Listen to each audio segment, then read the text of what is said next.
Quintilli vari, legiones redi. Quinctilius varus, give me back my legions.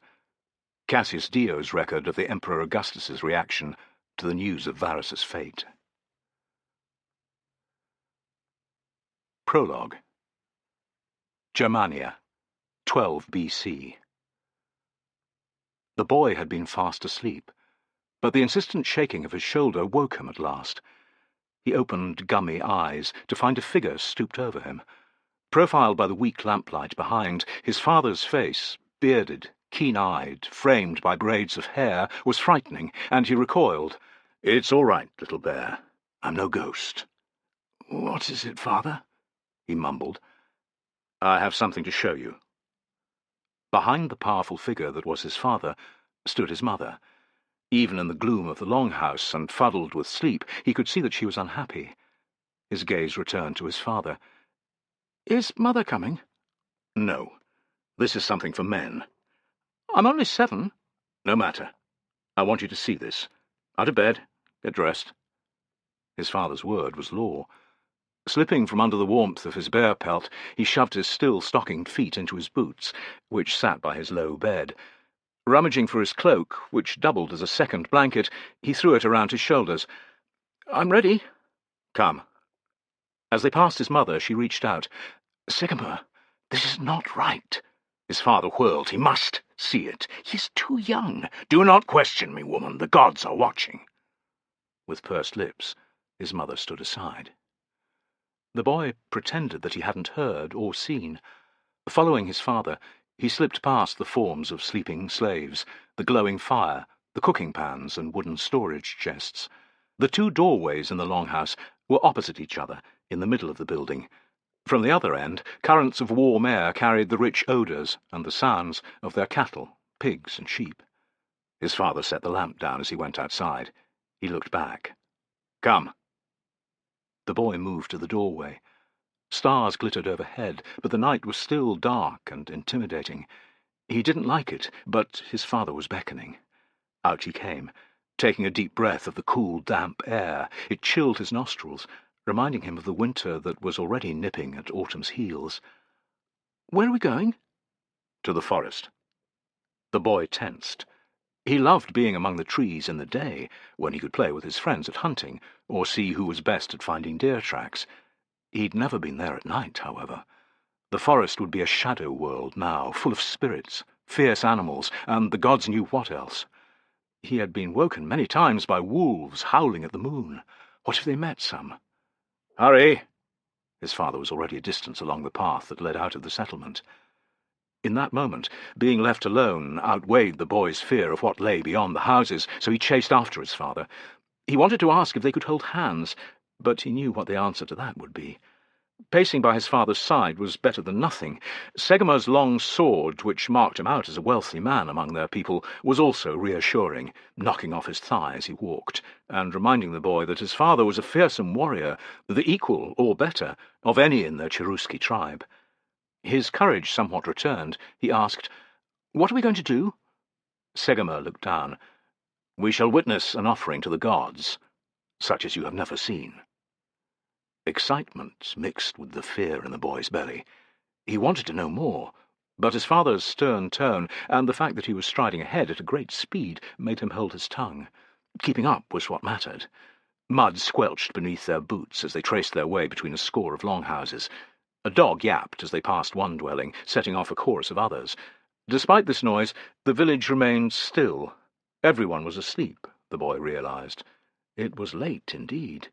He grinned, thrilled. Staying up to watch a wedding feast with his friends, say, was one thing, but to go out in the depths of the night, even to the forest, that was a treat. The fact that he was with his father, whom he idolized, made it even better. Segamer wasn't unkind or cruel, as some of his friends' fathers were, but he didn't have much to do with him. He was a distant man, aloof, always busy with other nobles, or hunting, or away, fighting the Romans. This time had to be enjoyed, the boy decided. Their path led into the forest that sprawled to the south of their settlement. There were woods throughout the Cherusci's lands, Segamer had told the boy, but around the larger villages much of it had been cut down so that the ground could be used for agriculture. To the west lay the river, a source of water and many types of fish. To the east and west, a patchwork of little fields produced grain, vegetables, and grass for their livestock. The trees to the south provided wood for the tribe's fires, deer and boar for their tables, and sacred places for the priests to consult with the gods. They had to be going to one of those spots, thought the boy, his unease returning. He was grateful that his father could not see him shiver. He had never dared to enter a grove. Once he and his friends had ventured far enough to see the entrance to one. The horned cattle skulls nailed to the trees had tested their courage to the limit, and they had skulked back to the village in silence. Tonight, no doubt, they would be going beyond that point. Sweat trickled down his back as they entered the forest. "Be brave," he told himself. "You can show no fear now or later. To do so would bring shame on his family and on his father." For all of his resolve, he jumped when a figure stepped out from behind a tree. Cloaked, armed with a spear, he raised a hand in salute. "Segamer! Tudrus!" The boy relaxed. Tudrus was one of his father's most trusted warriors, and a man whom he'd known since he was tiny. "You woke the little bear." "Aye." Segamer's hand brushed the boy's shoulder, a touch for which he was grateful. "Are you ready, lad?" inquired Tudrus. The boy didn't know what he was agreeing to, but he nodded. "Good." Segamer peered at the path which ran in from the west to join the one he'd taken from the settlement. "Are there any more to arrive?" "They're all here. Warriors of the Bructeri, Chatti, Angrivarii, and Tecteri. Even the Marsi have sent noblemen." "It will please Dona that so many have chosen to come," Segamer pronounced, eyeing the sky. "We'd best hurry. The moon will reach its zenith soon. That's when the priests said they must die." Tudrus rumbled in agreement. When they must die? Stifling his unease at what the words might mean, the boy concentrated on keeping up with his father. "Boo!" The boy started forward with fright. He regained control fast, but beside him he caught Tudrus smiling. His father frowned, indicating with his eyes that he was not to move again. "Boo! Boo!" The boy didn't stir this time. The bizarre sound had to be from a horn, blown by a priest, but it felt as if it were a demon or a god announcing his arrival in the grove. 10 heartbeats skipped past, then 20, and still no one appeared.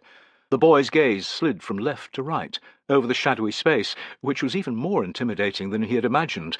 The path into it had been frightening enough, a winding, muddy affair bounded on both sides by marsh. The entrance, a crude wooden archway decorated with cattle skulls, had been no better, but it was the sacred circle of oak trees, 50 paces across, in which he now waited with his father, Tudrus, and a large group of warriors, which had set his guts to churning. In its centre stood a pair of altars, enormous slabs of stone that looked to have been hewn by giants. On top of one, a pyre had been built. Ominous dark red-brown stains marked the surface of the other. Before the altars, a large fire burned, the only source of light in the grove. One of 2 tables beside it was covered in an impressive array of bladed and serrated instruments, probes, tongs, and hammers. The second was bare-topped. Ropes dangled from its 4 legs, testimony to its purpose. The boy had expected to see animals tethered here. Religious ceremonies he'd attended in the settlement had seen cattle and sheep offered to the gods. Once he'd witnessed, had his ears bombarded by, a boar being sacrificed. He could hear its screams still. "Boo! Boo! Boo!" The sound originated from behind the altars. "Here they come," whispered his father.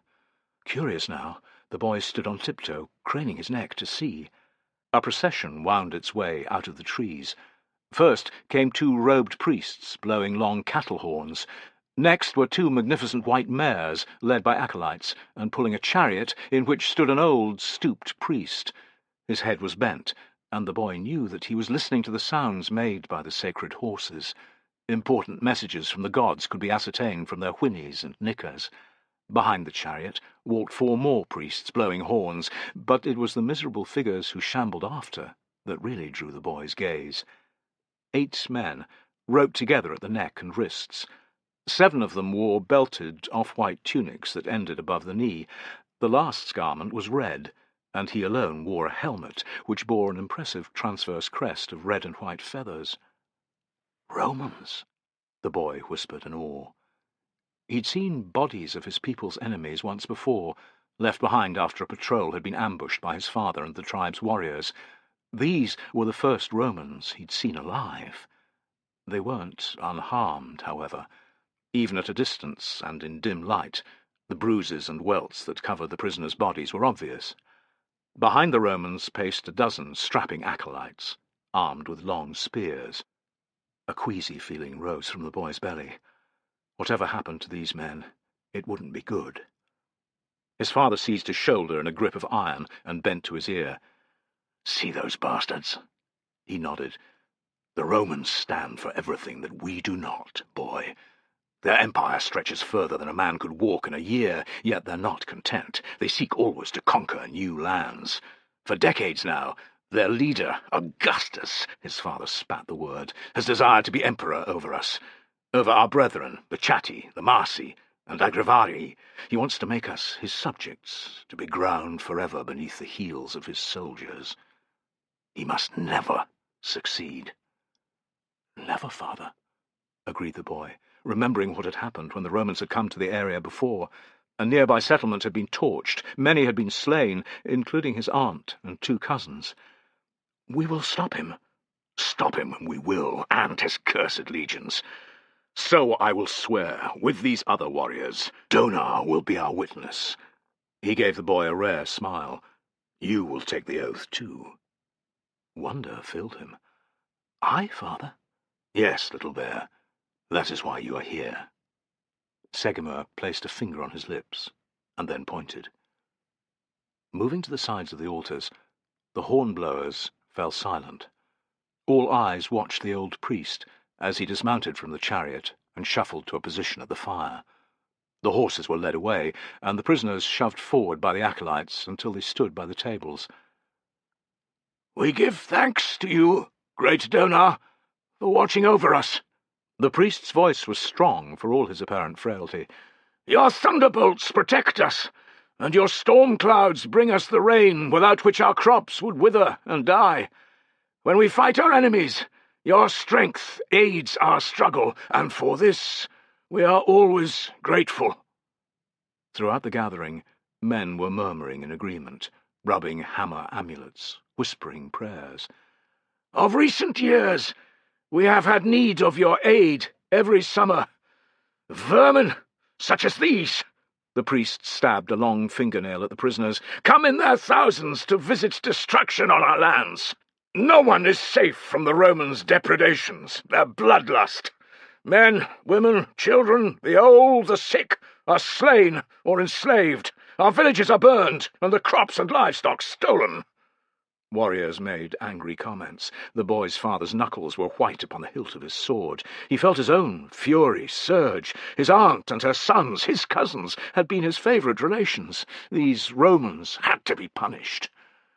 "We gather tonight to make you an offering, great Donar," intoned the priest, "to ask for your help in fighting these invaders, to ensure that they flee defeated to the far side of the river they like to call the Rhenus, to ensure that once there they never return to your lands and ours." "Donar!" shouted Segimar. "Donar! Donar! Donar!" roared the warriors in reply. The boy joined in, but his reedy tones were lost in the deafening chorus. "Donar! Donar! Donar!" "Make your oaths," ordered the priest when the noise had died down. Pride filled the boy as Segimur stood forward first. "I, Segimur of the Cherusci, swear before Donar never to rest until the Romans have been driven from our lands forever. The gods strike me down if I ever stray from this path." The priest watched in silence as one by one the warriors pledged to toil without rest until their enemies had been vanquished and thrown back over the river. The boy's turn came last. Nervous before so many men, his voice faltered a little, but to his relief no one laughed or looked angry. The priest even gave him a nod of approval, and his father squeezed his shoulder when he returned to stand with the rest. The priest gestured. 4 acolytes seized the nearest captive, a short Roman with a round face, and hauled him forward, kicking and struggling. Without ceremony, he was slammed down onto the empty table, and his limbs tethered. A reverent silence fell, allowing the Roman's whimpering to be heard. Still, the boy didn't quite believe what was about to happen. Yet, when he glanced at the faces around him, which had grown hard and cruel, the cold certainty of it could not be denied. His eyes were drawn back to the table, and the victim stretched upon it. The old priest selected a curved iron probe and held it aloft. "Without eyes! The Romans will be blind. They will not see our warriors' ambushes, or their secret camps." A hungry "ah" arose from those watching. "Surely he isn't—" The boy shuddered. Two of the acolytes held the Roman's head immobile as the priest approached. His wailing intensified. A deep voice began shouting in a tongue the boy didn't understand. It was the Roman in the helmet, who had pushed forward as far as his bonds allowed. He aimed his words at the priest, at the assembled warriors, at the acolytes. "What's he saying, Father?" asked the boy in a whisper. "Tudrus?" "They are soldiers," hissed Segamer. "Honourable men who do not deserve to be treated like animals. He is asking that they be slain with respect." "Is he right, Father?" Segamer's eyes resembled two chips of ice. "Did they kill your cousins with honour? Or your aunt? Or the scores of unarmed villagers who also died that day?" The boy did not know how his relations had died. Neither had he understood everything that the older youths had said about the Romans' atrocities, but he was certain that gutting a pregnant woman was an evil thing. He hardened his heart. "No, Father. That is why they will die like beasts." "They deserve nothing better," thought the boy. The Roman's shouting came to an abrupt halt as he was beaten to the ground by several acolytes. A gag was tied around his mouth. When that had been done, the priest stooped over the man on the table. A hideous shriek shredded the air. It rose higher than the boy would have thought possible. The priest placed something small, red and wet by the man's side, and his screaming eased a little. A heartbeat later, it returned to its previous level as the priest used his probe to delve into the man's second eye socket. Holding two small globes high with a scarlet-coated hand, the priest faced the warriors. "Blinded, the Roman cannot see us. Accept this offering, great Donor." "Donor! Donor! Donor!" the boy yelled until he felt his voice crack. Sparks flared as the priest tossed the eyeballs into the fire. "Donor!" roared the warriors. Replacing the probe, the priest selected a long-bladed knife. Dark blood gushed over his hands as he poked around in his victim's mouth. A burbling scream rose, and the man thrashed about on the table. "Without a tongue, a Roman cannot speak his lies." A piece of flesh flew from the priest's hand into the flames. The boy closed his eyes. "The prisoner has to die," he thought. "He could have been the one who slew my cousins." A sharp jab from his father's elbow forced him to observe once more. "Donor!" The priest plunged his blade into the Roman's chest. With businesslike intensity he twisted it to and fro. The staccato rhythm of the man's heels on the table went faster and faster, but then slowed right down. By the time the priest had discarded his knife in favour of a saw, they had stopped moving altogether. Before long he had cracked open the man's rib-cage and freed his victim's heart from the network of vessels that surrounded it. He brandished the small, bloody globe at the warriors like a battle trophy. "Without a heart, the Roman has no courage, no strength. Donor! Donor! Donor!" The boy was grateful for the shouting. Despite his hatred of the Romans, the spectacle was turning his stomach. He watched through half-closed eyes as the victim's body was heaved onto the pyre and set alight, and as the second, third, and fourth Romans were dispatched in similar manner to the first. At length, Segamer noticed. "Observe everything," he snapped. He obeyed with reluctance. Segamer's breath was hot in his ear. "Do you know how one of your cousins died?" The boy wanted to answer, but his tongue felt like a plank in his mouth. He shook his head. "He had been trying to defend his mother, your aunt, from harm. He was only a boy, of course, so the Romans disarmed him with ease. They held him down, and one of them ran a spear up his arse, right up inside him. The whoreson didn't shove it in far enough to kill him straight away, though. He lingered on while they murdered his brother and violated his mother in front of him." Hot tears of rage, of fear ran down the boy's cheeks, but his father wasn't done. "Your poor bastard of a cousin was still alive when we reached the village that evening. It was left to his father, your uncle, to end his life." Segamer pulled the boy's chin up, forcing him to meet his gaze. "These are the kind of creatures that the Romans are. Do you see?" "Yes, father." "Would you want something like that to happen to your mother, or your younger brother? To your grandmother?" "No." "Accept, then, that giving the Romans to Donar in this way is a good thing, a necessary thing. With the Thunder God's approval, we cannot fail to defeat them." "I understand, father." Segamer's eyes searched his, but the boy did not look away. At last his father nodded. He watched every moment of the rest of the gory ceremony. Runnels of clotted blood coated the sacrificial table, and the air filled with a cacophony of screams and the cloying smell of burning flesh. Whenever the boy's stomach protested, he made himself think of his cousin, impaled on a spear, watching his mother and brother being abused and tortured. Those images drove all else before them. They made him thrum with rage, made him want to grab the priest's knife and stick it in Roman flesh. "I will remember this night forever," he pledged to himself. "One day, as Donar is my witness, I will teach the Romans a lesson that they will never forget. I, Ermine of the Cherusci, swear this." Part 1. Spring, AD 9. The German Frontier. Chapter 1. Arminius sat astride a fine chestnut horse, watching 8 tourmets of his cavalry canter to and fro across the vast parade ground outside the fortified camp of Ara Ubiorum.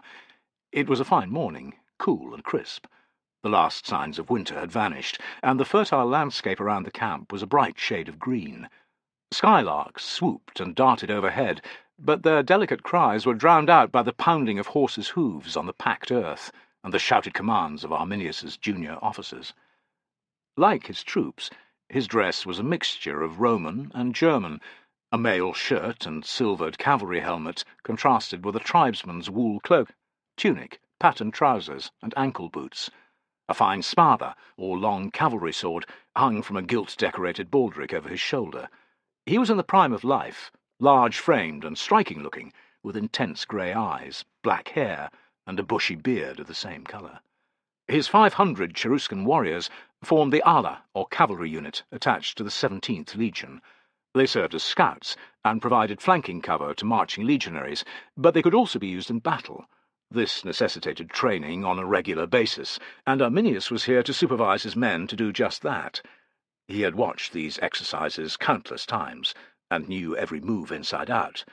His well-trained riders made few mistakes, so it wasn't long before his mind began to wander. The previous day he'd had his ear bent by a chieftain in a village on the far bank of the river Rhenus. The man had made vociferous complaints about the new imperial tax. It wasn't the first time Arminius had encountered such resentment. Here in Gaul, the only Germans were auxiliaries in the legions, well-paid men who were content with their lot. On the other side of the river, among the tribes, it was a different story. Governor Varus and his contemporaries were oblivious to the discontent, Arminius thought. In their minds, the Romanization of Germania was proceeding just as it should. There were numerous permanent and temporary military camps scattered throughout a vast area, more than 300 miles deep and half that across. At least half the region's tribes were allied to the empire, or had made treaties with it. A few skirmishes aside, peace had reigned for several years. The legion's engineering works each summer meant that an increasing number of roads were being paved. One settlement, Pons Lagona, was well on the way to becoming the first Roman town east of the Rhenus, with its forum, municipal buildings, and sewerage system. There were other communities eager to follow this example. Even in the villages it was becoming common to hold a regular market. Imperial law was permeating into tribal society. Magistrates from Ara Ubiorum and other camps west of the Rhenus now made regular journeys over the river to adjudicate in land disputes and other legal matters. These social changes had angered some tribesmen, thought Arminius, but a good number had been happy enough, in the main because living standards had risen. Legionaries required vast quantities of food, drink, and clothing. Farmers who lived near the camps could sell livestock, grain and vegetables, wool and leather. Their women were able to peddle clothing, and, if they desired, their hair. Prisoners taken in clashes with other tribes could be sold as slaves, and trapped wild animals, for use in the military camps' amphitheatres, fetched considerable sums. Young men could join the Roman army, escaping their mundane lives on farms. Enterprising individuals opened taverns and restaurants beside the military bases, or found employment inside them. Yes, there were many benefits to being part of the empire, Arminius admitted to himself, but they came at a high price. First among these was having an absolute ruler, a so-called emperor, Augustus, a man to whom everyone had to pay obeisance, a man who had to be venerated almost as a god. Germanic tribes did have leaders, but they were regarded in a different manner than Augustus. They were esteemed, thought Arminius, feared, likely, revered, perhaps, loved, possibly, but superior to all others, never. A chieftain who acted as if he were better than others would not last long at the head of a tribe. Warriors followed him out of respect, and if for some reason their high opinion of him changed, they walked away, or began backing another chieftain. As a leader of the Cherusci, Arminius was mindful of the need to retain this support, in particular because he spent the majority of his time away from home, with the legions. The second price of being part of the empire, Arminius's lips quirked, because it was just that, a price, was its damnable taxes. This summer, the collecting of tax was to be extended beyond the Rhenus for the first time. While imperial officials would gather the money and trading goods that many would use in lieu of coin, it would be the legion's presence close by that ensured its payment. The chieftain who had approached Arminius, regarding him as trustworthy because he too was German, had been incandescent. "The tax is an outrage. I can afford to pay, but many of my people will find it difficult to come up with goods to the value of the coin that has been spoken of. Why should we pay, anyway?" Arminius had muttered various platitudes about the protection offered by the empire and the benefits to all and sundry that it brought, but his heart hadn't been in it. He suspected that the chieftain had seen this, too. The contentious tax issue didn't just apply to the tribes who lived in the border zone that comprised the 30 miles east of the Rhenus, but to all those who lived under Rome's influence. The tribes further afield were accustomed to sending their sons to serve with the legions, and they were becoming used to other aspects of Roman society. Accepting these things was one matter, thought Arminius, but the imposition of tax was altogether different. The old anger came to life in his belly, the resentment towards Rome that fueled his very being. Hooves hammered the ground close to him, and Arminius's attention was drawn to his men. Over and back the riders went, practicing the same moves again and again. In close formation, they rode straight at a pile of training equipment. This was the spear, the pointed shape designed to smash open an enemy line. Their next move, a loose, upside-down V, was meant to do the same, but to unprepared foes who hadn't had time to tighten up their position. The third move was the simplest. It consisted of a long line of charging horsemen, riding close to one another, almost ankle to ankle. As they advanced, the trumpeter in their midst sounded his instrument with all his might. Boo! Boo! Boo! This, the most common attack against enemy infantry, worked almost every time. Whether it was daring, a desire to impress him, or just poor control by the officer in charge, Arminius wasn't sure, but his riders thundered to within 100 paces of a cohort of training legionaries. The Roman troops would have known that the cavalry were friendly, but that didn't stop their lines from bending away from the horsemen. Angry shouts from their centurions, directed towards the riders as well as their own troops, soon saw the soldiers reform and resume their training.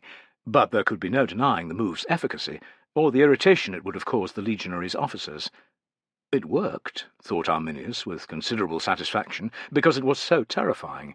Many of his men were wearing silvered cavalry helmets that were less ornate than his, but similar in design. The hinged front pieces of each had been shaped into human features, to resemble the individual wearing it.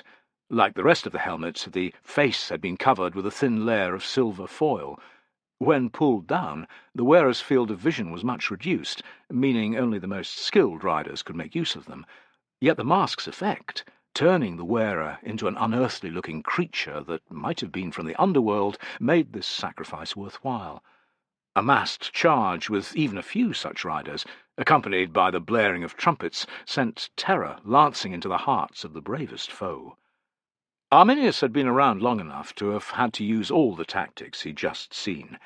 He knew the effectiveness of each, and which one to choose at what moment. The cavalry were yet another part of the impressive Roman military machine, the centrepiece of which was always the damn lines of armoured legionaries.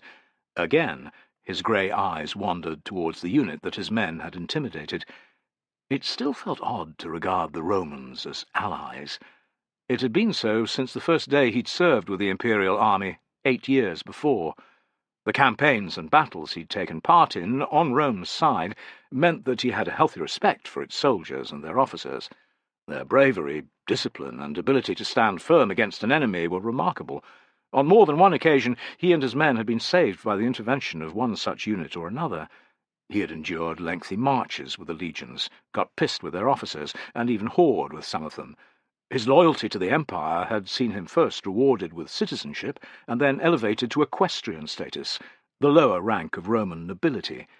Despite these experiences and honours, Arminius felt less kinship with the Romans than might have been expected. In the main, it was because he continued to regard himself, with pride, as German. The Romans' superior attitude didn't help either. Despite his exalted status, he was to many little more than a fur-wearing savage. He and his men were good enough to fight, and die, for Rome, but not to be recognised as equals. This had been hard enough to take during the years Arminius had served elsewhere in the Empire, but being close to his homeland of recent months had accentuated his aggrieved feelings. Not 2 miles hence, on the eastern bank of the Rhenus, the tribal lands began. His people, the Cherusci, lived far away, yet he still had far more in common with the nearest tribe, the Usipetes, than he did with the Romans. He held the same values, spoke a similar tongue, and worshipped the same gods. Arminius remembered the night in the sacred grove so long ago, and a line of sweat ran down his back. When the legions crossed the river to punish tribes who had risen against the Empire's rule, those they slew were not Dacian, Illyrian, or Thracian. They were German, like him, like his warriors, like his long-dead aunt and cousins.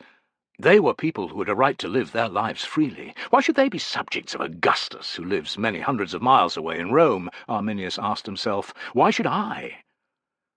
It had been 21 years since he had stood among the trees with his father, but the words of his oath were as vivid in his head as they had been the first time he uttered them.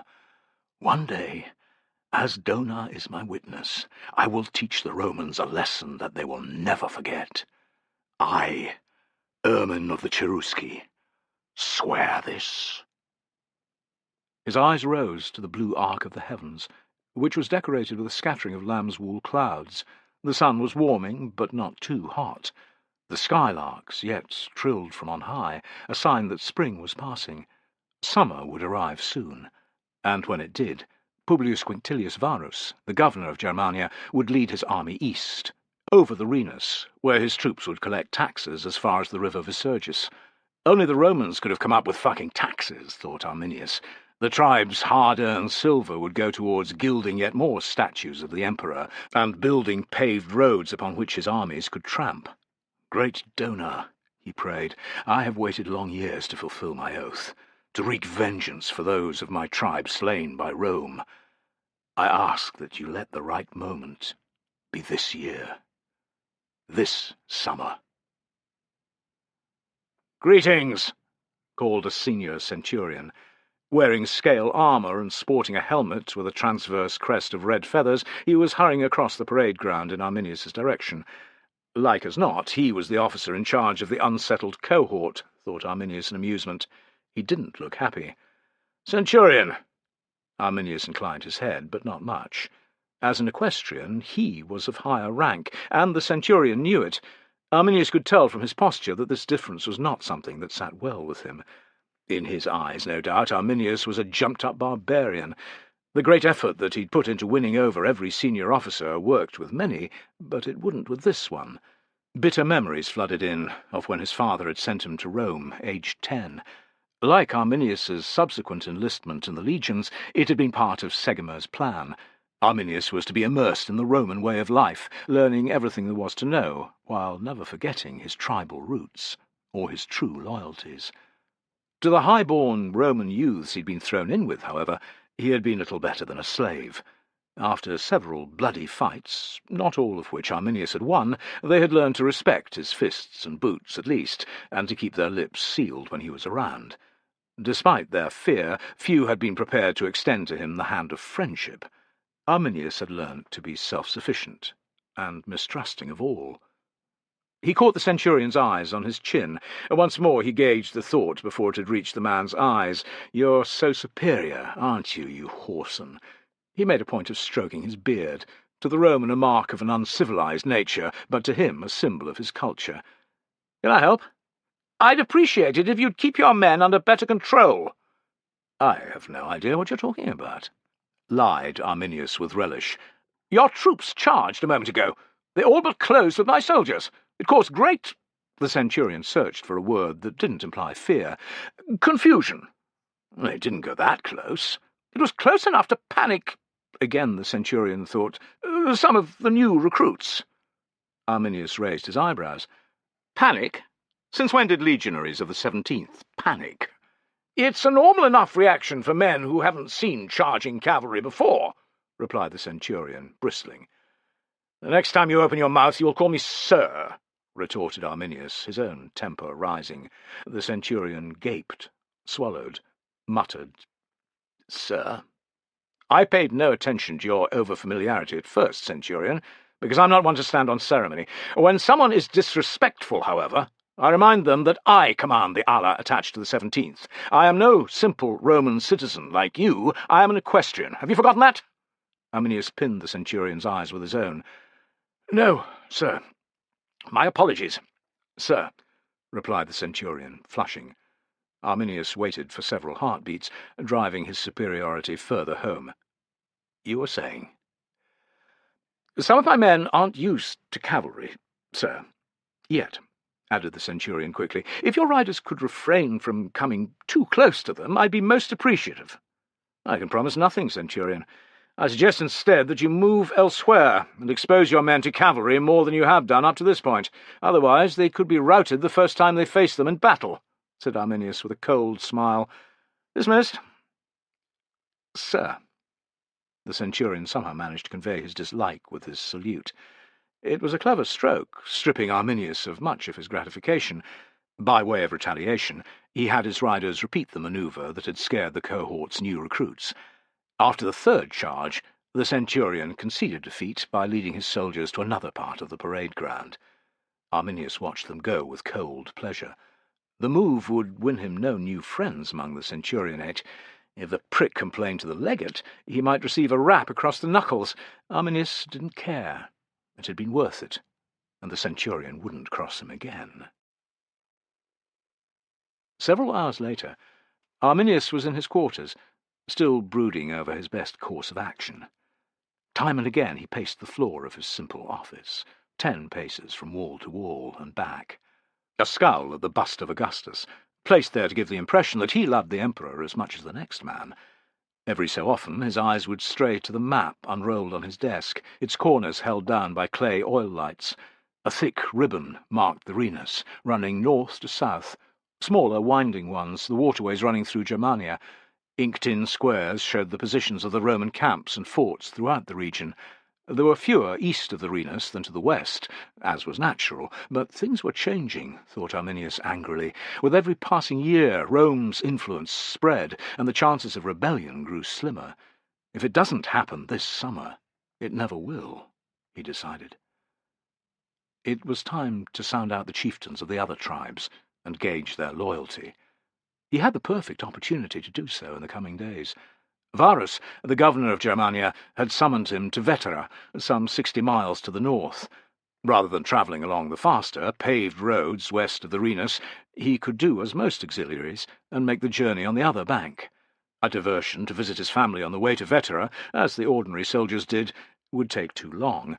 The Cheruscan lands lay far to the east. Instead, he would meet with tribal leaders whom he hoped to win over to his cause. His plan wasn't without risk. Any low-life chieftain with a need to show his loyalty to Rome could inform on him. The instant that Varus or any other senior officer believed such a tale, his life would be forfeit. "Damn the risks," thought Arminius fiercely. picturing his aunt and cousins, slain in the cruelest fashion by the Romans. Their shades would haunt him in the afterlife if he hadn't avenged them. It was a shame that his own brother, Flavus, didn't feel the same way, but there was nothing to be done about that. Several years younger than Arminius, Flavus had always been a tempestuous character. They had never got on, even as boys, so perhaps it wasn't so surprising that Flavus was loyal to Rome, heart and soul. Arminius had revealed his hatred of the Empire's grip over Germania once, some years before. Flavus's violent reaction meant he had never mentioned it since, nor would he now. Thump, thump, thump. The heavy raps on his door brought him back. "Who is it?" "Osbert." Even if the name hadn't been Cheruscan, the man outside could not have been Roman. He hadn't said "sir." If one of his men had addressed him so, Arminius would have fallen over with surprise. It was another of his people's ways, one which many Roman officers tended to look down on. They couldn't see it for what it was, thought Arminius, that chieftains did not treat their followers as inferior. "Enter." In came a warrior with a beard that matched his own. Short, barrel-chested, prone to drinking and fighting, Osbert was one of his best men. "Arminius?" He stalked up to the map without ceremony, grunted, and dragged a stubby finger along the road that led east. "Thinking about the journey?" "Aye." "It should be routine enough. Donar willing?" "Aye. But not if I have my way," Arminius thought, reining in his desire to let Osbert in on his plan. "What brings you here?" "The priest Segimundus is sacrificing at the altar in honour of Augustus. He's happy to accept offerings when that's done, so a group of us are taking some rams. I know you're not a great one for seeking favours of the gods, but the men will be pleased to receive Segimundus's blessing before we leave the camp." Attending the ceremony would be good for morale, Arminius decided. "I'll come. There's no harm in knowing that the gods are on our side." The great altar to Rome and Augustus had been erected by the order of Lucius Domitius Ahenobarbus, the first official governor of Germania, some 8 years earlier. To commemorate its elevation to a cult centre, the settlement had changed its name from Oppidum Ubiorum to Ara Ubiorum. The great rectangle of stone sat upon a plinth carved with scenes of Augustus and his family presenting sacrifices to the gods, and dwarfed the usual daises seen outside temples. It was so large that the shrine building to Augustus, which stood behind, looked small by comparison. Yet this too was built on a grand scale, with 6 mighty columns forming its frontage. The religious sector, a vast area enclosed by a low wall, sat outside the town, close to the Renus. In addition to the main temple and the great altar, there were smaller shrines, living quarters for the priests, classrooms for the instruction of acolytes, and stables for livestock. There was even a lodging-house and tavern for pilgrims who had travelled from afar. The place was packed with worshippers. Accompanied by Osbert, a score of his men, and 3 young rams, Arminius worked his way through the multitude towards the side of the altar. In front of it were several hundred legionaries and officers, including the legate, watching the priest Segimundus conclude the offerings to Augustus. There were numerous similar celebrations throughout the year. Arminius attended only the ones he had to, when an official invitation came from the Principia. The sacred days were a clever ploy, helping to reinforce Augustus's authority and to foster the notion that he was a divine being. Most men would be happy as absolute rulers over half the world, thought Arminius, irritated as usual by the state propaganda. Why does he have to play at being a god, too? Arminius suspected that many Romans held views close to his own, but he'd never heard anyone say so. It didn't do for anyone in imperial service to badmouth the emperor. Nearer to the priest, Arminius realized that something was wrong. None of the assembled soldiers looked happy. Men were cupping hands and whispering in one another's ears. At first glance, the pile of ram carcasses, 6 at least, in front of the altar, told him nothing. The emperor's importance required large-scale offerings after all. Segimundus, recognizable by his shock of unruly blonde hair, was stooping over another ram, which was being restrained by a pair of acolytes. A number of others stood behind, held by more trainee priests. Blood gouted as Segimundus drew a blade across the ram's neck. Its legs beat out a frantic rhythm on the ground as it died. "The beast met its end in fitting fashion," intoned Segimundus. "That bodes well." "You said the same damn thing about the others," Arminius thought he heard one of the officers say. "Get on with it. Look at the liver," said another. With the ease of experience, the acolytes flipped the ram onto its back. Segimundus knelt at once and worked his knife into its belly, opening it from pelvis to rib cage. The scent of abdominal contents, thick and cloying, reached Arminius's nostrils a few heartbeats later. Segimundus's position blocked him from seeing the slippery loops of bowel and the grey-skinned stomachs, but he had butchered enough animals to be familiar with their appearance. In general, priests paid them scant attention, moving on to the most important organ, the liver. Its location, under the rib cage, snug against the diaphragm, was harder to access than the rest of the belly's contents. Segimundus hadn't had time to do that, however. He kneeled back on his haunches and gazed at his audience. "I see signs of disease in the intestines," he pronounced. An unhappy "Ah!" rose from the officers. Despite his lack of belief in augury, Arminius's heart beat a little faster.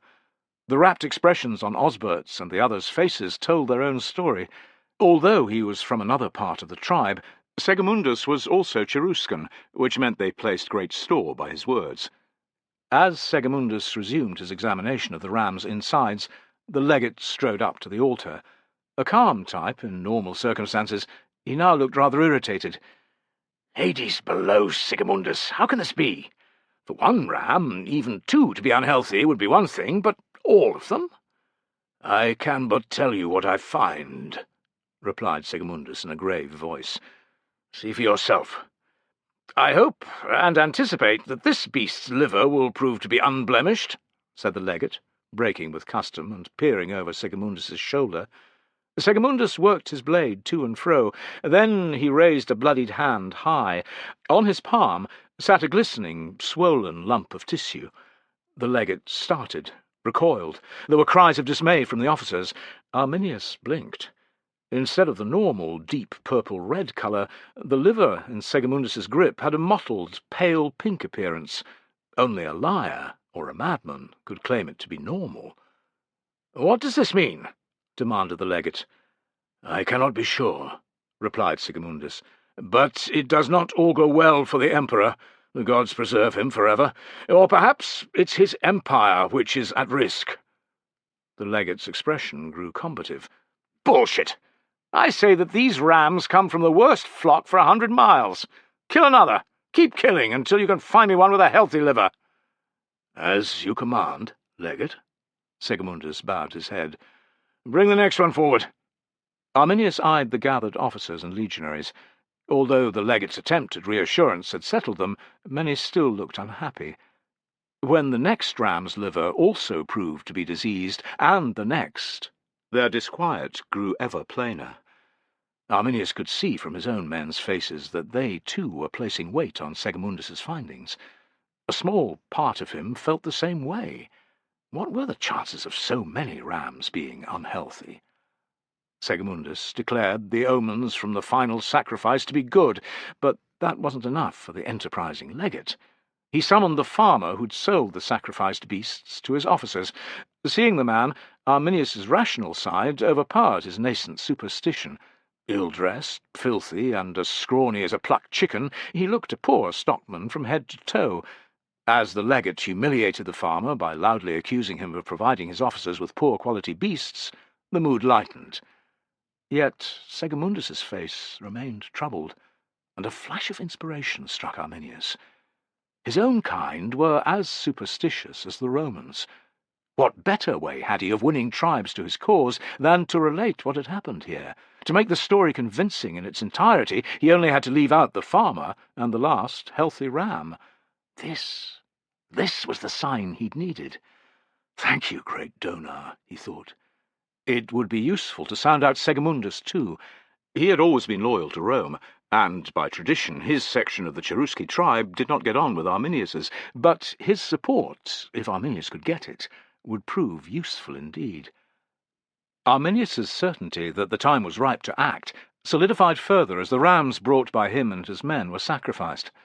The 3 beasts died without protest, and were each revealed to have healthy organs. The coming months, Segimundus pronounced, would be fruitful ones for their unit and their families. Arminius's men were delighted and clustered around the priest, thanking him. Arminius used the opportunity to load the purse he brought with a great deal of extra coinage before he, too, approached. Pressing the bulging bag into Segamundus's hand, he said, "I am grateful for your findings." "More than you could imagine," he added inwardly. "The gods will be good to us this summer." Assessing the purse's weight, Segamundus smiled. "You are generous indeed, Arminius." "There's no time like the present," thought Arminius. If Segamundus would be prepared to spread the word among the tribes that the gods were angry with Rome, his wish to defeat Varus's legions could become more than a burning desire. He jerked a thumb at the diseased rams. In a low voice he said, "Can your findings really be put down to the owner's poor stockmanship?" Segamundus threw him a sharp glance. "Why do you ask?" "You seemed uncomfortable when the legate laid the blame at the farmer's feet." Segamundus indicated his acolytes and the others present with his eyes. "If we are to discuss the matter, I would rather some privacy. Come into the temple." Arminius had been inside the shrine numerous times, yet it never failed to impress. Oil lamps on bronze stands lined the walls, filling the long, narrow interior with a golden-orange glow. As with the altar, the quality of the decoration and the statues was second to none. The grandest, a figure of Augustus, was more than twice the height of a man, even without its waist-high plinth, and was reputed to be one of the most lifelike depictions of the emperor that had ever been carved. Augustus was dressed as a general, bareheaded, in an ornate cuirass, with terriges and calf-high boots. His slight frown, direct gaze, and steady jaw completed the look that the emperor was a born leader, a man capable of leading armies into battle and winning victory at any price. A god, almost. Scorn filled Arminius. Augustus no longer looked like that. The likeness must have been taken a generation ago. He was an old man now, and like as not needed hot stones in his bed at night to keep the winter chills away. It was clear that the room was empty, but Segamundus peered up and down before he was content. "Despite the legate's protestations, even the least skilled farmer can raise animals that thrive. Would you not be concerned if every beast but one that you offered to the gods was unhealthy in some way?" "I would indeed," Arminius admitted. "I also fail to see how the healthiness of the last ram wipes out the ill omens that you determined from the others." "It's simple. It cannot." Arminius took a deep breath. He had reached a fork in the road. One path would see his plan to fruition, and the other to discovery by the Romans. The only way to determine which was the right route, or the wrong, was by revealing his hand. Then it came to him that Segamundus might have the same concerns as he. For all the priest knew, he was true to Rome. Realizing the irony, Arminius laughed. Segamundus cocked his head. "What's funny?" "Here we are, dancing around each other, trying to gauge the other's opinion, trying to see what the other really thinks." "Is that what we're doing?" "You know it is, Segamundus." A chuckle. "Perhaps I do." He paused. "I wonder how the legate would react if I told him of my dream last night." "Go on," said Arminius, intrigued. "I saw a golden eagle, a standard, like the one each legion possesses." Segamundus appraised Arminius before he added, "It was being consumed by fire." Hope stirred in Arminius's heart. "That is a powerful image indeed. Was it a sign from the gods, do you think?" "I feel sure that it was. It came to me in a sacred grove belonging to the Sugambri. Yesterday I was on the other side of the river, on official duty," Segamundus explained. "The hour had grown late before my business was concluded, and the settlement's priest invited me to stay. As night fell, I decided to spend some time in the grove, to see if Donar would commune with me. I went alone, as I always do, and prayed to the god. I drank some barley beer. At first, nothing happened. Some time passed, and I fell asleep." Arminius could feel a pulse beating at the base of his throat. "The dream of the burning eagle was so vivid, so intense, that I woke from it. I was covered in sweat." Segamundus's eyes were alive with passion. "Donar sent me the vision. I know it. The rams today are further proof." The two men studied each other for a long moment. Arminius spoke first. "It gladdens my heart to hear you speak so. Too long have I served Rome. Too long have I done nothing while the Empire mistreats the different tribes. Are we Cherusci not kin to each other? And to the Chatti, the Marsi, and the Angrivari? We share more with one another than we ever will with the Romans." "I cannot fault your logic," said Segimundus. His expression grew serious. "Have you a plan?" Segimundus's words made Arminius throw caution to the wind. "I plan to forge an alliance of the tribes. We will drive Rome's legions west of the river once and for all." Segimundus looked surprised and wary. "No modest aim, then. My part of the tribe is with me. I hope that soon the Chatti and the Usipetes will be too. It's possible, too, that the rest of the Cherusci could be won over. If you were by my side, or better, elsewhere, spreading the word of your dream and what happened here today, we'd be sure to convince others to join us. What do you say?" Segimundus did not reply. Arminius's heart hammered out a few unhappy beats, and he found that he was clenching his fists. Perhaps he had misjudged the priest. "Damn it," he thought, his anger rising. "I'll shut him up rather than let him squeal to the legate." Quite how he could get away with murdering Segimundus in the temple he had no idea. A surreptitious look to either side and down the room told him that they were still alone. Turning a little so that Segimundus could not see, he let his right hand creep towards his sword hilt. "Donar must have sent you." The fervour in the priest's voice was unmistakable. Letting his hand drop to his side, Arminius faced Segimundus. "Really? Why else would things happen in such close succession? The dream, the diseased rams, and then you telling me of your plan. So you'll help?" "As Donar is my witness," replied Segimundus, solemn-faced. "I am grateful," said Arminius, shaking his hand hard. "We can talk tonight in my quarters." Arminius felt a broad smile break out. "I look forward to that." He walked out into the warm sunshine. Like his first ally, it seemed to have been sent by the thunder god himself. "Win over the chieftains of the various tribes next," he thought, "and I will have an army." Real excitement filled Arminius at that prospect. As for a time and a place to ambush Varus's legions, well, he had those in mind too. Gods, but he could not wait until his plan came to fruition. Chapter 2. Senior Centurion Lucius Cominius Tullus stood on the side of the road close to the main arched gate of Vetera, a rectangular, fortified camp, some 900 paces by 600 in size. It was home to his legion, the 18th, and had been a Roman base for more than 20 years. His wasn't an old unit by any means. It had been founded by Augustus half a century before, during the civil war that had brought him to power. The 18th's first period of service had been in Aquitania. Just a few years later, it had been transferred to Vetera on the river Rhenus. When Tullus had been promoted to the centurionate 15 years ago, he had been transferred into the 18th from his old legion.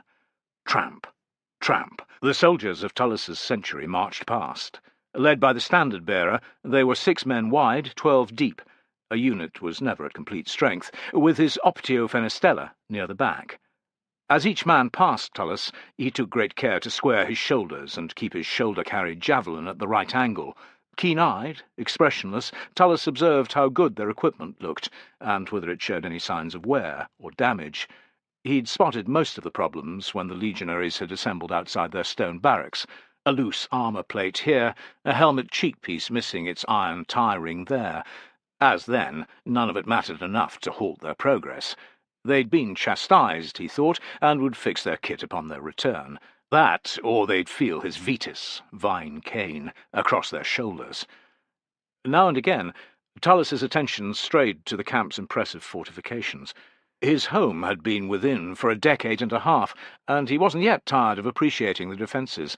Everything about them exuded confidence, permanence, and the power of Rome. First came the deep double ditch, with the spiked branches at the bottom of each. Behind those was the earthen rampart, built with the spoil from the ditches. It was taller than the loftiest cavalryman. The stone wall that sat atop it was even taller and ran around the camp's entire perimeter. Flashes of sunlight marked the sentries pacing to and fro on the rampart's walkway. Those who were in the twin towers spanning the gate observed Tullus with a faint air of superiority, their height and his patrol duty giving them immunity to any potential reprimand. Tullus's lips twitched with amusement. He'd acted much the same way as a young low-ranker a lifetime before. As long as the sentries remained alert, and they appeared to be, he didn't care. Even in these peaceful times, outside a camp containing a legion, it paid to be watchful. That was how he approached life, how he approached routine duties such as this. No one had had a problem with tribesmen this side of the river in years, but every time his legionaries marched beyond the walls, on duty, they and he were armed and equipped for battle. Tullus was a solid man, middle-aged, but in excellent physical shape. Under his centurion's crested helmet, and the felt liner that sat beneath it, he had short brown hair. A long jaw didn't stop him from being good-looking, nor did the pattern of scars that marked his body. He jerked his head, as his optio, Marcus Crassus Fenestella, drew level. They paced together to the front of the unit, their gaze roaming over the tramping legionaries. As Tullus walked, he studied Fenestella sidelong. It amused him that he and Fenestella were such physical opposites. Where he was solid, Fenestella was thin. Where he was brawny, Fenestella was wiry. Fenestella's auburn, curly hair was longer than regulation cut, and his features were, as Tullus liked to joke, uneven. His ugliness wasn't helped by his bushy red beard. Tullus didn't give a shit about Fenestella's appearance, however. He and his optio had served together for many years. They had saved each other's lives on numerous occasions, and trusted each other, inside and out. "Happy?" Tullus asked at length. "Aye, sir," Fenestella replied, his keen eyes darting over the column. "They look all right." "Even the green ones?" asked Tullus, as they drew alongside two ranks of newish recruits. He was amused. Although the soldiers' helmets and kit shone from polishing, and their gait was satisfactory, they were careful not to catch his eye. "They're coming along," Fenestella murmured. "Look at Piso. He's got mismatched feet, or I'm no judge." Tullus watched the tall soldier in the second rank of recruits. Despite the fact that he was furthest from Tullus, it was easy to spot his rolling step, the shield hanging at an awkward angle on his back. "He's learning, sir," said Fenestella. "Another few months and he'll pass muster." "Aye." Content that Piso, who'd made it through the tough initial training, would go on to become a decent soldier, Tullus's gaze strayed to the shining silver band that was the Rhenus. The river came from behind them to the right, and ran parallel to the road at a distance of a couple of 100 paces. Half a mile onward, it flowed past the vicus, or civilian settlement, that served the massive military camp, their legion's base, to their rear. The watercourse's span was interrupted close to the vicus by large islands covered in trees, making it impossible to see the far bank, as they could from their current position.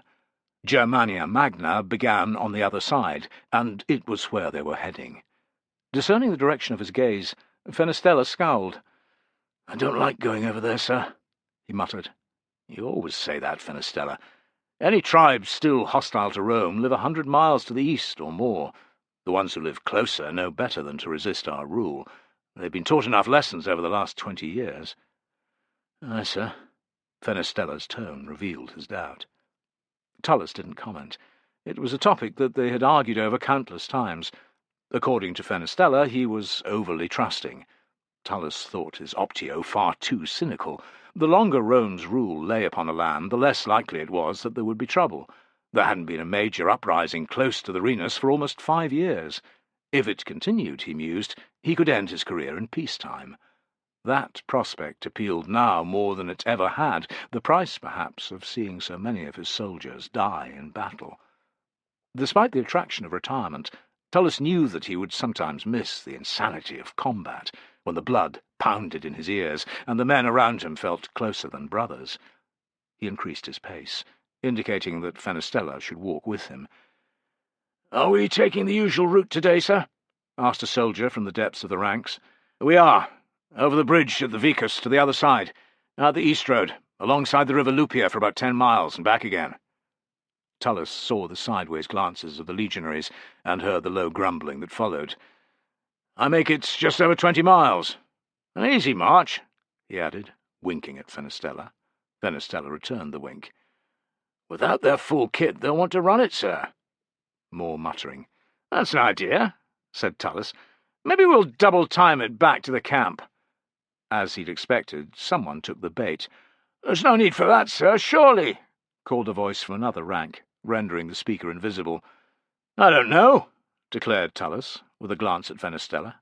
The faceless soldier and several others groaned. "Don't give me reason to insist on it," warned Tullis, as Fenestella chuckled. The complaints died away fast. Tullis wasn't going to force his men to return to camp at that pace, but there was no harm in them thinking it might happen. The uncertainty kept them on their toes. The last ranks of the century marched past once more, and he conferred with the Tesserarius, the most junior of his officers. No one was lagging. Content, he and Fenestella trotted back up the patrol, resuming their positions in turn. The straggling development of houses, businesses, and stables that formed the outskirts of the vicus drew near. They harked back to the settlement's humble beginnings. Nowadays, most wanted to forget those rough times. The council talked of little but knocking the shacks and brothels to the ground, of grand new building projects, and of a wall around the settlement's perimeter. Part of Tullis would be sorry when these inevitable changes came, because any sense that this was the frontier would depart with them. This part of Germania would be no different to anywhere in Italy or Hispania, and the idea that one day citified dandies might look down their noses at him from the tables of a pricey inn stuck in his throat like a fishbone. If the dam bridge over the Renus had been built in a direct line east of the camp rather than just outside the settlement, thought Tullis, such a thing could never happen. Yet the camp's position on high ground, back from the vicus, made tactical sense. As a result, soldiers had no option but to pass through it each time they had to venture over the river. And that, despite an officer's best intentions, meant an inevitable slowing in their pace. The instant that legionaries were spotted, every shop and restaurant owner, every trickster and wild-eyed soothsayer, every whore and vendor of trinkets thronged to the side of the road, where they harangued the passing business. He could see them gathering already, could hear a red-cheeked woman bellowing about her delicious, fresh-cooked sausages. Senior centurion and cohort commander Tullis might be, but he didn't have any legal jurisdiction over civilians. Nevertheless, he readied his vetus. In practice, he could do as he wished. If someone got too enthusiastic, he wouldn't hesitate to administer a sharp clout. In they tramped, hobnails clashing on the paving stones, past the miserable shacks in which the poorest of the poor lived. Snot-nosed children in rags watched the armoured legionaries with wide eyes. "Spare an ass!" shouted the most confident one to no one in particular. The call was like the first drop from a rain cloud. The urchins darted forward, yelling, running alongside the soldiers with outstretched hands. "Got any bread, sir? A coin, sir? A coin? Want to screw my sister, sir? She's beautiful." Few men were interested in this first wave. Used to Tullis's close monitoring, they kept moving, giving as good as they got. "I haven't got two asses to rub together," Tullis heard Piso say. "I wouldn't waste my money on little tykes like you," declared another soldier. "Your sister?" retorted a third. "If she's got your look, she's got webbing between her fingers and toes." Hurling insults, but quietly, they knew well the pain a kick from a studded sandal could deliver, the urchins withdrew. As the next flood of hopefuls descended, Tullis sighed and readied his vetus once more. "Fresh bread, hot from the oven. Who'd like some? A cup of wine for any of you brave men. I sell only the best vintages. Look at you, strong, handsome boys. One of you must have time for a little knee-trembler. 3 sestertii, and I'll even let you kiss me." The whore who'd made that offer wasn't as raddled as most in the settlement, and Tullis sensed the step of the legionaries nearest her waver. Wheeling out of rank, he was on her in half a dozen strides. "They have other business right now. Clear off." She leered and pulled down the neck of her grimy robe, exposing her still pert breasts. "A fine centurion like you must have the money to buy a feel of these, and more. Go on, piss off." Tullis's eyes appraised her chest, even as he raised his vetus. With a knowing pout, she retreated to the door of her hut, where she continued to entreat his men to come inside. Tullis let her be. Fenestella, who was in the 10th rank, and the Tesserarius at the back would ensure that no one dared to break formation. If it hadn't been for his other officers, however, he wouldn't have put it past one of his men to try and have a quickie. It had been done by soldiers and other units before, without the centurion noticing, or so the gossip around the fires went in the evenings. In the event, he didn't have to use his stick. The swarm of locals eased as they entered the vicus proper, where homes and businesses of a better class were situated. This was where many of the camp's legionaries, and not a few of the officers, had common-law wives. Invitations to come and eat, to drink wine, to buy weapons or trinkets for their girls continued to rain down, but their path wasn't impeded. Laughter broke out among the soldiers when a pair of hefty tribeswomen with braided hair, sisters perhaps, spotted their common-law husbands in the sentry's midst and rained a barrage of abuse on both, complaining that neither man had given them as much as a denarius for the previous month. The miserable bastards needn't come back over the Renus, the women squawked, or set foot in their houses until they gave them some money. The soldiers' muttered excuses that they hadn't yet been paid brought down further abuse. Hoots and jeers from their comrades added to the clamour. "Keep moving!" roared Tullus, quelling his men's noise, if not that of their wives. He marched on, grateful to be free of such nagging.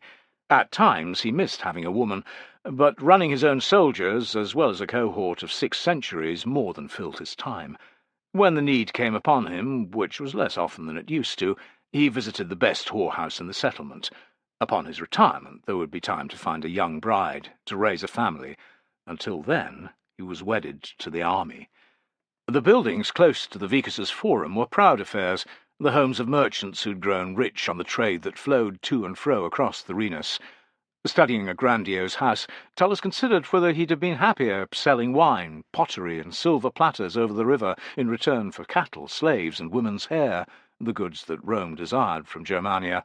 He'd have made a fortune, could have owned a large property with central heating, private toilet facilities, and a courtyard. Then, from the pavement, a veteran in a faded military tunic gave him a proud salute, with the stump of his right arm. Tullus returned the gesture, ashamed that he might consider anything other than being a soldier. The comradeship granted by a life in the Legion was beyond price. Money came second to that, and it always would. Besides, his centurion's pension would be plenty to live on, and a sight more than the poor bastard with one hand received. He fumbled with the purse at his belt and tossed the man a denarius. Loud blessings followed him down the street. "Jupiter, greatest and best, grant that I see my final days out whole in mind and body," Tullus prayed. "If that is not to happen, I wish for a swift death." In reflex, he rubbed the phallus amulet that hung from his neck. "Why this dark mood?" he asked himself, as they took the street that ran towards the river. "There's no call for it on this fine day." "Off on patrol, sir," called the lead sentry, one of 8 legionaries outside a small building by the side of the crossing. The position was manned day and night. "Yes, Lucius Cominius Tullus, senior centurion, 2nd cohort of the 18th. Today's password, sir, if you please. Roma Victrix." With a salute, the soldier stood aside. Tullus led the way onto the stone-arched bridge, which was wide enough for 2 carts, or 8 legionaries to pass abreast, and which spanned a section of the river that was 150 paces wide. Beyond it, in mid-stream, was a narrow island, dotted with thickets of crab-apple trees. A party of off-duty soldiers joked with one another as they fished from the bank nearest the vicus. Further off, a crane perched by the water's edge. A paved road led straight across the islet to another island, via another, bigger bridge. Beyond that, a 3rd bridge took the road to the eastern bank. The last one had been a bitch to construct, Tullus remembered. The river was deep and fast-flowing. A number of men had drowned before the massive wooden piles that formed the foundations had been manoeuvred into place. Halfway across, a plaque commemorated the unit that had built it, and venerated Augustus with the words, "Pontem perpetui mansurum in saecula." "I have built a bridge that will last forever." "You didn't build it," thought Tullus with a trace of anger. "We did, with our sweat and blood. The names of the dead legionaries ought to have been inscribed on the stonework, but that was not Rome's way, or the army's, worse luck. A 2nd sentry post stood some 500 paces away, over the widest section of the river. Being on the German side, it was a good deal larger than its fellow on the near bank, and held half a century of legionaries. As Tullus drew near to the bridge's end, an ox-drawn cart hove into view. The pair of beasts pulling it seemed most unhappy, bellowing and refusing to walk in a straight line. His view was obstructed as a trader leading 2 wagons full of dead-eyed slaves passed by. By the time he could see again, the cart driver, a soldier by his appearance, had been forced to take his vehicle off the road. Some of the men from the sentry post had gathered to watch. Their rude comments reached Tullis's ears. "Call yourself a legionary? You can't even control 2 damn bullocks." "Piss off," retorted the man. "It's not me that has them agitated. It's the smell of the damn bear." Tullis could feel his legionary's gaze moving, as was his, to the rough-hewn cage that was tethered to the cart. The soldier and his companions were ursarii, whose job was to trap bears that could be used in the wooden amphitheatre which stood outside the camp. Beast hunts were an ever-popular form of entertainment for the garrison. To ensure a regular supply of animals, it had long been the practice to delegate soldiers to catch bears, wolves, and deer in the forests east of the river. In Tullis's mind, hunting was far more enjoyable, but the displays were an easy way to keep the troops happy, and that mattered. "Come on, Jupiter, the bear can't touch you. Easy, Mars," said the Ursarius, rubbing the bullock's head in turn. "Nearly there, just 3 bridges and the Vicus, and you'll be back in your pen." Tullus forgot the Ursarius's woes as he greeted the officer in charge of the outpost. Their conversation had only just begun, however, before it was interrupted by the bawling of oxen. "Excuse me," said Tullus. He took a couple of steps towards the cart. "Soldier!" Despite the clamour of his beasts, the sweating Ursarius heard him. He threw off a quick salute. "Yes, sir. Name?" "Caesarinius Amausius, sir. Ursarius to the 18th. "Why in Hades' name are your oxen so panicked?" "These are a new pair of oxen, sir. It's their first time with a bear in the cage. They'll be all right after a little rest, after I've talked to them." Several comments were hurled about Amausius's relationship with his cattle, and he bunched his fists. It wasn't the Ursarius's fault, thought Tullus. "Enough!" he cried, raising his Vetus. The jibes died away. Amausius threw him a grateful look. "The bear will put on a good spectacle, sir. The brute is half again as big as any I've seen." "In that case it should impress," said Tullus, wondering how dangerous it would have been to hunt the bear. A clatter of hoofs on the road announced the arrival of a troop of German horsemen, perhaps 60 strong. Cloaked, bearded, armed with shields and spears, they trotted towards the bridge in a disorganized mob. The behaviour wasn't uncommon, and Tullus rolled his eyes at the guard officer. "They can wait until I get my men off the bridge. It's our road, not theirs." "I'll stop them, sir," said the officer, stepping forward. Before he could say a word, events took on a life of their own. This time it wasn't the oxen that grew alarmed, but the bear.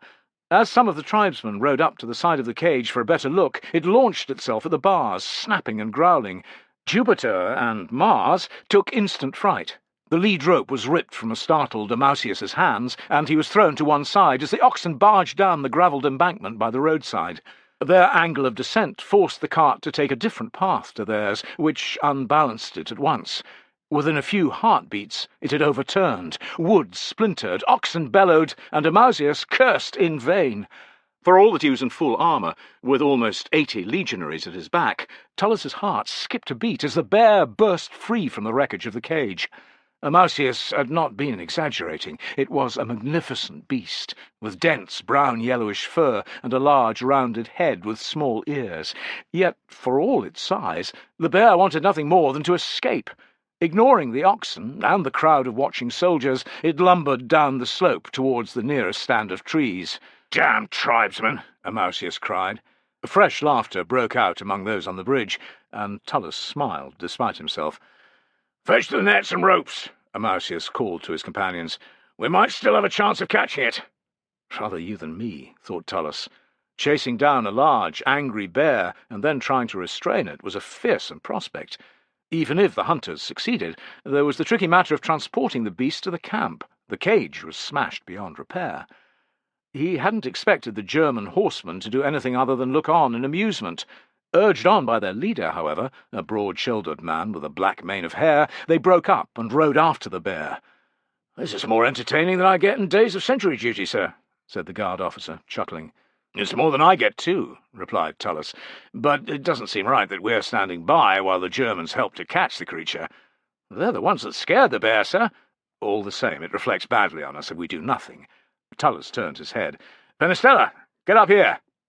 Leaving his Optio in charge of the patrol, Tullus led 15 men off the road, following the direction taken by the bear. To his surprise, the Germans had already cornered the beast by the time they had caught up. The riders had driven it out of the shelter of a group of birch trees and surrounded it in a loose circle of horses and inward-pointing spears. Every time it tried to flee, it was driven back by fierce charges from the warriors. Growling with rage, the bear roamed to and fro, probing their defences to no avail. Amausius was conferring with the German's leader. His companions stood by, nets in hand. Tullus stalked up, unnoticed. "Can you catch it?" demanded the German in accented Latin. "We've done it once, so we can do it again," asserted Amausius. "It's roping the brute tight enough to carry it as far as the amphitheatre that will prove dangerous." "I can always order my men to back off," said the German with a smile. "No, I jest with you." Amausius let out a rueful chuckle.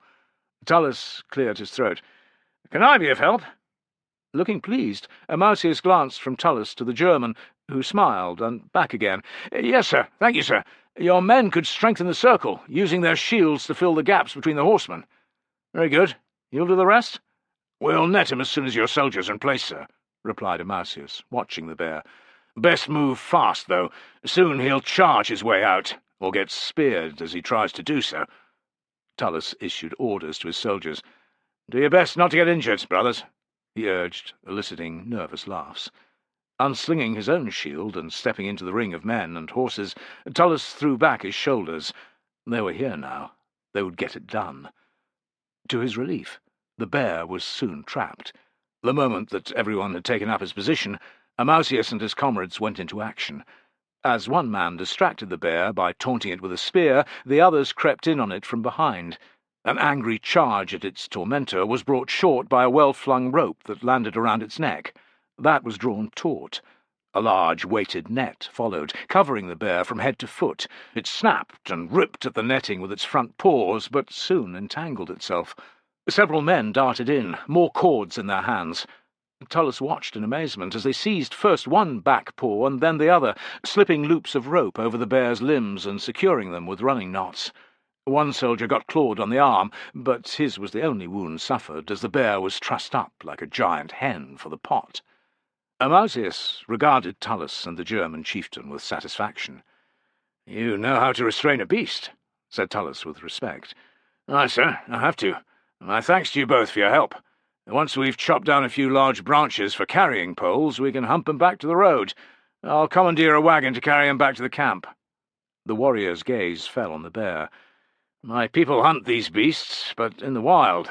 I do not understand why you would trap a creature only to kill it before thousands of people." Amausius looked scornful, but was prudent enough to say nothing. With a salute, he left them to it. "It is the Roman way," Tullus explained. "I too prefer to hunt, but the majority like to watch such spectacles from the safety of amphitheatre seats. There must be men of your kind who would do the same." The German laughed. "You speak the truth. I may surround myself with warriors, but not everyone in my tribe is a fighter." Close up, the German was an impressive specimen. Muscles rippled under his wool shirt, and his thighs were as thick as small tree trunks. The fine silver brooch pinning his cloak at the shoulder and the yellow tassels on the garment's border revealed his high-born status. "What tribe are you?" asked Tullus. "Cherusci," came the proud answer. Then a wink. "From the part of the tribe that's friendly towards Rome." "Ha!" said Tullus. Certain branches of the Cherusci had been indomitable enemies of the Empire just a few years before. "You're not one of Arminius's men, by any chance?" A centurion friend of Tullus had a high opinion of the Cheruscan officer, in the main because of his valour in the 3-year Pannonian War, which was still dragging on. There was a loud chuckle, and Tullus realized. "You are Arminius. One and the same." He leaned down, extending a hand. "Lucius Cominius Tullus." "Tullus." Arminius jerked a thumb at Tullus's helmet. "Senior centurion?" "Aye. You're an auxiliary prefect, I understand. I should call you sir, by rights." Arminius chuckled again. "There's no need for that. We're not on parade, are we?" Tullus found himself warming to Arminius's informal and genial manner. "Where are you stationed?" "I command the ala that's attached to the 17th, at Ara Ubiorum." The great base at Ara Ubiorum, home to 2 legions, was more than 50 miles away. It was also on the west bank of the Rhenus, but Tullus was used to German tribesmen taking the longer route north, via the opposite side. Been on leave? We have been, me and my boys. The camp commander let us go 10 days ago. Told us to meet up with the 17th again here, before the summer march into Germania. Tullus nodded. That made sense. Varus wants to talk to me. Publius Quinctilius Varus was the governor of Germania and the commander of 5 legions. He'd been in the 18th's camp for some time, preparing for the campaign ahead. Tullus knew him by sight, and had heard him speak on a number of occasions, but he had never been introduced to the man. "You know Varus?" Arminius shrugged. "We got on well, aye." Tullus felt a flicker of irritation that a German chieftain should be a friend of his supreme commander, when he, a veteran Roman officer of more than 25 years' service, was not. It wasn't altogether surprising, though. Arminius's cavalry detachment was similar in size to a cohort. He was a high-ranking noble of his tribe, a Roman citizen, and, as everyone knew, an honorary equestrian. The last detail rankled a little, just a little. "Well, when Varus has finished with you, come to my barracks. We can share a jug of wine." "I will take you up on that offer," said Arminius, grinning. "Until then." So that was Arminius, thought Tullus, watching the Cheruscan ride away. He tries hard, but he seems like a good sort. Chapter 3. Publius Quinctilius Varus was sitting at a desk in the office of the legate Gaius Pneumonius Valla, a room that he had commandeered since his arrival. Although his red tunic was of the finest quality, he was an unremarkable-looking, short man with thinning, curly grey hair and a slight paunch. Despite his luxurious surroundings, heavy wooden furniture, expensive busts of the emperor, and ornate candelabra, the office felt to him like a prison. "Are we nearly done?" he asked, knowing from the heap of documents and tablets on the desk that they were not.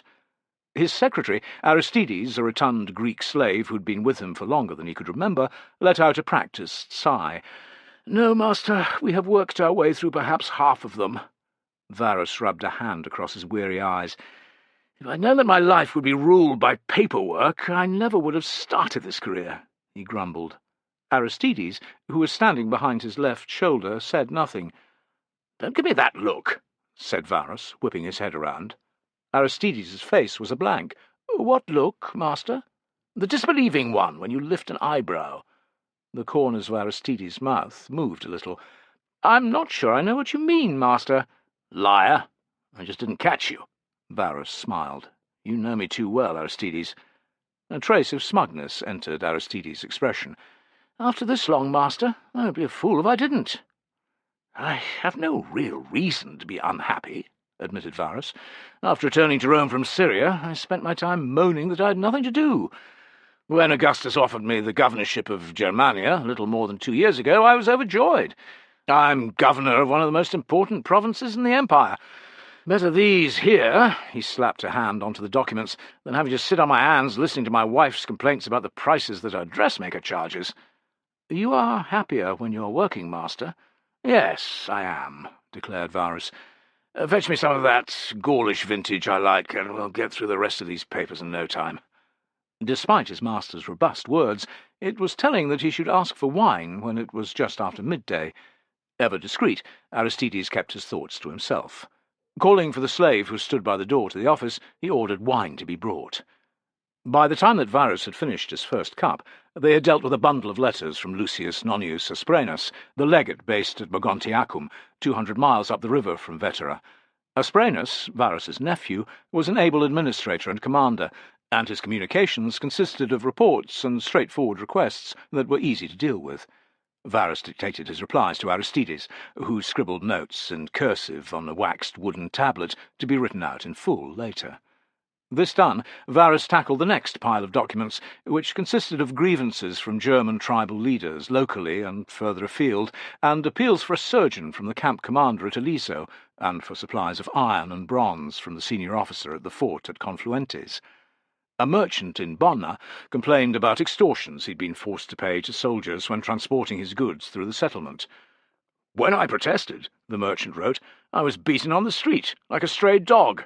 I went at once to the camp commander, who laughed in my face.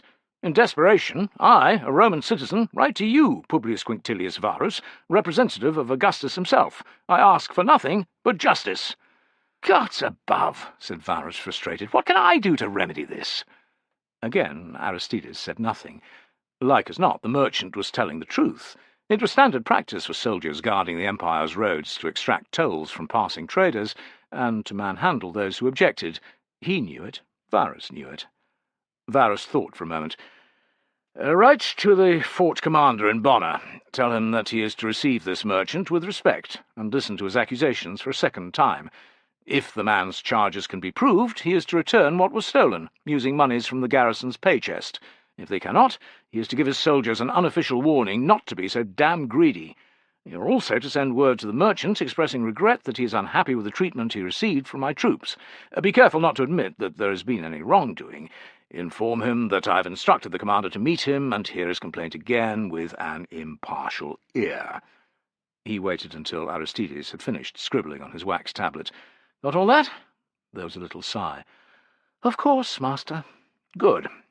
Varus threw a baleful look at the stack of correspondence, which was still substantial.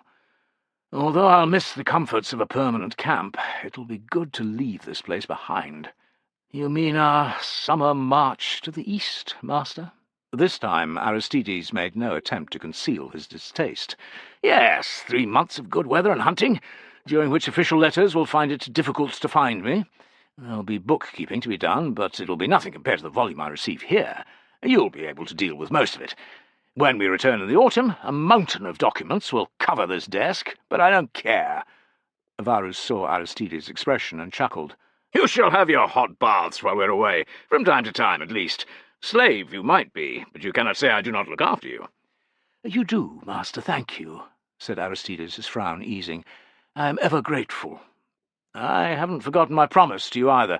When my term as governor is up, you will receive your manumission. You've served me well. It's the least I can do. Publius Quinctilius Varus, you are the finest master that a slave could wish for, said Aristides, beaming from ear to ear. He bowed. Gratitude.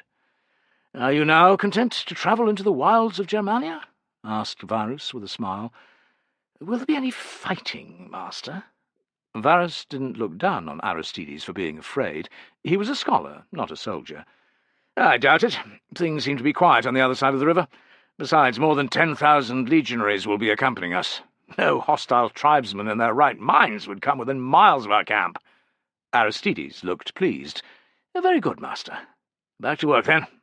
Varus picked up a wooden tablet and broke the seal on the string that held its 2 parts together. Opening it, he began to read. This is from the commander at Fectio. His news is good, and he asks for nothing, which makes a change from most of these wretched communications. What does he say, master? Almost his entire fleet, triremes, biremes, and troop transports is seaworthy. He places them at my disposal for the coming months, and awaits any orders. Varus rubbed a finger along his lips. It's a shame that I won't have reason to call on him this summer. Still, never mind. Better to have ships that I don't need rather than the other way round. True, master. Do you wish to reply? Yes. Congratulate him on his fleet's readiness. There are no special plans for the fleet at this time, so the normal patrols of the seas and the local waterways are to continue. Inform him that I will be marching east for the summer, taking legions 17, 18, and 19. Once the taxes have been collected and the harvest is in, we will return to the Renus and winter quarters. You can expect a visit from me soon after that. Varus was still waiting for Aristides to finish writing down his instructions when there was a rap on the door. Come, he called. One of the 2 legionaries stationed outside marched in and saluted. The new tribune is here to see you, sir. Varus's eyebrows rose, and he shot a look at Aristides. Again? Aristides gave a faint, diplomatic shrug. Send him in, ordered Varus. A moment later the tribune entered. He marched to within a few steps of Varus's desk and stood to attention. Signor Tribune Lucius Saius Tubero, sir. Tribune. Varus studied Tubero's blue eyes, blonde curls, and chiselled chin. His breastplate and boots had been buffed beyond even parade standard. Good looks and shiny kit don't make you a soldier, Varus thought. Be fair, he told himself a heartbeat later. This is the boy's first military posting. He's young and enthusiastic and wants to prove his worth. I was like that once. Did I come at a bad time, sir? Tubero glanced at the mounds of paperwork. There's never a good time for a governor. Perhaps you'll learn that one day. It was Varus's practice to find out everything possible about his new officers before they arrived. Tubero was only 17, young indeed to be a senior tribune, but his breeding was good. More important was that his father was a friend of Augustus, which explained his posting to the 18th as its second-in-command. If Tubero kept his nose clean and showed some ability over the next decade of his service and more, and if his family didn't fall from favour, there was every chance that he might end up as the governor of a province. Varus hoped that Tubero would prove easy to manage. He had enough to do without having to nursemaid yet another spoilt brat. "If it's not convenient now, sir, Stay," ordered Varus. "A short break from my administrative duties is always welcome. Thank you, sir. What brings you to my door?" "I've been here for a few days, sir." Tubero hesitated. "Are you settling in? I trust that your quarters are satisfactory?" "Everything's fine in those regards, thank you, sir." "Is the legate giving you a hard time?" "No, sir, he's been very helpful, instructing me in my duties." "Has one of the centurions been insolent?" This was a common occurrence. Veteran centurions often took a dim view of the young aristocrats who swarmed in from Rome to command them. "Or one of the junior tribunes?" "It's not that, sir." Varus's interest was piqued. "What is it, then?" "It seems quiet, sir. There's no trouble." "Here we go," thought Varus in amusement. "That's a good thing, Tribune. Peace is something to be valued. It means that the Empire's business can carry on without interruption." "Of course, sir. It's just that Remembering his early years in the army, Varus asked, "You want to see some action?" "Yes, sir." Varus ignored Aristides' little pff of contempt. "Your posting here will be for at least a year, Tribune. In other words, there will be plenty of time for you to draw your sword in anger." Tubero's nod was unhappy. "Oh, for the eagerness of youth," said Varus, thinking there's nothing wrong with humouring him in this matter. He's well connected, after all. "What would you like to do? Lead a patrol over the river?" "That would be wonderful, thank you, sir," replied Tubero, his face lighting up. "Fine. You can take my latest orders to the camp commander at the fort of Aliso. It's 2 days' easy march to the east, on the river Lupia. You'll pass a number of settlements as you go. Venturing that far into Germania should give you a feel for the land and the tribes. There shouldn't be any trouble. After you've delivered the letters and received the commander's replies, you will return." "My sincere thanks, sir." "A cohort should be more than sufficient. I'll have a word with Vala. He can ensure that the senior centurion in charge of the men is a solid type." Tubero flushed a little. "I don't need anyone to hold my hand, sir." "Let me be the judge of that, Tribune. That the imperial peace should continue in Germania is my responsibility, not yours." "Yes, sir," said Tubero, the reluctance loud in his voice. "Had you anyone in mind?" "As it happens, I have. A senior centurion called Tullus. Have you come across him yet?" "No, sir." Tubero somehow conveyed in the 2 words his scorn for those lower in rank than he. Varus began to grow a little irritated. "2 things, Tribune. The first is that it behoves you to make the acquaintance of every cohort commander in the 18th. In an ideal world, you would also get to know every centurion. It's not been long since you arrived, yet you ought at least to have heard of Tullus. He's a highly decorated, well-thought-of officer, with more than 25 years' service under his belt. Everyone esteems him, from Legate Vala to the lowest ranker. I've heard it said that he's one of the best-loved officers in the Legion." Like so many youths, Tubero could affect a disinterested look to perfection, thought Varus, his temper rising. "You will treat Tullus with the respect he deserves. Clear?" Tubero cleared his throat. "Yes, sir." "Secondly, a word of advice. Going about with your nose in the air while you're here will earn you few friends, and more than one enemy. Those of lower station have to obey you, but if you treat them like dirt, they will make your life difficult. Orders will be followed at the slowest pace possible, or forgotten, or misplaced. Do you understand?" I do, sir," muttered Tubero. "Good. You'll receive your orders for the patrol by nightfall. Dismissed." Varus's acknowledgment of Tubero's salute was curt. When they were alone, he looked at Aristides. "The young always know best, eh?" "It has ever been thus, sir." Varus sighed. "I was the same, I suppose. And so are you. If he's tempered in the right way, Tubero will probably make a fine soldier." "Indeed, sir." "I'll dictate Tubero's and Tullus's orders later. For now, we had best finish with this damn lot." Varus slapped the stack of documents. "Or we'll still be here at dawn." Late afternoon sun bathed the clearing where Arminius and his men had stopped, a short distance from the road that led east from Vetera to the fort of Aliso. The unit's hobbled horses were grazing beyond the cluster of lean-tos and tents. Piles of equipment were stacked close by: standards, helmets, mail shirts, swords, spears, and shields. Some of the warriors sat about on their blankets, talking and cooking, while others wrestled with one another or gathered fuel and water. From a nearby birch, a blackbird shrilled its indignation at the intruders on its territory. Arminius was sitting with several men by the fire outside his lean-to when a sentry arrived, looking excited. "Melo is here," he announced. "Bring him to me."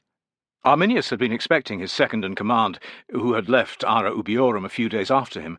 The warrior hurried off, and Arminius leaned over the cauldron that was suspended from a tripod above the flames. The venison stew within was from a deer that he'd brought down with an arrow some hours before. Its butchered carcass was still hanging from a branch on the nearest tree. "Ho, Arminius!" called a voice. Melo stalked up, and he and Arminius embraced. The other warriors didn't rise, but they greeted him with respect. Brown-haired, Melo was of medium build, but he was as solid as a block of stone. He leaned over the pot. "It smells good. What is it, venison?" "Aye, we've been hunting." Arminius indicated the carcass. After a little talk about the day's sport, Melo's expression grew serious. "Which chieftains did you manage to speak to?" he asked in a low voice. "Only those of the Chatti and the Eusippides," Arminius replied. "There'll be time enough to talk to the other tribes later, once the legions march east. How did you fare?" Arminius's eyes flickered at the others present, and back to Melo. Melo took his meaning. "Let's take a walk." "Yes." Arminius stirred the stew before tasting a spoonful. "It's good. Don't let it burn," he ordered one of his men. He scooped up 2 lengths of fishing line and hooks from the entrance to his lean-to. "Follow me," he said to Melo. "There's a stream not far off where we might catch some bream, even a salmon if we're lucky." "Salmon as well as venison. Lead on," said Melo. They walked a distance from the men before Arminius spoke again. "You shouldn't have said a word until we were alone. They mix with Roman soldiers all the time." "Every one of them is a warrior of your own damn clan, Arminius," protested Melo. Arminius's frown eased, but then returned. "Imagine, though, what might happen when we're on the other side of the river, and they're on the piss in the inns and catching the pox in the whorehouses. A man's tongue loosens when he's got a bellyful of wine, or a whore has sucked him dry. Most people don't pay any attention to drunken gossip, but it would only take one filthy Roman to hear something suspicious, word to reach Varus. All our hard work would be undone, just like that." "I won't mention it again." Arminius clapped him on the shoulder. He trusted Melo as few others. The man had saved his life more than once. Reaching the stream, they sat, baited their hooks, and tossed the lines into the water. "Tell me then," demanded Melo, "how are you received? Do you bring good news or bad?" "For the most part, it's good. The Chatti didn't take much convincing, which was no surprise. I think their chieftains might have been planning something. I was accused of being an upstart Cheruscan and trying to steal their thunder. I kept calm and praised them to the heavens as mighty warriors, and told them that they'd be free to do as they wished once the battle started." "Will they wait?" "I think so. Their priests said that as long as the omens continued to be good, the Chatti would do well by rising against Rome with us. One of their oldest chiefs spoke in my favour, saying that I knew the Empire's ways and how its soldiers fought." Arminius's grey eyes took on a darker, colder colour. "That I would spring the best ambush, which would cause the most casualties." "And so you will, brother," Melo agreed. "Varus likes you. He trusts you. When you fill his ears with tales of a tribal uprising, he'll lead his army off the Roman road, just as we have talked about." "I need at least 4 tribes on our side first," said Arminius, chewing a nail. "Varus won't march east of the Rhenus without 2 or 3 legions at his back." "We have 3 tribes already." 2. The Eusippides weren't convinced by your plan. I thought at first that the chieftains would agree, but when they took a vote, the majority voted against joining us." "Pah! Was it because of their dislike of the Chatti?" "That was part of it only. I persuaded them that they need not have anything to do with each other. They could camp apart and fight in different areas. It was more because their lands run right up to the bridge to Vetera. When the legions cross the river in anger, it's their people who die first, and their settlements that are burned. If there was a way to guarantee victory, one priest said, they'd be with us, but without that, it pays to be prudent. Understandable. Nothing can be guaranteed in this life, except death and Roman taxes. There was a bitter tinge to their laughter. If the Usipetes won't join us, the other tribes might not either, Melo said at length. Aye. There was a silence, during which Arminius's face grew stern and determined. When he spoke, his voice was granite hard. We have the priest Segamundus's support.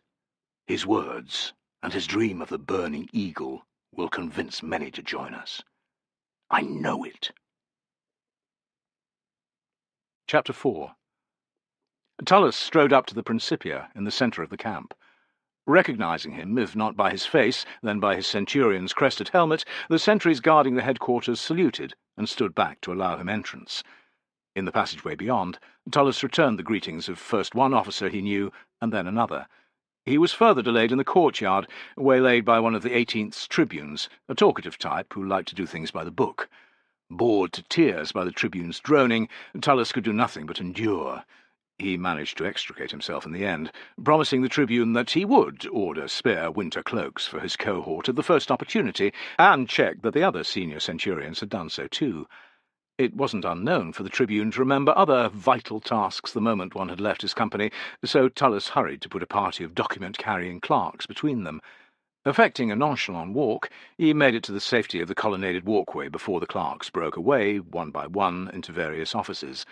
At that stage, Tullus was far enough from the tribune to be able to saunter around the passage to the great hall, the front of which formed the courtyard's entire back wall. The building's massive iron-bound doors stood wide open, as they did every day from dawn to dusk. They were only closed during the hours of darkness, and when important meetings were being held. The sentries here were present more to reflect the hall's importance than the need for security. Tullus returned their salutes with a nod, and entered.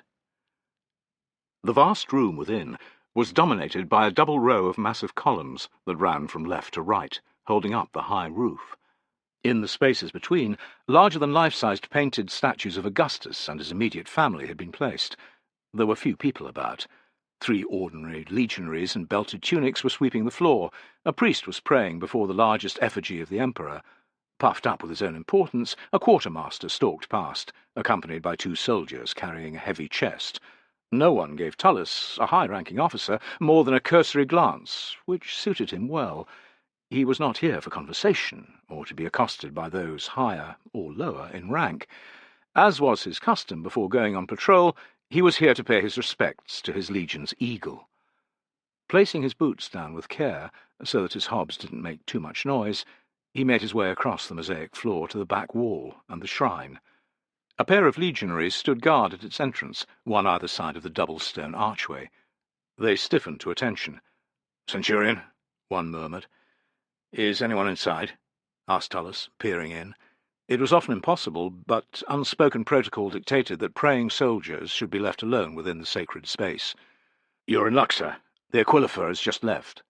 The soldier whose job it was to carry the eagle checked on the standard once daily. Pleased to have the place to himself, Tullus walked inside. Light, cast by a multitude of well-placed oil lamps, glittered off the stuccoed walls and the ceiling, and reflected off gold and silver emblems, images of the emperor, discs, human hands, spear-tips, laurel wreaths, on the dozens of standards that were propped up against the back wall. To the left and right of the standards were the embroidered cloth banners used by detachments from the Legion, and the imposing cavalry standards. In the centre of all, with a space on either side to indicate its status, the Legion's eagle had been placed on a special rosewood stand. A physical embodiment of everything that was noble about the 18th, it was an awe-inspiring sight. Compared to most, Tullus was not superstitious. Much of the time he didn't place a lot of faith in the gods either. In this room he felt different. A sense of reverence fell over him now, as it did with each visit. The deep silence helped. No one spoke in the shrine unless there was great need, and so too did the dazzling light cast by the abundant precious metal on display. The standard of a man's century and his cohort were also causes for pride, as were the battle awards affixed to their staffs. Yet the main reason for Tullus to bow, and for the hairs to stand on his neck, was the overwhelming sense of majesty emitted by the eagle. Cast from solid gold, and larger than a man could hold in both hands, the eagle was depicted lying forward on its breast. A golden wreath encircled its almost touching wings, which were raised straight up behind its body. Its open beak and piercing stare gave off a real sense of arrogance. "I know my purpose, and what I represent," it seemed to say. "Do you, Tullus? Will you follow me, even unto death? Will you protect me at all costs?" "I will," he thought, closing his eyes, "as I would have done since the first day I enlisted. I live only to honour you and my legion. I swear this by every god in the Pantheon." Tullus's heart thudded in his chest 10, 20, 50 times. There was no answer from the eagle. There never was, but a gradual sense of acceptance stole over him, as if his promise had been received, as if the eagle would watch over him on the impending patrol. He looked up. "You are a true soldier of the 18th, the eagle's eyes seemed to say. "You are one of mine." That was all Tullus ever wanted to be. Tramp, tramp, tramp. Shk, thunk, shk, thunk. The comforting sounds of hobnails striking the road surface and of mail shirts knocking off the back of shields filled Tullus's ears. He was riding alongside his century, which was positioned third along the column, a vantage point that allowed him to ascertain, should he need to, what was going on at the front and back, and to either side. Separated by strips of cultivation, German longhouses dotted the landscape. Boys stood watch over small groups of sheep and cattle. At the edge of a copse, a dozen bare-chested men toiled together, felling trees. This was the second day of their patrol, and they were nearing Aliso. Things had gone well thus far. From the start, the new tribune, Tubero, had been as keen as a leashed hunting dog with a scent of game in its nostrils, but he had listened, albeit with reluctance, to Tullus's advice. Moreover, he had followed it, which had been a relief to Tullus. Varus had sent a note on the eve of their departure, ordering Tullus to ensure that nothing untoward happened while they were gone. Despite Tubero's seniority, there was no doubt on whose shoulders the responsibility for the patrol fell. Tullus didn't know where Tubero was at that exact moment. Although that meant he had no one watching him, that the potential for trouble existed, oddly, Tullus did not care. There was something about Tubero that ruffled his feathers the wrong way. He couldn't decide if it was the tribune's condescending manner, or the faint air of disbelief he exuded every time Tullus expressed an opinion, or whether it was something else altogether. When he wasn't about, Tullus could feel less irritated, even if he then grew a little concerned about what Tubero might be up to. "Don't worry," he thought. "The young cock's only riding about as if he's the emperor, impressing the natives with his finery while he makes derogatory comments about them under his breath." After an uneventful first day, they had slept the night in a marching camp 20 miles from the Renus. Built during a long-since-forgotten campaign, it had been left in place for passing units to avail themselves of, and was popular among soldiers. Its solid earth ramparts and deep ditches meant an escape from their usual obligation of constructing a camp at the end of a day's march. These lighter duties, and an uninterrupted night's sleep, had ensured that the 14 miles to Aliso had sped by. Using the regular stone markers at the side of the road, Tullus reckoned that they were exceeding 4 miles an hour. Being able to maintain that speed was expected of legionaries, but it wasn't often insisted upon, because it wore men out fast.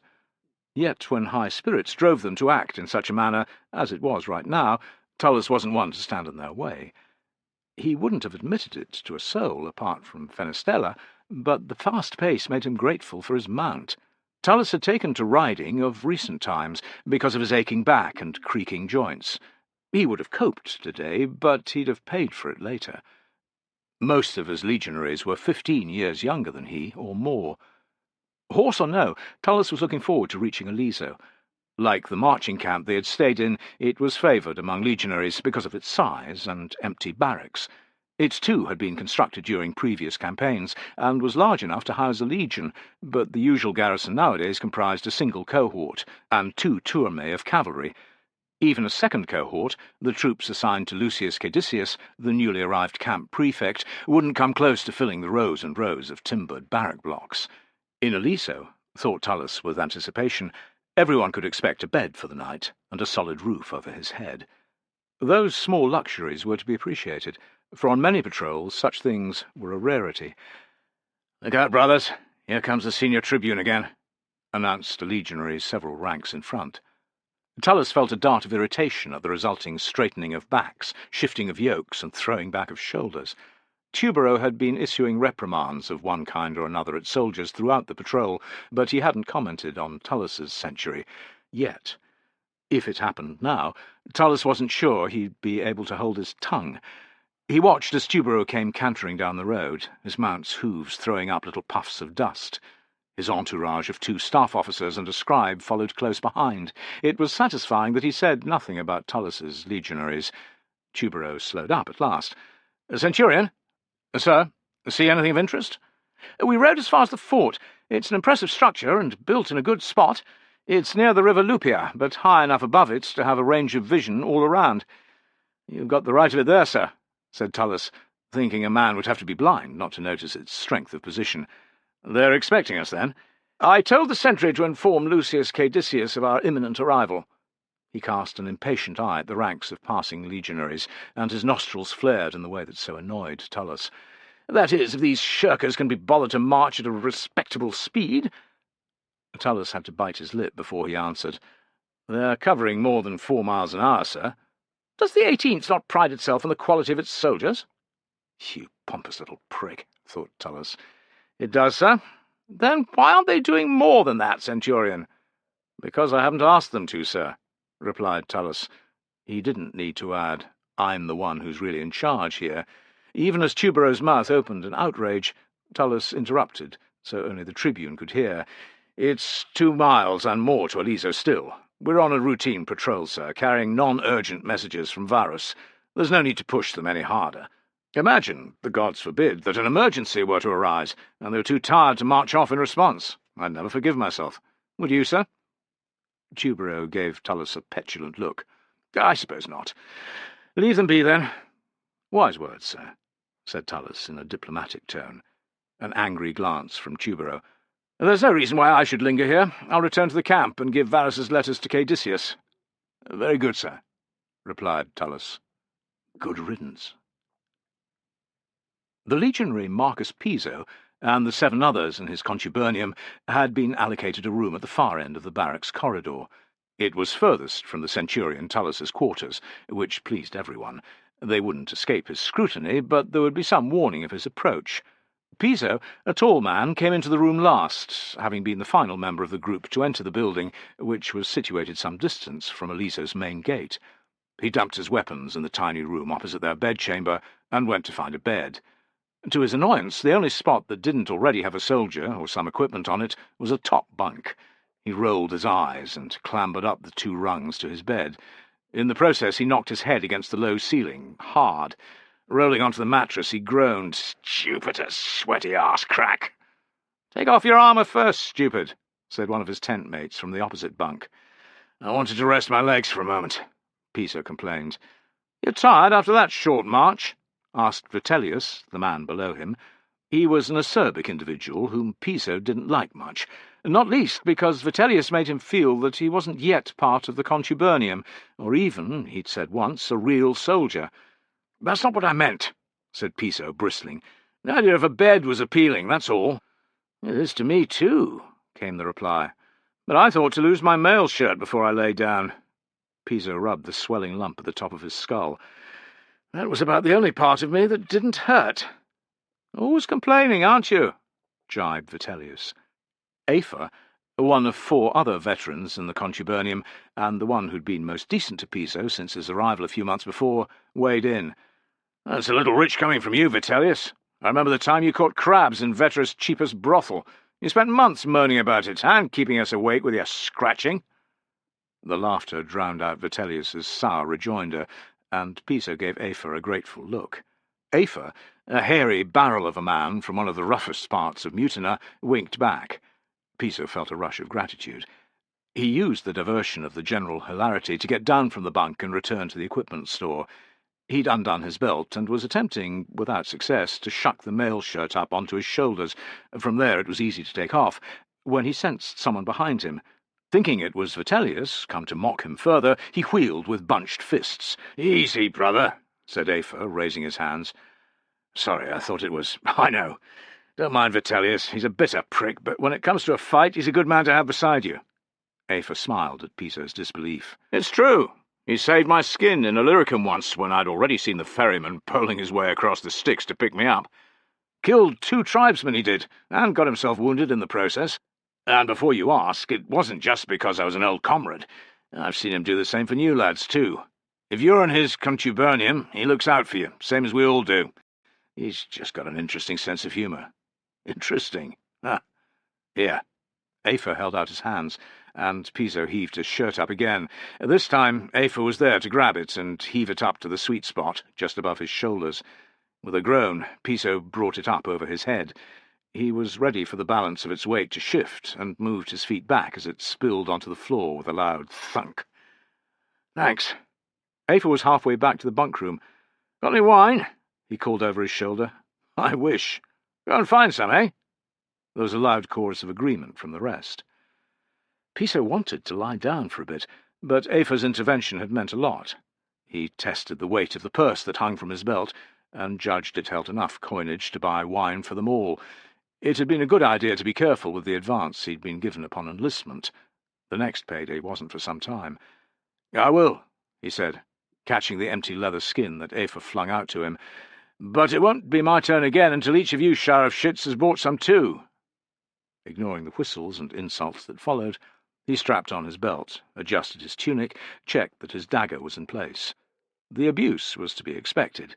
Being in the army wasn't that different to spending his entire time with a group of his boyhood friends in northern Italy. Checking that Tullus was nowhere in sight, he wasn't doing anything wrong, but the centurion always managed to find a fault of some kind with his appearance or kit, Piso sloped out of the barracks door. There were plenty of legionaries from the patrol about. Some were lighting fires to cook their evening meal, others had kit to repair and were doing it outside where the light was better. 2 men were playing dice in the dirt, watched by their friends. A pair with more energy than most were wrestling together, grappling and trying to throw the other to the ground. Wagers were being made on which of them would go down first. Piso was tempted to watch, even to gamble, but his thirst won out. "Anyone found a place to buy wine?" he asked. "Try the avenues around the garrison's barracks," advised a legionary. "There'll be someone flogging it around there." Muttering his thanks, Piso walked towards the main gate, where the resident soldiers lived. As he rounded the corner onto the Via Praetoria, an optio passed by. The man wasn't from Piso's unit. Nevertheless, he averted his gaze and breathed easier when the officer had gone. Piso had always been a little clumsy, perhaps because he was so tall, but it had never mattered much until he had joined the army. Everything had to be done just so, and if it wasn't, officers like Fenestella and Tullus let him know about it in no uncertain terms. Still, he seemed to be getting the hang of most things at last. Keeping his clothing and equipment clean and ready for use, wearing his uniform in the correct manner, marching in step, and weapons training were all routine tasks now. In the event, it didn't take Piso long to find some wine. A white-haired Phoenician with deep brown skin, "The only one of my race to trade in Germania," he boasted at the top of his voice, was hawking an assortment of goods from a portable stall near the camp's entrance. He had fish sauce and olive oil in little pots, aromatic herbs and exotic spices wrapped in twists of fabric, black pepper, coriander, and cumin.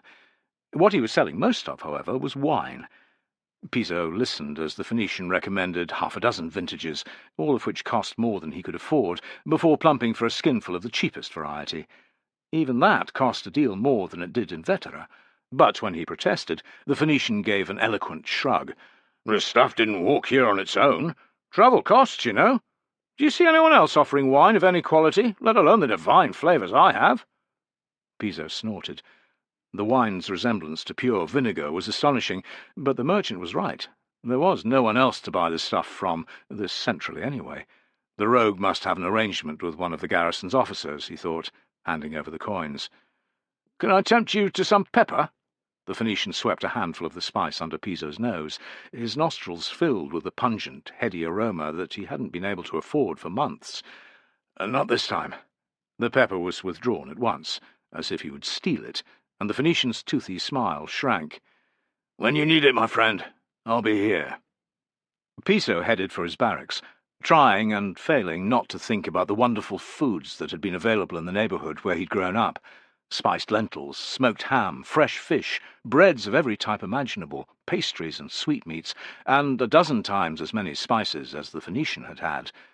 The signature dish of one local restaurant had been veal escalope with raisins. Piso had only been able to afford it once, but his mouth watered at the thought of it. Distracted by the fantasy, he didn't see the burly legionary in his path. With a clash of heads they collided. Piso stumbled back, clutching the throbbing lump on his skull. The other let out a string of oaths. "Clumsy bastard, watch where you're going!" "My apologies, I wasn't looking." Piso's heart sank as he saw that the soldier, one of the garrison, had two friends with him. As if on cue, they stepped to either side of their comrade, blocking the avenue. "Damn right you weren't," retorted the legionary. "You must have been thinking about your centurion shoving his cock up your arse." "There's no need for that," said Piso, wishing that Tullus were close enough to have heard, but he was nowhere to be seen. Neither were his tent-mates or any of his unit. "I said it was my fault, I'm sorry." "I don't care what you said, maggot," the legionary leered. "Me and my mates don't like you, walking around here like you own the damn place, buying up all the wine." Quick as lightning he snatched the leather bag. Shaking it, he grinned. "It's just been filled up, boys. Our luck's in, eh?" "Give that back." Piso reached out, but the legionary tossed the skin to one of his friends. Piso turned to the man, but, like bullies who've taken a child's toy, he threw to the next one. "I paid for that," said Piso, his temper rising. "It's mine. Regard it as payment for being such a fool." The big legionary spun on his heel with a chuckle, and Piso closed his eyes, wondering what to do. Trying to get the skin back would get him beaten up, but if he let the men walk away, his comrades, in particular Vitellius, would remind him of the humiliation for days to come. He waited until the trio had all turned away before he charged, arms outstretched, managed to knock the legionary's comrades aside, but in the process slammed into the man's back faster than he'd meant to. Down they both went, Piso landing on top. There was an oomph of pain from beneath him. Surprised and relieved that he hadn't been injured, Piso grabbed the skin and clambered to his feet. One of the soldiers that he'd pushed sideways swung a wild punch. Piso ducked, and it whistled over his head. "Get him! Get the horse on!" roared the big legionary from the ground. He couldn't hang about. Piso darted forward in the direction of his barracks. Eyes fixed on the middle distance, he didn't see the foot that had been stuck in his path. The dirt came up to meet him with sickening speed. His left shoulder was the first to hit it. Next was the side of his face. Starbursts of agony went off in his brain. Half stunned, he lay helpless as his enemies closed in. Piso knew the pain would be bad, but the shock of the first studded sandal connecting with his head was beyond anything he'd ever experienced. Another followed, and then it was kick after kick to the ribs and belly. Nausea swamped him, and he retched. "Beat the shit out of the maggot, but do it quick," said the man he'd walked into. "Otherwise an officer will catch us." "Or I will," said a voice that Piso, confused, couldn't quite place. "One of his mates, are you? Fuck off, or we'll give you a hammering as well," the big legionary retorted. "Will you now?" The speaker laughed. "Piso, can you get up?" The urgency in his saviour's voice penetrated the fog encasing Piso's brain. With an effort he sat up, then stood. Dumbfounded, he stared at Vitellius, who was facing up, alone, to the three legionaries. The dagger in his hand explained their hesitancy. Only one of them, the weediest-looking, was armed. Piso picked up the wineskin, he wasn't going to leave that behind, and scrambled away from his assailants to Vitellius's side. "Draw your blade," Vitellius hissed. Piso obeyed. "Listen, you sewer rats. Me and my friend are going to walk away, with our wine. You are going to stay put, unless you want to end your days with a knife in your belly." Vitellius edged a step backward, and, taking the hint, so did Piso. The big legionary glanced at his friends. "Come on, we can take them." "Off you go," the weedy one said. "I'm not dying for a skin of wine." "Me neither," said the third soldier. "Screw the both of you!" shouted the big legionary at Piso and Vitellius. "Don't let me catch either of you round here again, or you'll be sorry." "Fuck you too!" Vitellius shuffled backwards a dozen steps and more, all the while facing the legionaries. Piso did the same, waves of relief washing over him. A little further, and they'd be safe. A moment later the three made obscene gestures and began walking in the opposite direction. "You all right?" asked Vitellius. Fine, replied Piso, even as the light-headedness took hold. His vision blurred, and he swayed. Vitellius drew one of Piso's arms over his shoulder and held it tight. "Lean on me, brother. Those bastards won't come back. We can take it slowly to the barracks. We'll have a nip of wine in a bit to give us some strength, eh?" It hurt to laugh, but Piso did so anyway. "That sounds good. Were you looking for me?" "Aye. You were taking so long that we were dying of thirst. I said I'd find you." "I'm glad you did." "My thanks, Vitellius." Vitellius patted his hand. "You're in my contubernium, and I'm in yours. We might hurl shit at one another, but we look after our own." At this, the pain that had been battering Piso's body faded a little into the background. For the first time, he felt like a real legionary. Chapter 5. Evening had fallen over Aliso. The legionaries of Tullus's cohort had been allocated quarters some time since. While the 5 other centurions ate with the camp's officers, he and Tubero had been invited to dine with the camp prefect, Caedicius, and the fort's usual commander, Granius Marcianus, in the run-down praetorium.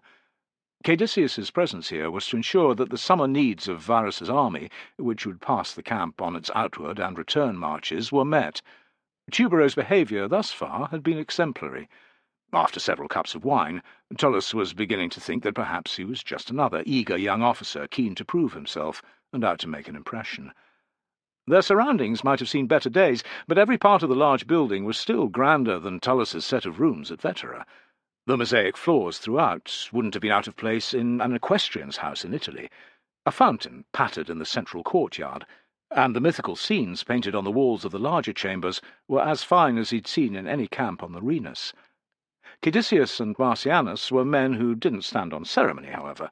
The couches upon which the previous occupants' guests would have reclined had been stacked at the far end of the dining-room, and a plain but serviceable table and set of chairs set up in their place. Tubero's face had registered surprise at the informal arrangement, but he'd had the wit to remain silent. The primus pilus, or chief centurion of the 18th, for many years, Caedicius was now camp prefect. Technically, Tubero outranked him, but in reality it was a different thing. Not that Caedicius made a thing of that either. He had ushered them to the table as any host might, and poured each man wine with his own hands, while Marcianus had passed round the cups. The olives that they'd had to start hadn't been the freshest, but this far from Italy that was unsurprising, thought Tullus. The local cheese, and the wine, which was excellent, had more than compensated for their lack of flavour. So, too, had the leg of wild boar, roasted whole and served with garlic and rosemary. Silence had fallen over the table as the 4 officers sat upon it. Caedicius mopped up some of the juices on his plate with a piece of bread and popped it into his mouth. After swallowing, he sighed. "God, so that tastes good."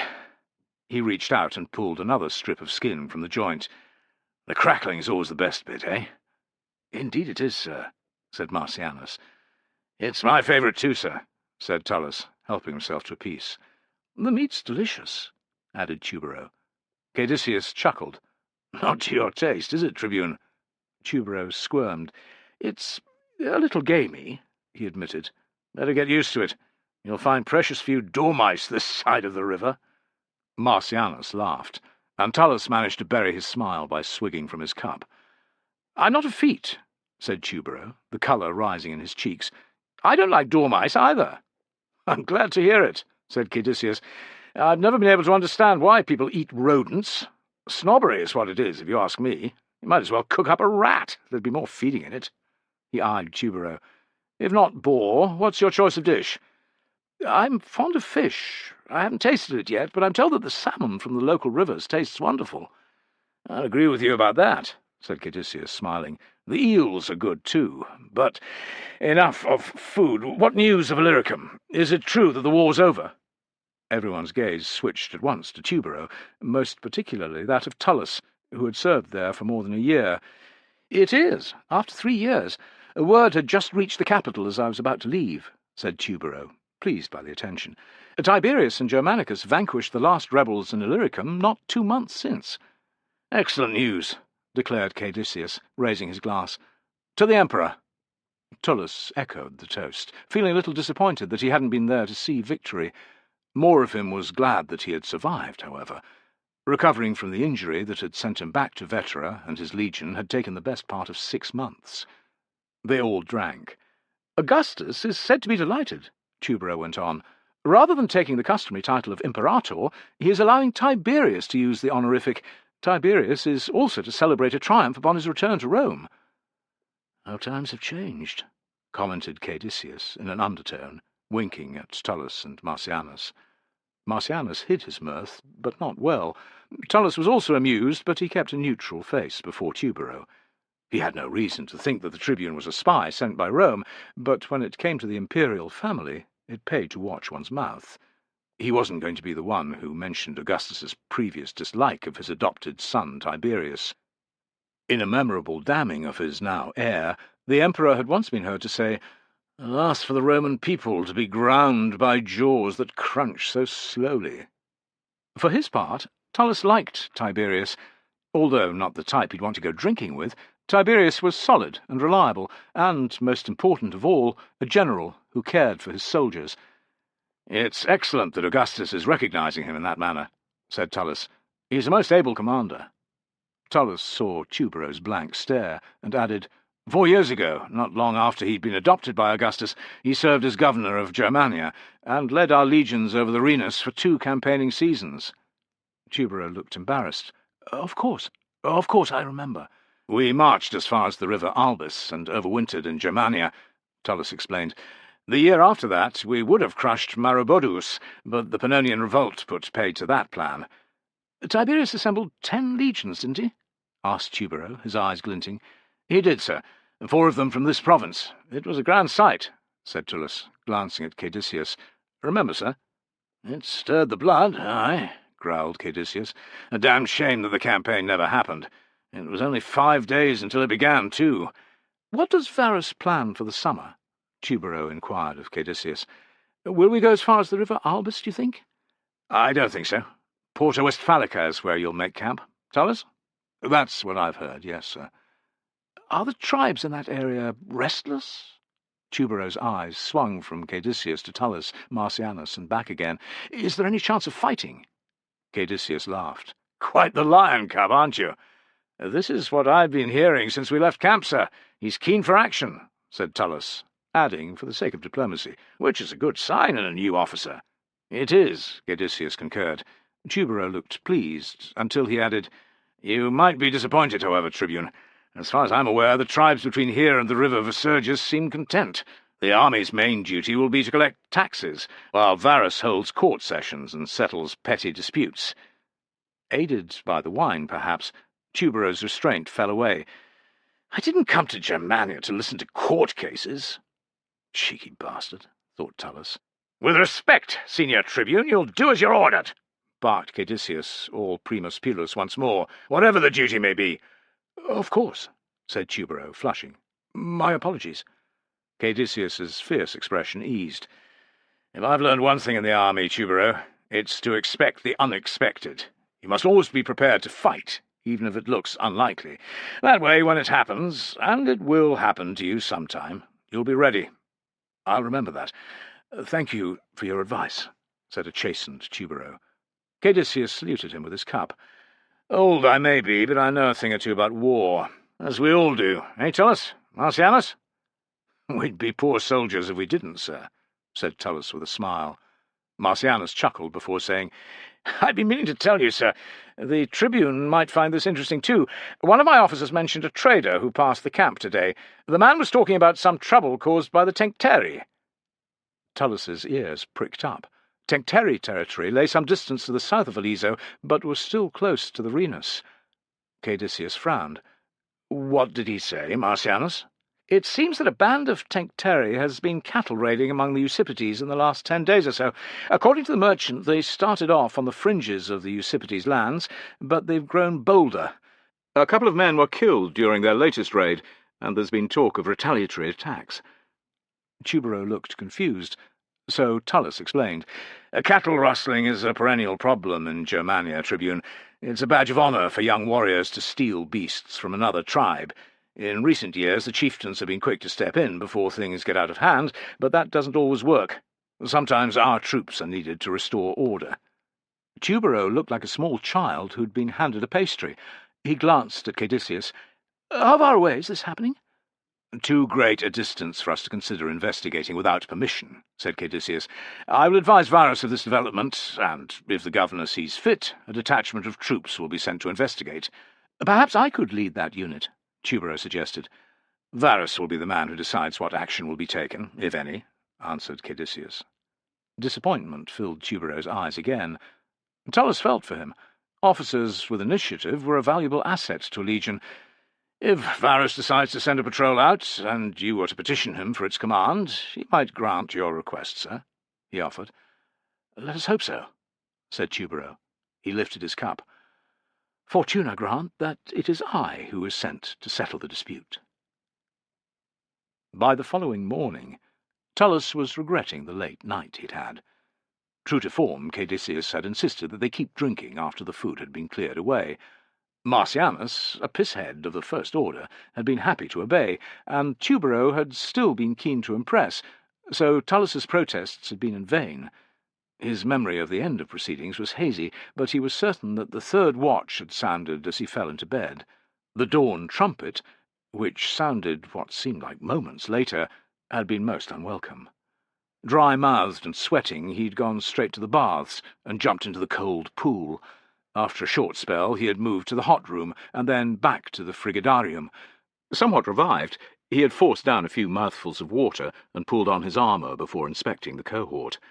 Prompted by Fenestella and the other centurions, it had already formed up in the wide space between the walls and the barracks, ready to march back to Vetera. As he stalked the formation, 3 centuries wide and 2 deep, Tullus noted that some men looked worse for wear, but most seemed fit and ready. Given his own state, he decided to say nothing. The soldiers could be assessed as they marched. As long as everyone kept up, he could overlook a few hangovers. It was some consolation that when Tubero appeared, late, he was red-eyed and pale-faced. Tullus affected not to notice. Caedicius came to bid them farewell. To Tullus's chagrin, he looked as spry as a man half his age, who hadn't touched a drop. "I'll see you in the summer," he declared. "May the gods guide all of our paths until then. Good luck, Tribune." Tubero's response was more scowl than smile. "Thank you, sir." "Ready, sir?" asked Tullus of Tubero. There was a grim nod. "You have Caedicius's letters for Varus?" "My staff officer has them." "Very good, sir. With your permission, then?" A weak gesture from Tubero indicated that he should continue. Satisfaction filled Tullus. "He'll be as quiet as a mouse on the way back," he thought. He gave the order to turn about face, and to move out in turn after the tribune had led off. Tubero and his followers rode past the front ranks of the cohort, towards the gate. In neat ranks, the centuries began to march after, each falling into line behind the next, standard-bearers at the front, and the centurions riding alongside. Tullus's soldiers were in first position, as before, but he did not join them yet. When the entire unit was moving, he saluted Caedicius. "Thank you for your hospitality, sir." Caedicius chuckled. "You look as if a couple more hours under the blankets would have helped. As for Tubero, well, they don't make them like they used to, do they? I'll be fine, sir. Tubero, too. The fresh air will clear our heads." Caedicius inclined his head. "Farewell, until next we meet, Tullus." "Farewell, sir." Tullus urged his horse after the cohort, grateful once more that he did not have to walk. The morning passed without event. Practised at dealing with hangovers, Tullus drank often from the 2 water-skins he was in the habit of carrying. When the inevitable piss-stop started to become necessary, he slipped from his horse's back and ignored the chorus of ribald comments that accompanied him down the bank off the road. In his mind, for soldiers to make fun of their commanding officer was acceptable in certain circumstances. If Julius Caesar had tolerated his soldiers chanting that the men of Rome should watch their wives, the bald adulterers, back home, who was he to care if his troops were amused by the small size of his bladder? What mattered was that they respected him, and that they obeyed his orders, both of which they did. Tubero wasn't used to being the butt of ordinary soldiers' jokes, however. Some time later, Tullus was riding along, eyes closed, imagining one of his favourite whores doing what she did best, when the senior tribune's outraged voice dragged him from his reverie. "Tullus! Tullus!" Yes, sir." Fully awake, or forgotten, he regarded a puce-faced, sweating Tubero from no more than 10 paces. "What's wrong, sir?" Tubero's cheeks went a shade rosier. He cleared his throat and pulled his horse's head around so that it faced forward again. When Tullus was alongside, he leaned in with a conspiratorial look. "I'm not feeling well this morning." "Sorry to hear that, sir," replied Tullus. "I was feeling nauseous just now. I climbed off my mount by the side of the road and was sick. I vomited." "My sympathies, sir. These things happen. Has it passed?" asked Tullus, holding in his amusement. He knew what was coming. "I don't need sympathy, Centurion." Tubero glared at the passing legionaries, one of whom had snickered. "No, sir," said Tullus, adopting the blank, uncomprehending expression favoured by low rankers pretending not to understand an officer. "Your men mocked me. There I was, retching, feeling terrible, and all they could say was, 'Too much wine last night, Tribune,' or 'Typical, an officer who can't hold his drink.'" Tullus put on a solicitous face. "That's terrible, sir." "One even said, 'I'd like to see you in combat, Tribune,'" cried Tubero. "It's insufferable, outrageous." "Did you spot the soldiers who made the comment, sir?" asked Tullus, knowing full well what the answer would be. "Do you think I have eyes in the back of my head?" "No, sir." "You must do something," hissed Tubero. "Such contempt cannot be tolerated." "I didn't like it the first time it happened to me either, sir." He smiled at Tubero's shock. "It happens to all of us, sir, even Varus." "It's indiscipline of the worst kind." "Different rules apply on the march, sir. Stupid jokes don't harm anyone, and they pass the time." Tubero did not look convinced, and Tullus added, "The dogs have been ribbing me all morning because of the frequency with which I've had to piss." "Look, the Centurion's at it again. His bladder must be the size of an apple. Keep out of the way, brothers. Tullus is about to flood the place again. I tolerate it, sir, because it makes me human in their eyes. Let's be clear. They still have to follow orders. I don't give them a pubic hair's leeway on that, but it's part of the marching ritual." There was silence for a moment, and then Tubero nodded. "So be it, Centurion. I will overlook the men's attempts at humour, this once. Let it be known that if it occurs again, I'll have the whole damn cohort on latrine duties, and worse, for a month. Do I make myself clear?" Despite the sweat coating his forehead, Tubero's stare was unwavering. "You do, sir." "As you were, then." Tubero gave his horse its head and trotted off to the front of the column. Tullus watched him go, thinking that perhaps his initial dislike of the Tribune had been well-founded after all. Despite this, what had just taken place wasn't entirely bad. It took considerable spine for a freshly commissioned senior officer to disagree with a veteran centurion. Tubero might yet develop into a fine leader. Marshalling what was left of his goodwill, Tullus told himself that that would be the case. It felt better to think that rather than the other things Tubero could turn out to be. Patrol routine took over once more. Several miles down the road, Tullus judged that it was time to halt for a meal break. The front and rear sentries had to remain on duty on the road and eat where they stood. Meanwhile, the four from the column's middle spread out into a fresh-tilled field, unslung their shields, and devoured bread and olives. Tubero, who had returned, watched with clear annoyance, but did not intervene. "I'm not hungry," he snapped when Tullus offered him some food. It wasn't long before he took off again with his entourage in tow, shouting over his shoulder that he would keep scouting out the road ahead. "Good fucking riddance," Tullus heard one soldier say. Fenestella, who was sitting beside Tullus, chuckled.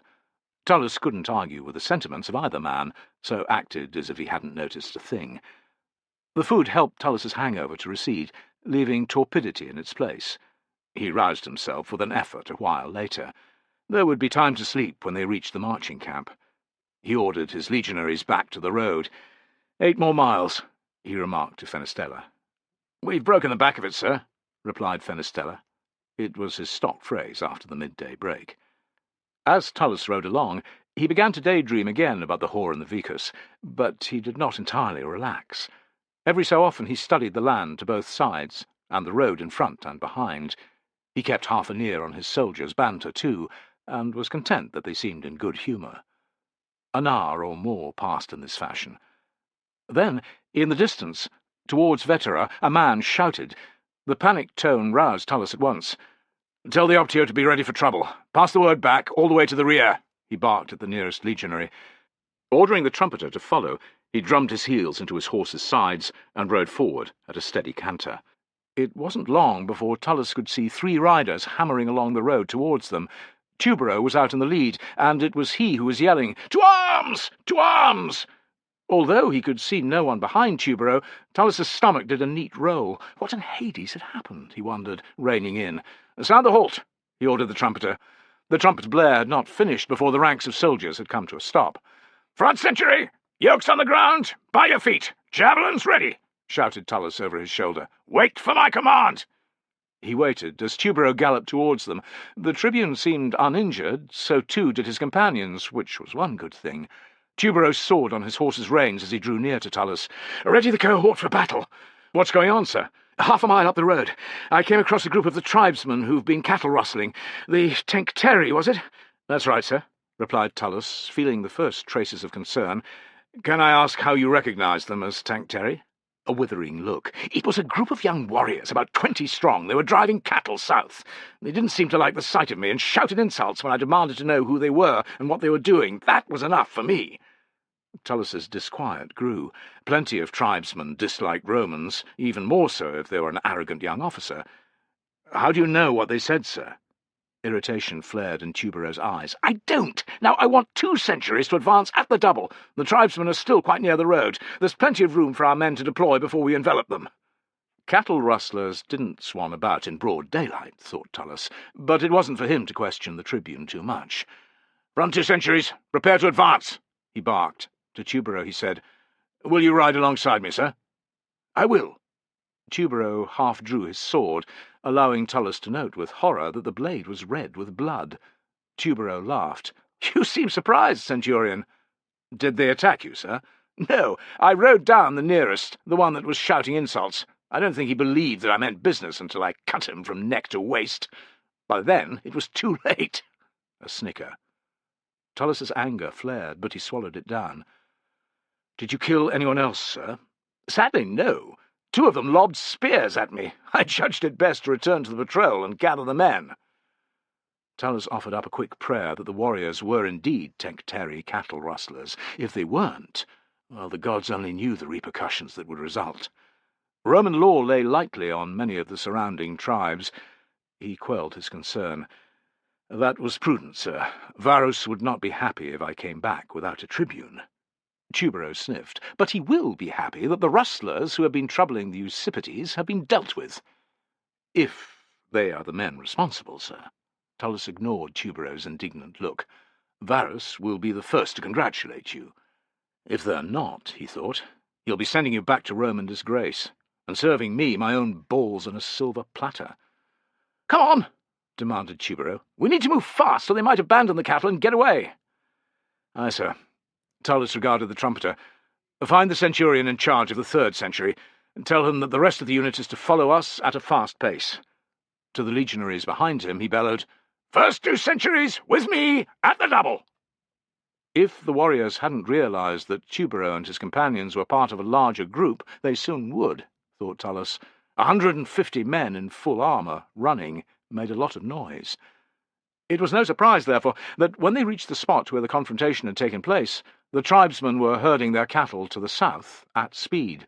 Tullus's heart quickened. Whatever the right and wrong of it, they were quarry now. "If 1 century moves to the left, sir, it should cut them off from those trees by the river. The other century goes to the right. Some might get away, but we'll soon run them down. If any are foolish enough to come back in this direction, they'll meet the rest of the cohort." "Fine," replied Tubero. "Try and keep a couple alive, at least. They can be interrogated before I have them crucified." Beckoning to his staff officers, he galloped off, straight after the warriors. "Sir—" But the tribune paid him no heed. Impulsive fool, thought Tullus. It'd just be my luck for one of the tribesmen to fell him with a lucky spear. Despite his dislike of Tubero, he had no wish for that to happen, nor to suffer one of Varus's thunderous and famous dressing downs. He issued his orders, deciding to take his century to the right, while the other centurion and his men went to the left. They charged down on the pasture upon which the cattle had been grazing when Tubero arrived. The corpse of the man slain by the tribune stood out, a slumped figure on the green grass, surrounded by a circle of crimson.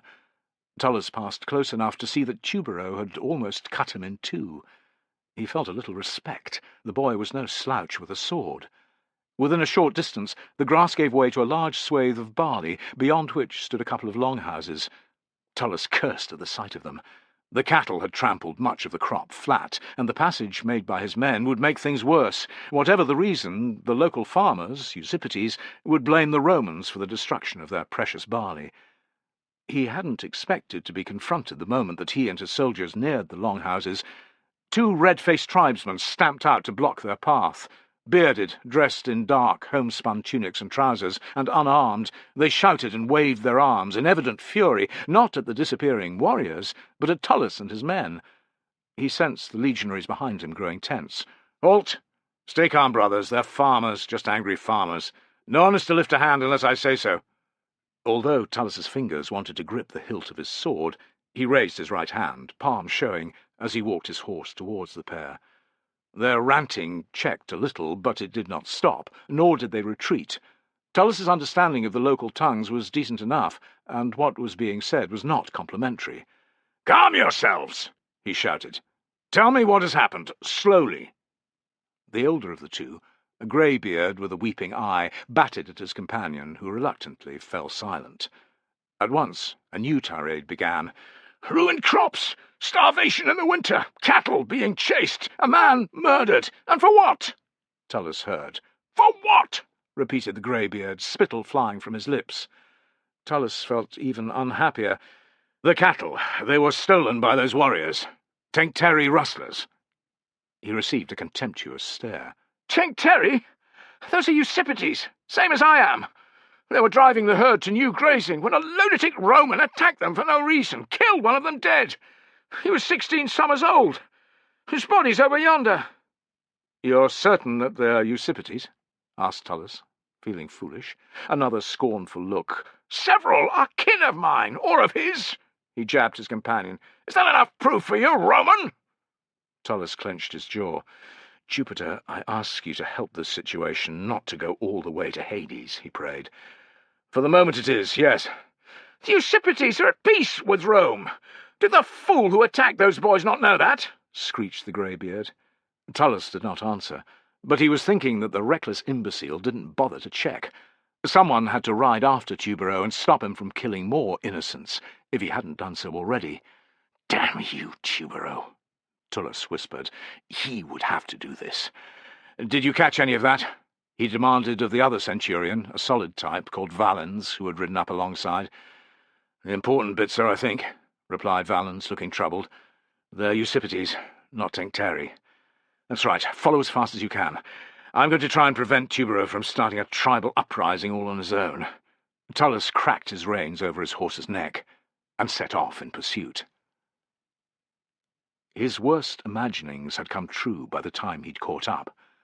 Tubero and his companions had cut down 3 more men, killing one and wounding the others so badly that Tullus doubted they would live. He had no doubt that if the remaining tribesmen, a group of 15 or so fearful-looking youths wielding spears, hadn't banded together in a loose circle, Tubero would have done for even more. While his staff officers watched, he was riding his horse to and fro, just beyond spear-throwing distance, hurling insults. "You dogs! Scared of facing me, are you? Wait here, then, until the soldiers arrive. You'll all die soon enough. You're cowards and thieves, the lot of you." "Sir." Although the staff officers saluted, Tubero didn't appear to hear his first shout. Tullus rode closer. "Sir!"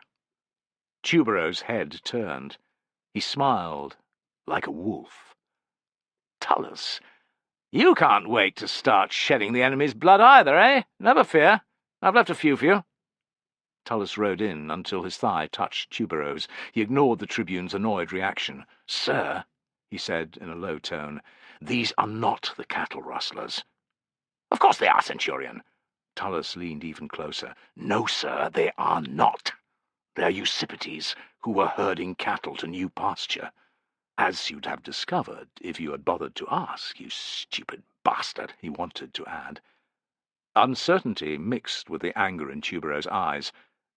"How can you be sure?" "I spoke to the farmers in the houses back there. They're kin to these youngsters." "There must be some mistake. They shouted at me. They fled when I rode towards them." Tullus ground his teeth. "They must have panicked, sir, having an armed Roman charging them, shouting in a tongue they didn't understand." Tubero digested this in silence. After a moment his face cleared. "Oh, well, a few less tribesmen in the world is no bad thing, eh?" "The Usipetes are not at war with Rome, sir. The tribe's leaders will count this as an unprovoked attack. They'll say that the youths were murdered. Varus won't be best pleased either." Tubero's eyes glittered like those of a snake watching its prey. "What will you tell him?" "I can't trust this one as far as I can throw him," Tullus realized. "What happened, sir? Nothing more?" "See that that's all you do, Centurion." Wheeling his horse, Tubero rode away, leaving Tullus to clear up the mess. Chapter 6.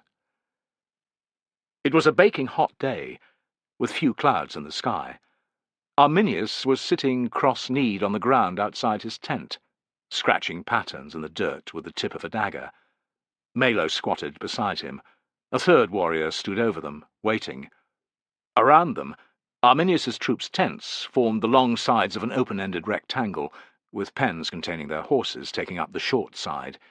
The open end faced on to one of the many avenues in the sprawling temporary camp that had sprung up outside Vetera, as Varus's summons was answered by the troops along the Rhenus. Despite the number of tents, it was quiet. Most of the men had headed for the inns and brothels the instant that they had been given permission. "I want to hear every word of what you just told me again," Arminius ordered. "Some young Tencteri have been rustling cattle from the Usipetes over the last moon or so," said the warrior. "The Usipetes had begun to think about reprisals, but the Romans at Aliso heard about the latest raid before they had a chance to act. A patrol that was making its way back from there chanced on a group of Usipetes youngsters who were herding some cattle to fresh pasture. One of them, it sounds as if it might have been Tubero, a new senior tribune, assumed that the boys were rustlers. He attacked them, killing several. A bloodbath was prevented only by the intervention of a centurion who discovered that the youngsters were not Tencteri." "Was any apology made?" "Not as far as I know." "This is how they treat men from a tribe who are at peace with Rome," spat Malo. "The dirty Roman bastards." "Peace, Malo," said Arminius, although his eyes remained ice-cold. He glanced at the warrior. "My thanks. You're going for a drink now, I assume, or two?" A sheepish grin. "Aye. A favour. Go into as many of the taverns as you can before you get pissed. Make sure that every tribesman you meet hears the story." "You have my word, Arminius." When the warrior had gone, he regarded Malo again. "The deaths of those youngsters are regrettable, but they're also a godsend." "Their deaths will push the Usipetes to join us." "Indeed." Arminius's smile was tight, precise. "I couldn't have asked for a better way for it to happen." "But," Arminius bent towards Malo, "I wish those youngsters hadn't been slain. You know that more than anyone. But if their deaths guarantee that the Usipetes join our cause, and that other tribes do too, does that not make it worthwhile?" There was a moment's pause. "It does, curse it," Malo said with a shake of his head. "Think about the blood price we will extract from the Romans when the time comes." "When the time comes," repeated Malo. "It seems as if I've been waiting all my life for an opportunity to hit Rome where it really hurts." He made a rueful face. "As if you haven't, too." "It's been a long time for us both," Arminius agreed, "but the waiting will soon be over." The sound of approaching footsteps brought their conversation to a close. Soon a young legionary appeared from the direction of the camp. Sweat was running down his face, evidence of how hot it was to wear full kit in summer weather. His pace slackened at the sight of Arminius and Malo. "Sir," he said with a perfunctory salute. "Greetings," Arminius replied, annoyed that even a low-ranker could indicate his disapproval with such ease. "I'm looking for Arminius of the Cherusci, sir." "I'm the man you seek," offered Arminius, and was pleased to see the legionary's face redden with embarrassment. "What brings you here?" "Varus asks you to the Principia for the start of the 9th hour, sir. He's to hold an inquiry into the incident with the supposed cattle rustlers." Malo stiffened, but the legionary didn't appear to notice. "Thank Varus," said Arminius, "and tell him that I will be delighted to be there." "Very good, sir." With another salute, the legionary withdrew. "Supposed rustlers? What were they doing then? Stealing cattle from themselves?" hissed Malo. "Peace, brother. If Varus didn't keep up the pretense, he'd be as good as admitting that the tribune murdered innocent men. Which he did. You and I know that. The centurion who intervened knows it. Varus must do as well, but he's not going to hurl shit at one of his own, especially a senior tribune, before he's heard what happened. I'll wager you my best sword that even when he has listened to everyone's story, and it's clear that the officer in question acted without good reason, Varus won't punish the whoreson, at least not in the way he deserves. Being pressed face first into a bog by a wicker hurdle would be too good for him." Malo was referring to the common tribal method of executing criminals. "You're right." Arminius got to his feet and dusted down the backs of his trousers. "But that doesn't mean I can't make Varus squirm. Can't embarrass him into paying heavy reparations to the families of the dead men." He added, in a low voice, "The Eusipites will be furious at the travesty of justice offered to their slain. Every last warrior of theirs will want to take part in the ambush." "Don't know, but I can't wait for that day," said Malo. "Patience, brother. It draws near," said Arminius, his expression fierce as a hawk's. Varus was irritated. Irritated by the meeting he was having to convene, irritated with Tubero, who was its cause, irritated by how long it was taking to get ready. He slapped his body-slave's hand away from the turgees on his left shoulder. "By all that's sacred, you must have done by now!" The slave bowed his head and stepped back. With a critical eye, Varus stared into the tall bronze mirror that stood alongside the stand for his armour. He had bathed and been shaved.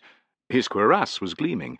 The red sash of his office was sitting in the correct place. His ornate sword hung at the right angle. He glanced at his feet, which were encased in a pair of well-polished calf-high leather boots. "Well," he asked, returning his gaze to the mirror. "You look perfect, master," said Aristides. "The governor from head to toe." "Not quite," replied Varus in a dry tone. He clicked his fingers. "Helmet!" The slave hurried forward again, felt liner and horsehair-crested helmet in hand. When he'd tied the chin-strap in place, Varus checked the mirror once more, and then threw an inquiring glance at Aristides. "You're the personification of Rome, master," said the Greek. "Ah, you could charm the birds down from the trees, Aristides," Varus mocked, but was pleased nonetheless. "I'd best get to the Principia. It wouldn't do to arrive after the Eusipites. Is Vala ready?" "He's waiting for you in the courtyard, master." "Good." Varus brushed a hand over the statuettes on the little shrine by his bed. "Ancestors, grant that this goes well," he asked. Pushing his unease deep inside, he walked to the bedroom door. Aristides got there before him and opened it with a flourish. "A master?" Varus gave him a cordial nod, but his face changed as he stalked out into the corridor, becoming stern, even intimidating. When the legionary on duty outside saluted, he affected not to see.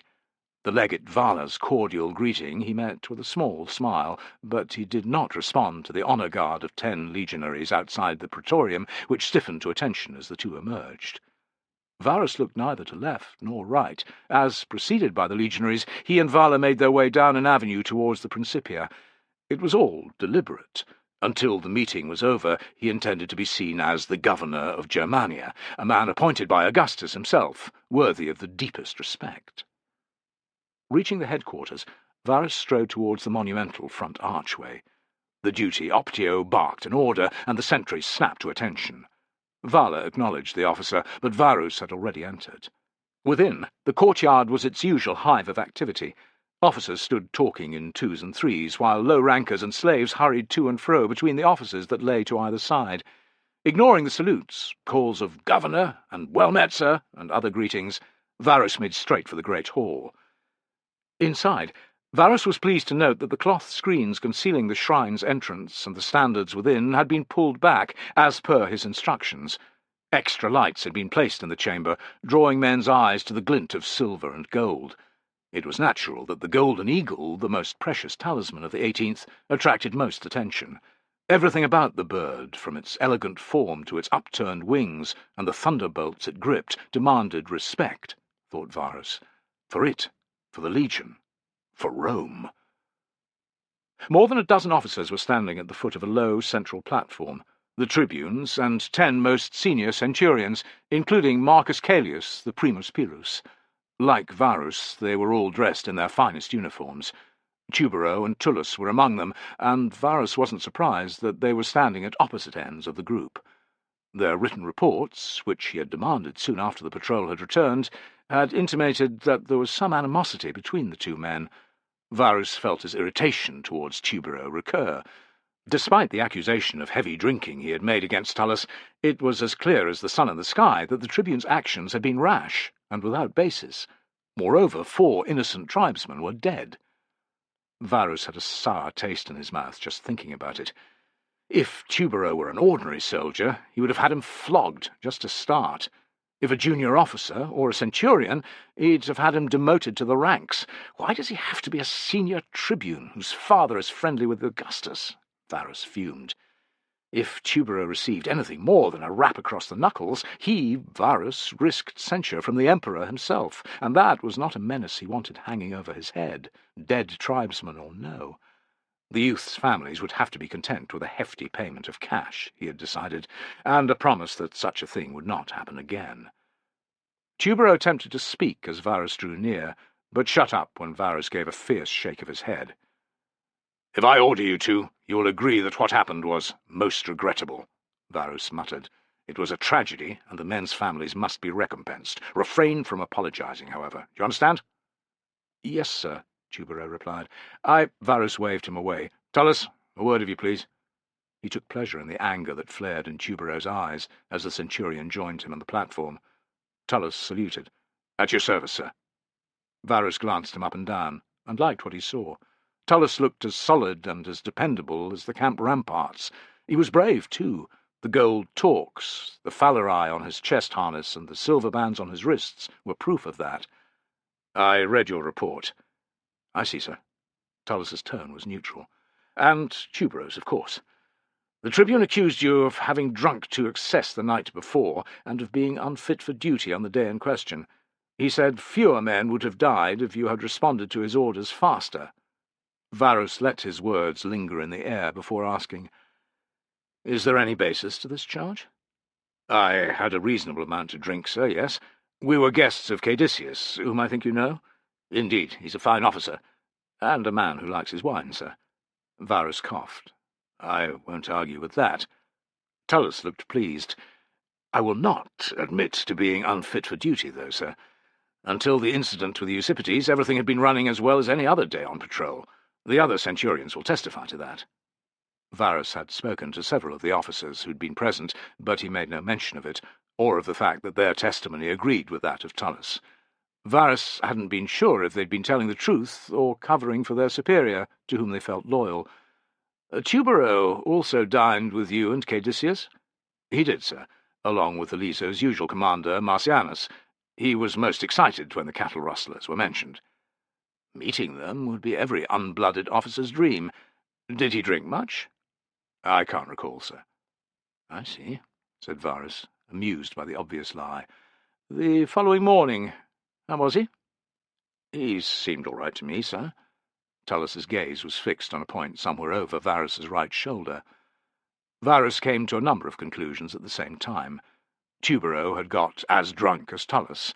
Less likely to be a seasoned drinker than the centurion, he had been as sick as a dog the next day, whereas Tullus, no doubt practised at the art, might have been a little under the weather, but not much more. Tubero's accusations against Tullus were a crude effort to cover up his mistake. Despite the allegations, which carried with them the risk of being disciplined, Tullus was unprepared to respond in kind against the tribune. It was a mark of the character of both men, Varus concluded, how they had acted. "Thank you, centurion. Dismissed." Varus had Vala, the 18th 6th tribunes, and the primus pilus stand close to the shrine's entrance before the Eusippides chieftains arrived. Tullus and the other centurions arrayed themselves in front of the dais. It was a display intended to impress and intimidate. Watched by Augustus's statue, almost 20 senior officers in full regalia waited together, while half a century of legionaries from the first cohort lined the chamber's walls, and the standards glimmered from the shrine. Varus was pleased with his preparations, Battles were often won by the general who got to choose the battlefield and who used the terrain to his advantage. Here he had achieved both of those things. All that needed to happen now was for him to deploy his forces, in this case words, and, if the time came, a suitably humble tuberose, and victory would be his. Not long after, the duty optio from the gate led in the Eusippites leaders, and Arminius. The Cheruscan chieftain could not have made a bolder statement of his intent, yet he continued to advance, right up to the officers before Varus. "I thank you for your invitation today, Governor." Wrong-footed, Varus managed only, "Arminius?" "The Eusippites are not happy," Arminius said, low-voiced, in Latin. "I will see what I can do to remedy that," snapped Varus. "Roman justice will be done." Any chance to continue talking was prevented by the optio's formal presentation of the Eusippites chieftains. Varus struggled to control his temper as Arminius strolled back to stand with the tribesmen. "You are most welcome to Vetera," Varus announced.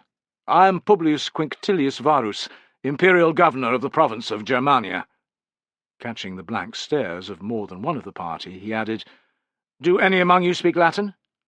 Only two of the chieftains nodded. "I'll make sure the others understand," said the nearest, a thin individual with a mane of red hair. "I can interpret too, if needs be," Arminius offered, "from German to Latin, or the other way around." Varus seethed. He wanted to rebuke Arminius. "Act like the Roman citizen that you are," but it would look bad, so he smiled instead. "If it is necessary. Perhaps it would be best to begin by hearing what you chiefs have to say." The instant that his words were translated, several of the Eusippites began to shout. Varus had been in his job long enough to have picked up some German. The words innocent and murder were repeated over and over, as were a number of choice swear words. He was pleased when Redhead managed to calm his fellows. "I shall speak for us all, Governor," he declared. Varus inclined his head, acting as if no insults had been hurled. "Please, begin." In a calm voice, Redhead explained how the 20 young Eusippites, who lived near the Roman road, had been instructed to move their father's cattle to fresh grazing. "It's an easy job, driving the beasts just a couple of miles. The herders get paid in barley beer, so everyone wants to do it." What should have been a pleasant task for a summer's day, the chieftain explained, had turned violent when a Roman officer, here he threw a pointed look at Tuberose, had ridden up and started screaming in Latin at the herdsmen, all of whom spoke nothing but their own tongue. Without warning, the officer had ridden at the nearest youngster and cut him down. Some of the group had retaliated by throwing spears, forcing the officer to retreat. In a panic, they had fled, to be pursued soon after by Roman infantry and riders. 3 more men were slain or wounded so severely that they died. If not for a centurion with some wits, only Donor knows how many innocent lives would have been lost," said Redhead to growls of anger from his companions. "What happened is an outrage. The Eusippites have been at peace with Rome for years. We sell our goods and our cattle to your merchants, and are shortly to pay our taxes. We give no trouble to the empire, and our reward is for 4 young men to be foully slain. The murderer must die!" cried one of the chieftains in heavily accented Latin. His fellows shouted in agreement. "Give him to us that he may receive justice!" demanded another. Arminius said nothing, but his eyes darted to and fro, from Varus to the frightened-looking Tuberose, to the Eusippites and back again. Varus raised his hands, and the clamour abated. "I thank you for your account," he said to Redhead. "I have also read the reports of the 2 most senior Roman officers who were present. I have been led to several conclusions. The intervention was made because the officer in question believed that the young men were Sugambri rustlers. By challenging them, he was endeavouring to capture wrongdoers, thieves." Ignoring the incredulous expression on Redhead's face, he ploughed on.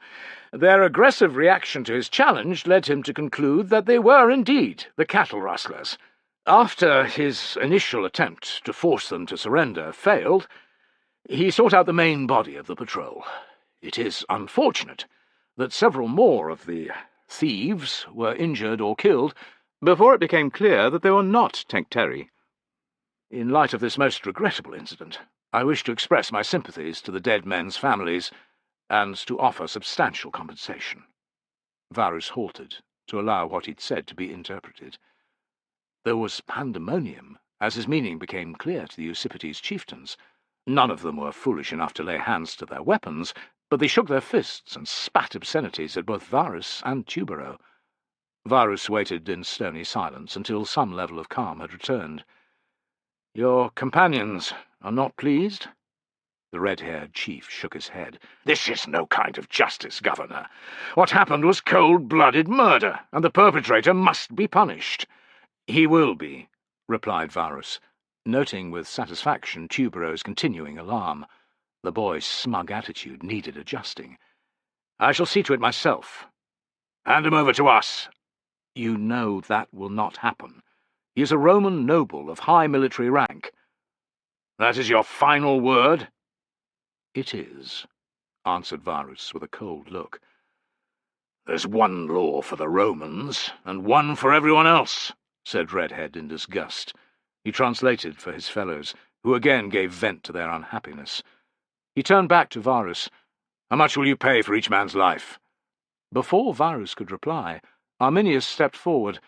"I thought a figure of 2,000 denarii per man might provide suitable recompense." Taken by surprise again, a furious Varus watched as Redhead relayed this sum, to great excitement. "What else can we do but accept?" he thought he heard one man say.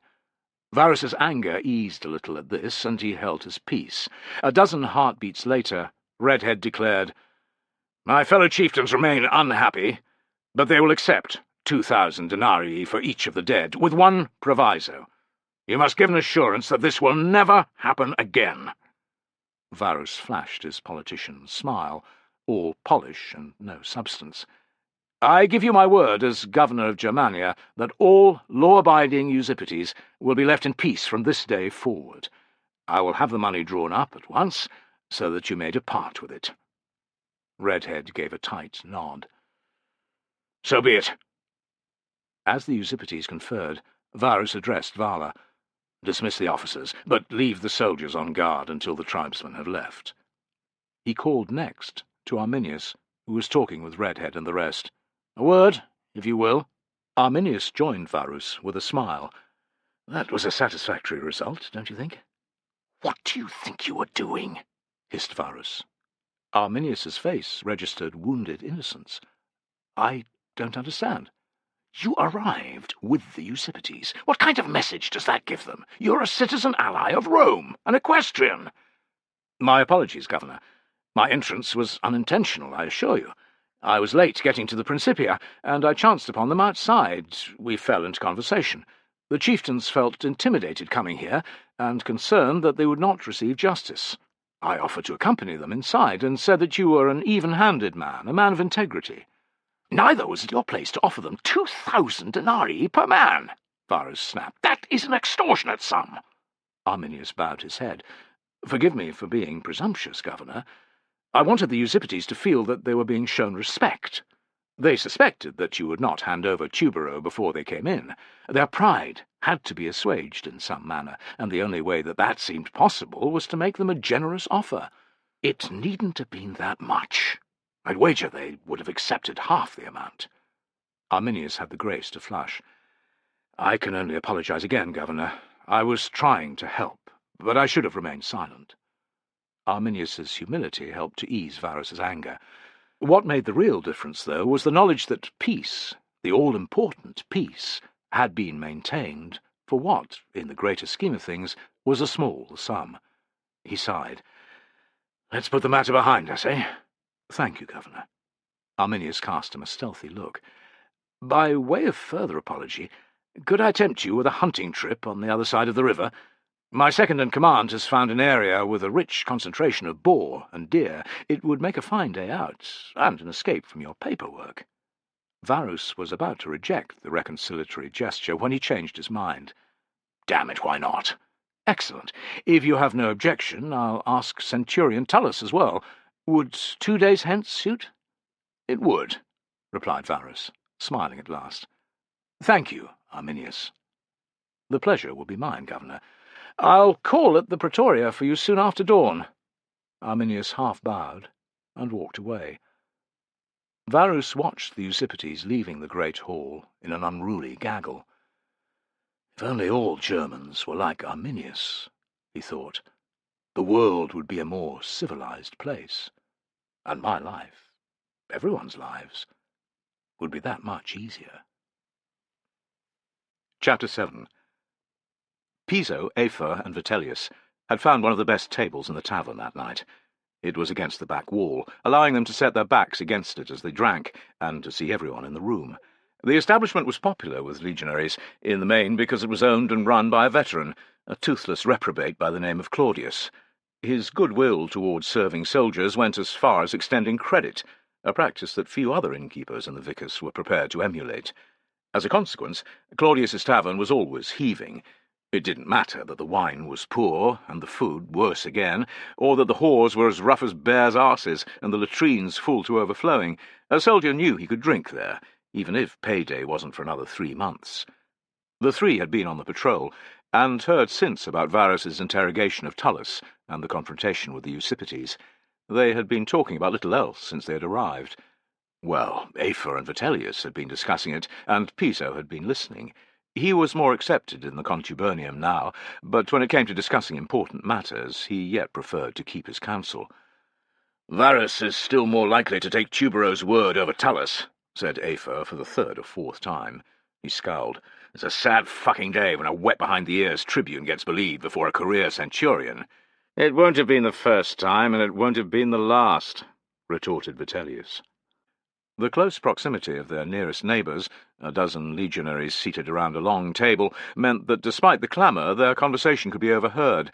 One of them, recognisable anywhere by a nose that had been broken so many times that it resembled a piece of baker's dough, turned around. "Varus is wise to that jumped-up little prick Tubero, never fear." "Were you in the Principia?" asked Piso. "Aye, all of us were." He eyed his companions, who were arguing over where to go next. "Tubero tried to speak to Varus before the Usipetes got there, but Varus cut him off.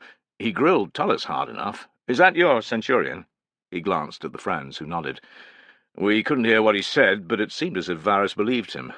"That's good news," said Vitellius, his face brightening. Afer raised his cup in salute. So did Piso. Broken Nose thrust out his hand. "Marcus Aius, 2nd century, 1st cohort." From nowhere he produced a pair of worn bone dice. "Any of you like to play?" "Aius," it was one of his companions. "Leave me alone," Aius growled. "Don't say I didn't warn you," said the legionary. He glanced at Piso and Afer. "This man would gamble on 2 flies circling a fresh turd. Trouble is, he's wont to pick the wrong one." "Piss off," said Aius, but in an amicable tone. He eyed the friends. "Well, I'll have a game," said Piso, producing his own dice. "Afer?" "Why not?" "Small change only," said Aius, dumping a little pile of asses and other low-denomination coins on the table. Vitellius went to refill their jug. Upon his return he joined in for a short while, but after losing several bouts to Aius, withdrew. Afer was doing better, although by the time the wine had been finished was down somewhat on where he'd started. Piso had fared similarly, yet when his friend suggested moving on to a different tavern, he shook his head. "My luck will change," he said. "Of course it will," agreed Aius with a wink. Afer flicked his eyes at Aius's companions and then the door. Piso understood that he meant it would be best if they left together. "6 more rolls," he said. "Fortuna's in a good mood with me tonight." "She hasn't shown much sign of that so far," said Afer, but he relaxed on his seat. So too did Vitellius. "We're leaving after that," he ordered. "Let's raise the bet to 5 asses," said Aius. "1 sestertius." Piso wasn't going to back down now. "All right." Blowing on the dice, he threw them on the table. 2 sixes. Aius's eyebrows rose. He rolled and got a 3 and a 2. "Here you go." He slid 5 asses towards Piso. A devilment took Piso. "Double or quits?" "Why not?" retorted Aius. "I'll go first this time." His dice spun and turned, coming to rest on a 4 and a 5. "Ha!" Piso repeated his trick of breathing on his dice, and was rewarded with a 5 and a 6. With less grace than before, Aius handed over 2 sestertii. "Same odds again?" Piso glanced at Afer, who shook no at him. "Aye," he said. To his delight, Piso won that bout, and the next, and the next. His friends couldn't believe his luck, nor could Aius. His good humour, and his coinage, all but gone, he regarded Piso with a black expression. I'm starting to think that you're a cheating bastard. Those dice of yours must be weighted." "They are not," protested Piso. Afer leaned in close. "Piso, time to go." "It's all right," said Aias, waving a hand. "We have one more throw to play." "1 sestertius?" inquired Piso. That was all the money Aias had left on the table. "Damn it, no!" Aias rooted in his purse and slapped down a pair of curved bronze fasteners, the type used to hold the shoulder doubling on mail shirts in place. "These, against all your coins." The fasteners had been well made. They were graceful-looking, but solid, and were worth a deal more than the money Piso had won. He turned one over, then the other. M. Aius, 1 Fabricii, had been stamped onto one.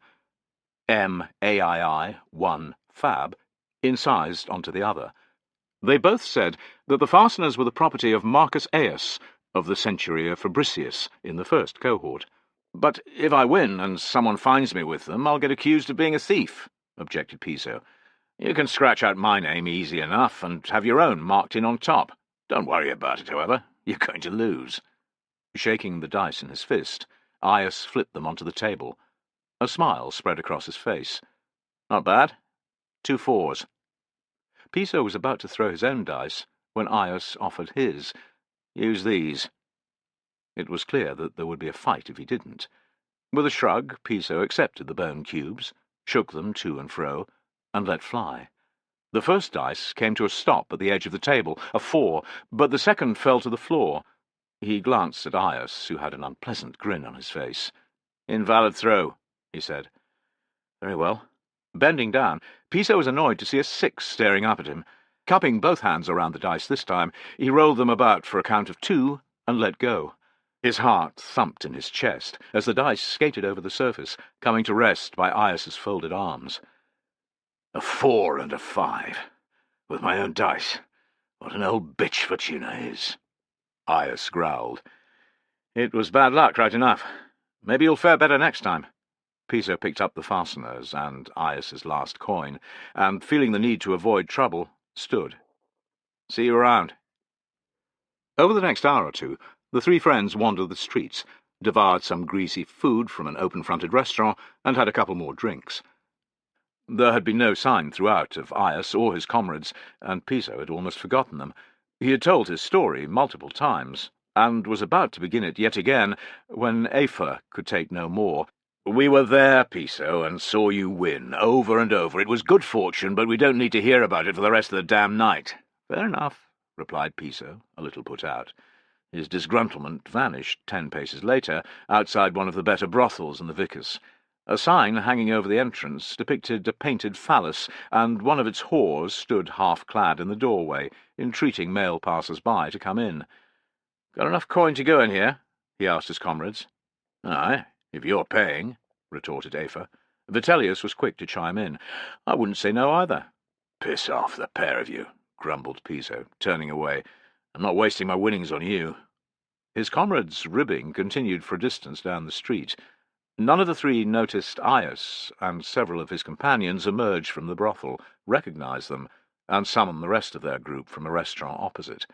Like a pack of dogs stalking a cat, they crept up behind the trio. The first Piso knew of it was when Vitellius, who was a little way behind, let out a sharp cry. In the same moment, a carter steering an ox-drawn wagon laden with bricks walked out of a side street, cutting him and Afer off from their friend. Desperate to reach Vitellius, it was clear from the shouted curses and cries of pain that he was being attacked. Piso scrambled under the cart on his hands and knees, between its front and back wheels. All he could see beyond was a mass of legs, kicking at a prone shape. "Vitellius!" Driving forward, Piso grabbed the nearest man round the lower legs and took him tumbling to the ground. Letting go, he swept another off his feet in the same manner, and managed to punch another in the balls. Shouts and roars told him that Afer was doing some damage too, but their enemies had realized what was going on. Piso found himself surrounded by 4 legionaries. Light cast by the torches burning outside a tavern revealed one to be Aias. "Thought you could take the piss out of the first cohort and get away with it, did you?" Aias cried. That was how he got his friends to come along so readily, thought Piso. Protest was futile. Resistance was futile too, but he couldn't just stand there. "Fuck you, Aias!" he roared, and threw himself at the broken-nosed legionary. He landed 2 good punches, one to the belly and another to the face, when something hit him on the side of the head. Stars burst across his vision, and Piso felt his knees fold. At once the blows started to rain down. Before the pain took over, he had a brief thought that Vitellius had done a far better job of saving him and Aliso than he had of Vitellius here. Poor old Afer was getting it too, all because he hadn't just walked away from the damned dice. A kick to Piso's solar plexus drove the air from his lungs in a mighty whoosh. A world of pain erupted then in his head, through his whole being. He retched, brought up a mouthful of rancid wine, nearly choked in it. Stamp! One of his ribs broke. Someone raked their hobnails down his arm, and Piso felt his flesh tear open. If he'd been able, he would have screamed. Winded, almost paralyzed by the blow to his midriff, he could do nothing but lie there, helpless as a babe. Then, for no apparent reason, the punishment stopped. Piso felt instant relief, but renewed terror that his assailants were planning something worse. "What in the name of fucking Hades is going on?" roared a voice. Piso rolled over, groaning with the pain that the movement caused. Opening his puffy eyes, he tried to focus, but could see nothing other than a sea of shuffling feet. Crack! It was the unmistakable sound of a Vetus landing. A yelp followed. "Answer, you maggot!" "Is that Tullus?" Piso wondered, feeling a trace of hope seep into his foggy brain.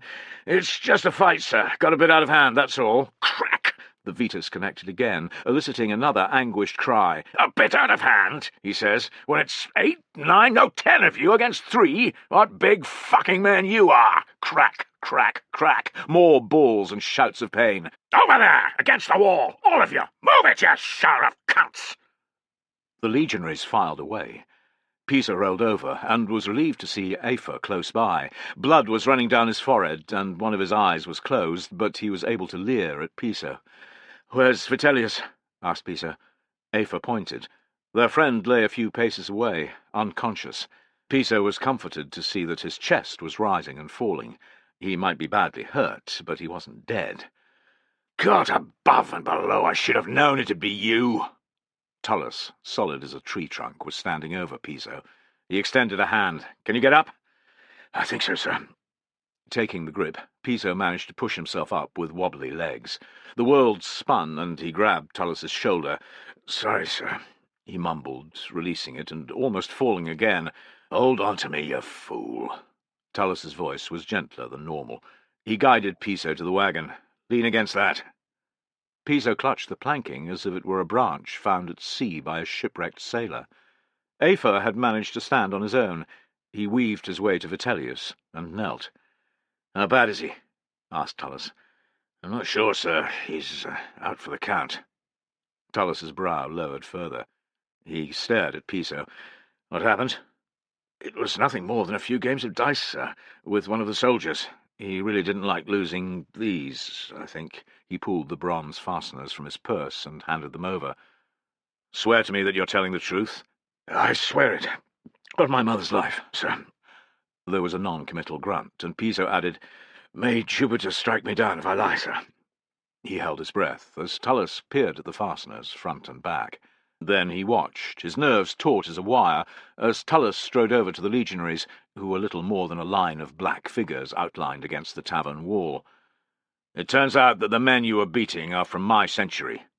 Your reasons for beating them better be fucking good, I can tell you," Tullus threatened. "My soldier here tells me this whole pile of shit is about a game of dice. He says that one of you took exception to losing his money and these fasteners." "It wasn't that, sir," protested one legionary. "He was mouthing off about the first cohort." "What did he say?" barked Tullus. There was a short silence, and the legionary said, Not sure, sir. It was Aias here told us."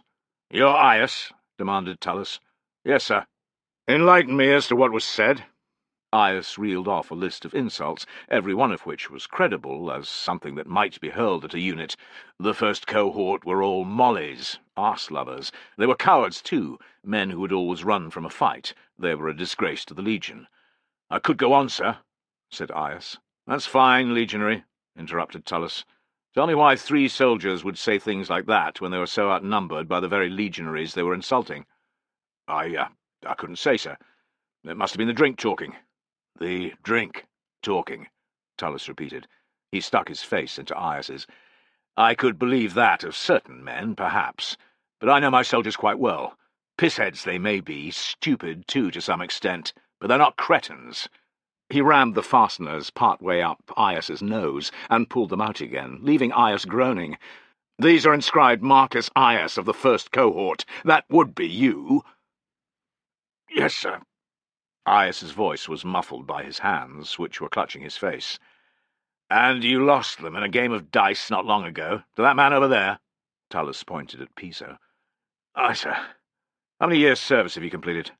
12, sir, replied Ias. If I've learned one thing as a centurion, it's that a soldier who gambles pieces of his kit, a veteran in particular, is a man with a problem. My gut is telling me that you're such an individual. Ias did not reply at once, and Tullus bawled, Would I be correct? I wanted to get my money back, sir, mumbled Ias, and those fasteners. I thought as much, Tullus snapped. Moving closer to one of the torches, he produced a wax tablet and a stylus. Approach, one at a time. I want names, any distinguishing features, century, and your centurion's name. Piso watched with increasing pleasure as the 10 legionaries filed past Tullus, giving their details and showing him the scars, birthmarks, or tattoos that would identify them from other men. None dared to ask what their punishment would be. When Tullus was done, he glanced at Afer. How's Vitellius? He's come to, sir, came the answer. Says he's not too bad. Piso could have sworn that relief flashed across Tullus's face. Lucky for you maggots that he's woken up, he yelled at Ias and the rest. Piss off, the lot of you! Centurion Fabricius will be hearing about this in the morning. With thwacks of his vetus, he drove them away. Piso took great satisfaction from the fact that the man he'd punched in the balls was walking with an odd gait. His good spirits lasted as long as it took Tullus to determine again that their injuries weren't too serious. After that, he lambasted them from a height. What kind of stupid bastard starts gambling with a soldier who's got half a century with him? No legionary of mine should ever be caught fighting in the street either. What kind of lowlifes are you? Piso and the other 2 absorbed the tirade in silence. They didn't complain either when Tullus confined them to camp for a month, adding in latrine duty for the same period, nor when he promised them extra training marches the moment that the surgeon pronounced them fit. At length he finished his rant. He gave them each a hard stare, which they met with reluctance. Out of my sight, he ordered. Back to barracks. Supporting Vitellius on either side, Piso and Afer began to edge around the wagon. The dumbstruck carter, who had been watching from a safe distance, not yet certain that the trouble was over, ventured towards his oxen. Piso? Piso looked back. Were your winnings worth it? Asked Tullus. Piso ached all over. His friends must too, he thought, in particular poor Vitellius. No, sir. Think before you play dice the next time, eh? The 1st Cohort might be arrogant whoresons, but they're tough. Yes, sir. We're grateful you happened upon us. Afer and Vitellius were quick to add their thanks. Just as well I did. To Piso's amazement, Tullus handed him the bronze fasteners. He chuckled. After a fight like that, a man should hold on to what he won. Chapter 8. Tullus and the rest of the party left Vetera soon after first light, every man relishing the clear sky, the crisp, fresh air, and the dew on the roadside grass. Varus had dressed like Tullus, in a simple off-white tunic and sturdy hobnailed sandals. Rather than a sword, he wore a dagger on his belt. Anyone who didn't know him would have had no idea that he was the most important man in the whole province, thought Tullus. That, he suspected, was something that Varus was relishing. No doubt he was also looking forward to, as Tullus was, a day without the grinding routine of army life. Today would be a chance to forget the drudgery, the aggravation of dealing with malingering soldiers, self-important quartermasters, and arrogant officers such as Tubero. Arminius had with him Malo and a dozen men, 2 of whom were driving a cart that carried 6 caged hunting dogs. At Vala's insistence, Varus had brought along a century of legionaries, extra personal protection. It was awkward enough for men in civilian dress to pursue a boar through woodland, thought Tullus, let alone those who were in full armour, carrying javelins and shields, yet he wasn't against the idea of the escort. Arminius was a trusted Roman ally, but Tullus didn't know him well yet. Arminius aside, there were plenty of people east of the Rhenus who regarded Governor Varus, if not as an enemy, then as an oppressor. With the legionaries and tribesmen following, Arminius and Melo guided Varus and Tullus to a forested area some 8 miles from the bridge over the Rhenus. Tullus knew the location well, to sea. He had passed it many times over the years, on his way to and from Aliso or further afield, but had never had cause to leave the road. If the truth were told, he'd always thought the forest a potential spot for an ambush. Left to his own devices, he would have had the beech trees cut back further from the road, reducing the chances of any attackers falling upon unsuspecting patrols. The location had been deemed low risk by the legate, however, and Tullus had given up mentioning it. Despite the jovial atmosphere, therefore, and the fact that this was likely to be a good place to start the hunt, he felt a tickle of unease. "How is it that the trees haven't been chopped down for firewood, or to increase grazing?" he asked Arminius. "We passed a settlement not far back." "The Eusippides believed that it would bring them bad luck," said Arminius, touching the little hammer amulet at his neck. "This ground is sacred to Dona, the thunder god." Tullus spotted Arminius's reaction. "Is he important to you?" Arminius's grey eyes darkened. "Aye, he is. Do you favour a deity?" "No single one. I pay my respects to Jupiter, Mars, and Mithras, but I don't rely on any of them to get me out of trouble, or Fortuna. I count on my soldiers. And this." Tullus tapped the gladius that hung from his belt. "A sensible approach." If Arminius thought it unusual for a man to take a sword on a hunt, he didn't say. "And you, Governor?" "I believe that the gods are all around us, but it's rare for them to interact with humankind. I've also found it best to depend on those whom I can see with my own eyes," replied Varus. "If this area belongs to Dona, is it wise to hunt here?" Tullus inquired. "As long as we enter the trees with respect in our hearts, and make an offering of whatever we may kill, the thunder god will be content. So I have always been told by our priests." Melo muttered something unintelligible in German. Never fond of not knowing what was going on, Tullus threw an inquiring glance at Arminius. "Melo said that it wouldn't be a good idea for us, or more particularly you Romans, to enter the sacred grove," continued Arminius with a smile. "I can understand that," said Varus, "and I have no wish to upset your god, Arminius. Let us ask that any quarry we find stays well away from it." "It's odd, but even the animals seem to give the place a wide berth." "Perhaps it's the smell of blood," suggested Melo, in Latin this time. A look passed between him and Arminius, which Tullus couldn't read. It made his unease grow. "Where shall we begin?" "This is a good place," answered Melo. "I've seen boar and deer tracks around here before." They dismounted and led their horses off the road. The legionaries came to a halt and waited for orders, while the cart carrying the dogs was last to trundle up alongside. A frenzy of whining and barking went up the moment that the vehicle's wheels stopped turning. The dogs leapt out, allowing their handlers to place leashes around their necks with the greatest reluctance. They were of 2 types, a tall, rangy trio with shaggy grey hair and deep chests, which would be excellent at chasing down deer, and 3 stocky-framed dogs with broad heads and massive jaws, bred to face charging boars. "They're even more eager than we," said Varus with a smile. "Aye, sir." The prospect of a chase was exciting Tullus, too. He cast his eyes over the trees once more, and saw nothing. "There's no one out there," he told himself, "and we have a century of legionaries with us. Relax, enjoy the hunt." "What are we to do with the men, sir?" he asked Varus. "I told Vala that they'd be useless in the forest, but he wouldn't listen. Your position as governor requires you to have an escort, sir." Varus was silent for a moment. "We leave them here, and pick them up when we return." Tullus was thrown by Varus's casual attitude. Unbidden, Caedicius's words ran through his head. "Expect the unexpected. You must always be prepared to fight." Arminius only had a few men with him, and, thought Tullus, they were Germans, not Romans. Their loyalty could not be guaranteed. "Beg your pardon, sir, but I agree with Vala. We should take some of them at least." "What could happen?" asked Varus, frowning. We're on Vetera's doorstep, and Arminius's warriors will be with us." "You need have no cause for concern, Tullus," Arminius murmured. "You mistake me. I am not concerned. It would be a good idea, that's all," replied Tullus, smiling to show he meant no offence. Inside, he was thinking, "Ally of Rome you might be, but I'd rather have some of my own to guard my back, and the back of the most important man in Germania." Finding a deep patch of shade under the branches of an impressive beech, Tullus stopped. "Thirsty, sir?" He slipped one of his 2 waterskins off his shoulder and offered it to Varus. "My throat's as dry as a Judean riverbed." Varus wiped his brow with his tunic sleeve and paced over to accept the bag. Taking a long pull, he grimaced. "Nothing like the taste of oiled leather, eh? It reminds me of being on campaign."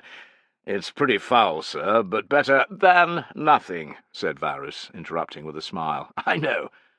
Seeing that they had paused, Arminius also came to a halt.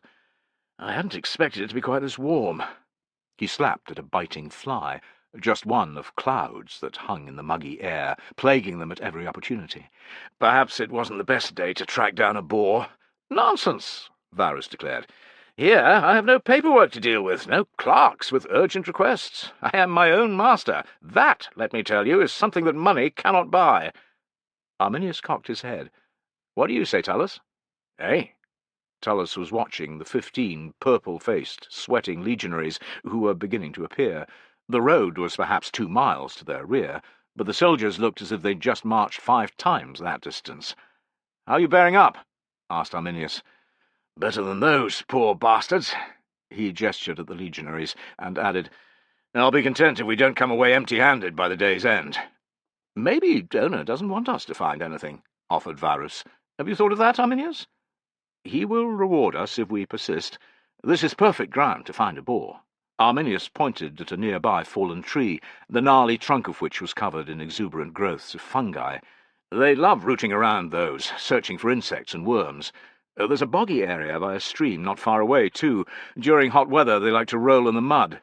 Even if we don't find a boar, we're bound to see a deer." "God's grant we bring down something. My belly's clapped to my backbone," said Varus. Arminius rummaged in the pouch at his belt. "Here," he said, proffering a dark strip of material. Varus eyed it with some suspicion. "What in the God's name is that?" "Dried bear meat." "There's a first time for everything," said Varus, putting it in his mouth. Tullus, who had eaten bear before, watched with some amusement as his commander chewed and chewed. "I'm glad I still have most of my teeth. It's as tough as old leather," Varus said when he'd swallowed it. "Tasty, though. Is it from a bear you killed?" "Indeed it is." Arminius thrust back and forth with his spear, miming. "He was a tough one. Killed 4 of our dogs before I took him down." "You have my respect. Bears are formidable creatures," said Varus. "I have never slain one, and I'm not sure I ever want to get close enough to try." "Your stout heart and steady spear would see you through," declared Arminius. Varus looked pleased, but the compliment made Tullus uneasy. Arminius is a born charmer, he thought. Some might even say arse-licker. "Boo! Boo!" Food, drink, idle chat forgotten, the 3 twisted to face where the horns had blown, to their front. "They have found something," announced Arminius. "Best hurry, or it will have fled." "Follow as fast as you can," Tullus ordered the nearest legionary, who nodded dully. As they outstripped their escort with ease, he worried again about an ambush. The recent trouble with the Usipetes brought them first to his mind. It wasn't impossible that a dozen well-armed warriors might jump out from behind those sessile oak trees, for example, or that massive beech. He and Arminius wouldn't stand a chance. The governor of Germania dead, just like that. Tullus quelled the grim image. "The Usipetes don't know we're here," he told himself. "Relax." Trampling the green-leaved wood melic that grew everywhere, the 3 ran towards the horns. "Boo! Boo! Boo!" Arminius was the youngest and fittest, and soon drew into the lead. In response, Tullus slowed until he was last. It felt better to watch Varus's back, and it let the governor determine the pace. They went down a sloping bank, trampled through a dry stream bed and up the other side, into a mixed area of sessile oaks and beech. Tullus cursed as the tip of his spear snagged against a low-hanging branch and wrenched his wrist to the side. There was no time to check if it was sprained. Arminius was shouting something about being quite close. Tullus ducked his head to avoid a whipping bramble caused by Varus's passage, but didn't see the second spindly length that followed. Thorns tore all along his cheek, and then he was free. Tullus dabbed at his face, and his fingers came away red. He kept running. Perhaps 300 paces further on, Arminius halted to check his bearings. Despite the chorus of squeals and barks that was audible ahead, Tullus was grateful for a reprieve. The heat and the muggy forest air were more strength-sapping than he cared to admit. Varus, who had done well thus far, was in a worse way than him. Sweat was pouring down his bright red face, and his chest was rising and falling like a smith's bellows as it coaxes a fire to life. "All right, sir. I'll be fine. Give me a moment." Tullus walked a few paces back into the trees, unsurprised to see no sign of their escort. He found he was holding his sword hilt, but he let his fingers fall away as he turned back to the other two. It was better that neither see his unease. Malo had appeared by Arminius's side. "It's a boar, a big male," he announced. "The dogs caught up with it, but it escaped. You need to hurry, or you've got no chance of a kill." Both Cheruscans cast a look at Varus, who waved a hand. "Lead on. I won't fall behind." "Just follow the noise." With a grin, Arminius took off after Malo. It wasn't long before their dark clothing blended with the trees, and they vanished. "Where are the legionaries?" asked Varus, as if he had felt Tullus's disquiet. "Coming along behind us, sir. They'll reach us soon," said Tullus, who wasn't at all sure that they would. "This is harder than I thought it would be." Looking rueful, Varus mopped his brow. "I need to exercise more. It doesn't take long for a man to run to fat when he's stuck at a desk every day. Best keep going, though, or we'll kill nothing. Lead on." In the event, things happened fast. The cacophony of barking, yelps, and squeals grew deafening as they drew nearer. Men were shouting, and through the trees Tullus could see figures running to and fro. "Prepare yourself, sir," he said. "The boar could be coming back this way." "Look out!" It was Arminius's voice. Tullus and Varus moved apart, their eyes searching the ground before them. The boar burst into sight half a dozen heartbeats later. A blur of motion, it came at an incredible speed. Thick-bodied, with a hump at the shoulders and covered in a thick layer of hair, it was the size of a small cart, yet it tore through the trees faster than an athlete could sprint. The tusks jutting from the sides of its slavering mouth revealed it to be a male. Barking furiously, the 3 boarhounds came charging after, nipping at its heels. Tullus laughed, half amused, half frustrated. The boar would pass within 50 paces of him, but unless it slowed, it might as well be a mile away. He was no slouch with a javelin, but he couldn't hurl a heavy spear with enough power or accuracy to bring down a beast of that size at that distance. The boar would disappear into the forest, and their pursuit would have to start all over again. He hadn't reckoned on the hounds, or Varus, who found a hidden reserve of energy. As one of the dogs managed to catch hold of the boar's right hind leg, slowing its progress, Varus ran forward, his spear at the ready. Tullus blinked in surprise, and followed. In battle, a man who hesitated was lost. Furious, the boar wheeled on its attacker. There was a loud yelp as one of its tusks connected, and the dog released its grip. Before the boar could flee, however, another hound had seized hold of its haunches. Squeals shredded the air, and the boar turned anew, gouging at the second dog's head and neck. Droplets of blood flew everywhere, but instead of letting go, the dog clamped its jaws even tighter. This was what its 2 companions had been waiting for. Hurling themselves forward, they sank their teeth into whatever part of the boar came within reach. Tullus was still about 15 paces from the spinning mass of flesh, but Varus had closed right in. He drove at the boar with his spear. Whether it was accuracy or blind luck, Tullus couldn't tell, but Varus's blade sank into the beast's neck rather than into one of the dog's. The weapon was almost ripped from his hands as the boar bucked and tossed in an effort to free itself, but Varus hung on. Tullus reached the maul and took a position several steps away. When his chance came, he too stuck his spear into the boar, taking him in the belly. Spitted on 2 shafts, the boar shrieked his distress, but he was far from done. With a vicious swipe of his tusks, he eviscerated one of the hounds, which fell away, yelping. At once the boar focused its attention on another of the dogs. Shouting encouragement at Tullus, Varus ran his spear even deeper into the beast's neck. Tullus emulated the governor, shoving his weapon so far in that he wondered if it would emerge on the other side. He was now far closer to the boar and its gore-tipped tusks than he would have wished. Its rank odour clawed at the back of his throat. If it broke either of their spear shafts, he thought, they could be injured or killed. There was a heavy impact as another spear was plunged into the boar. Tullus wasn't ashamed to feel relief that Arminius had arrived. Even with 3 spears in its body and 2 dogs hanging off it, the boar would not die. It wasn't until Varus's blade slid right into its chest cavity that happened. Gouts of bright red blood poured from its mouth as it shuddered its way to oblivion. Its dead weight was far too great to hold up. Tullus and the others released their spears as one, letting the boar collapse to the ground. Fierce grins split their faces as the reality sank in. "Fine work, sir," said Tullus. "Yours was the first strike?" Arminius saluted Varus. "You did well, Governor. He must weigh as much as 3 men. I didn't stop him. It was that poor creature." Varus gestured at the gutted dog, which was being dispatched by Malo. "Nonetheless, it takes balls to charge a boar of that size, and to stay with him until another hunter can get to you," said Arminius. He spoke a couple of sentences in his own tongue. Tullus heard the words, "first to blood his spear," and the gathering warriors called out in appreciation. When Arminius pulled free his hunting blade and raised it, crimson-coated, to the sky, they joined in his shout, "Varus! Varus! Varus!" His concerns about the Usipetes set aside, so too did Tullus. Varus had a name for being a brave man, an individual who got things done, and this was proof of it. The governor was a man to follow, which made Arminius's continuous stream of compliments more likely to be genuine. Tullus's disquiet about Arminius lingered, however.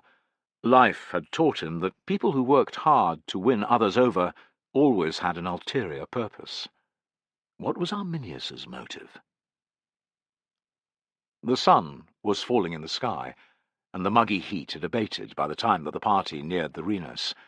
Small boys clutching poles and strings of fish stood by the roadside, watching as the soldiers passed by. Scrawny pups by their feet yapped futile challenges. An old woman sat by a little stall covered with vegetables, crying in bad Latin that her produce was the best in all of Germania.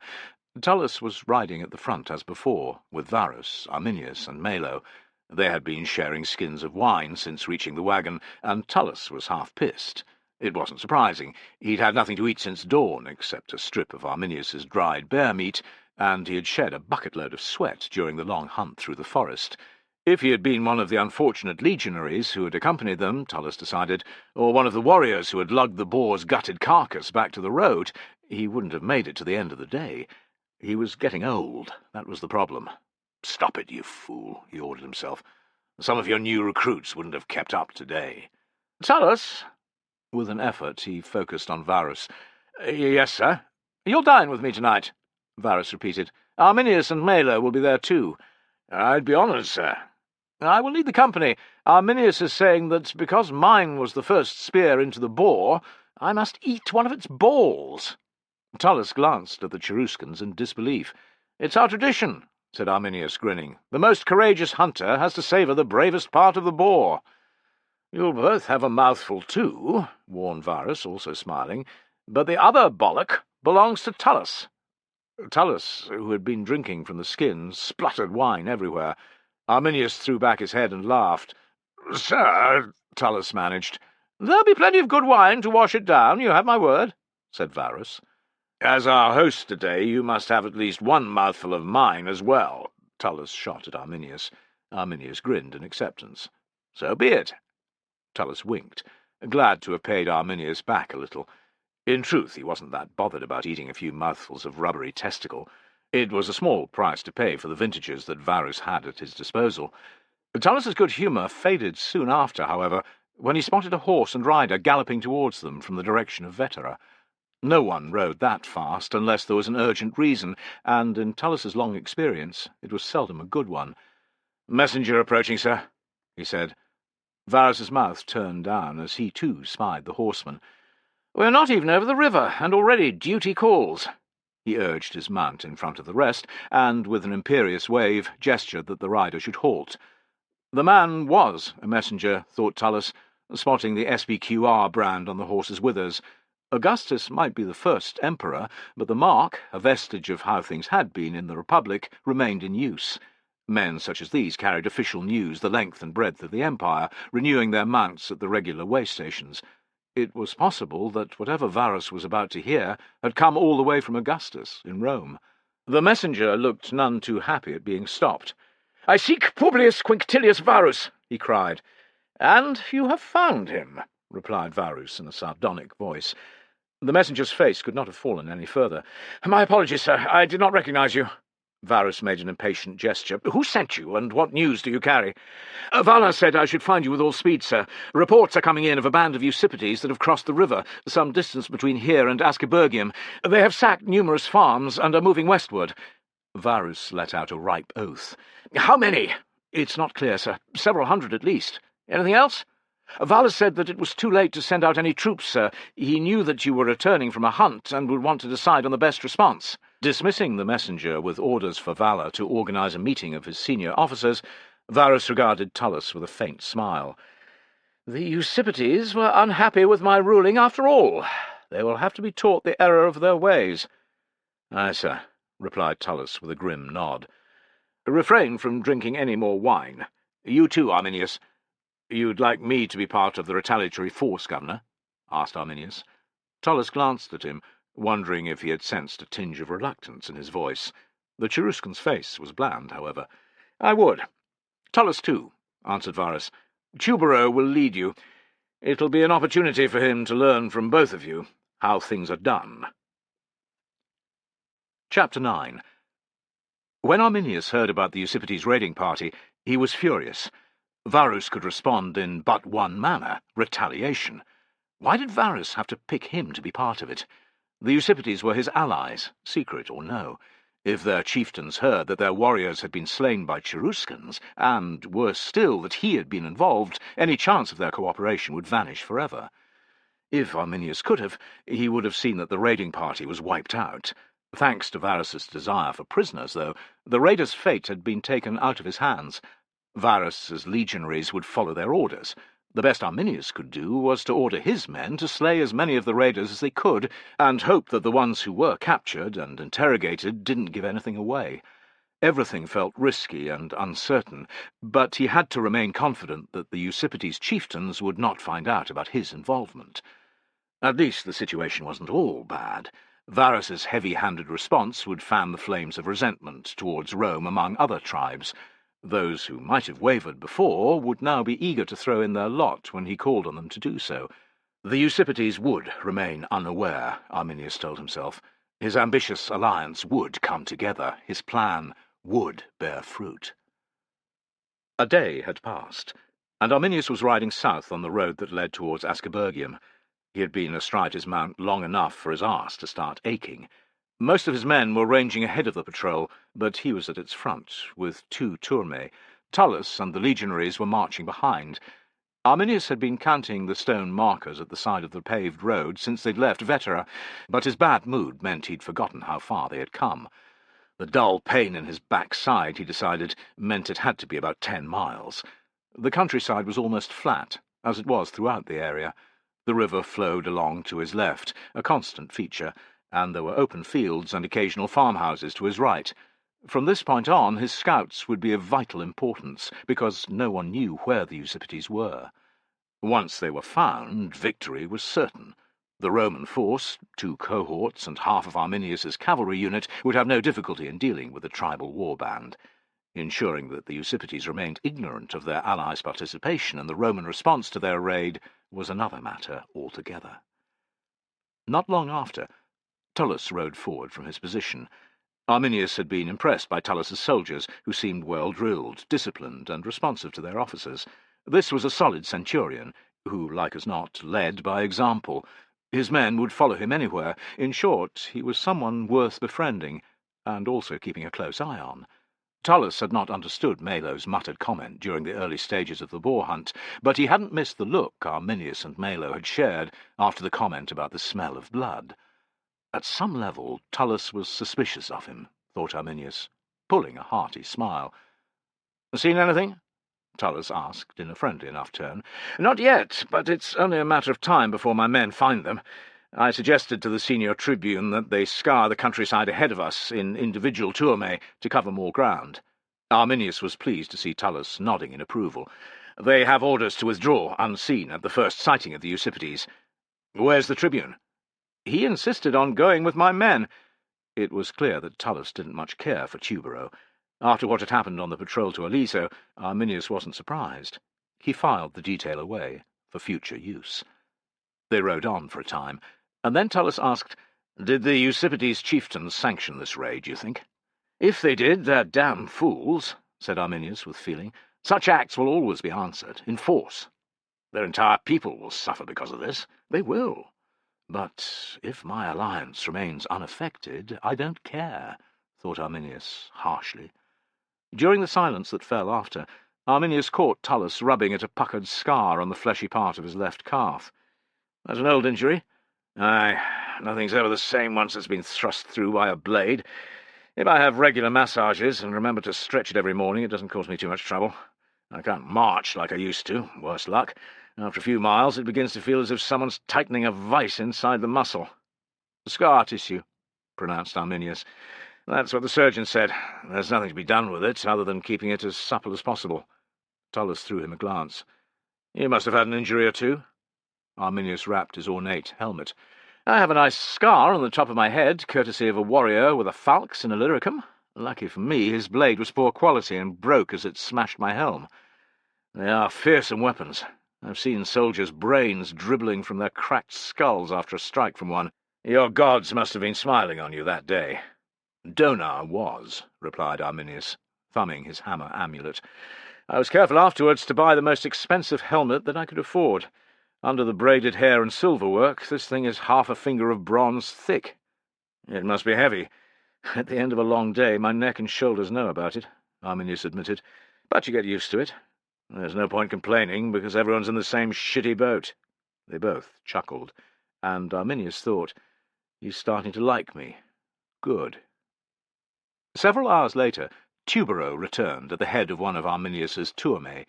He was in buoyant mood, because they had been first to sight the Eusippides in a settlement some 4 miles away.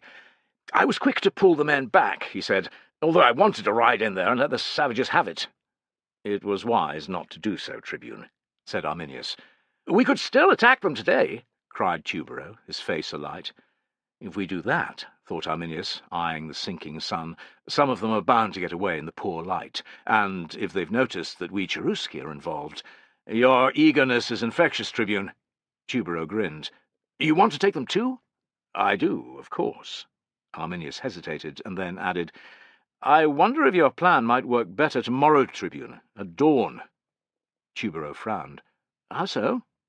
"Some of the Eusippides might still have their wits about them today. Give them a night of drinking, whatever beer they find, however, and hit them first thing in the morning, and they won't know what has happened until it's too late. The whole thing will be done inside an hour." Tubero rubbed a finger across his lips, thinking.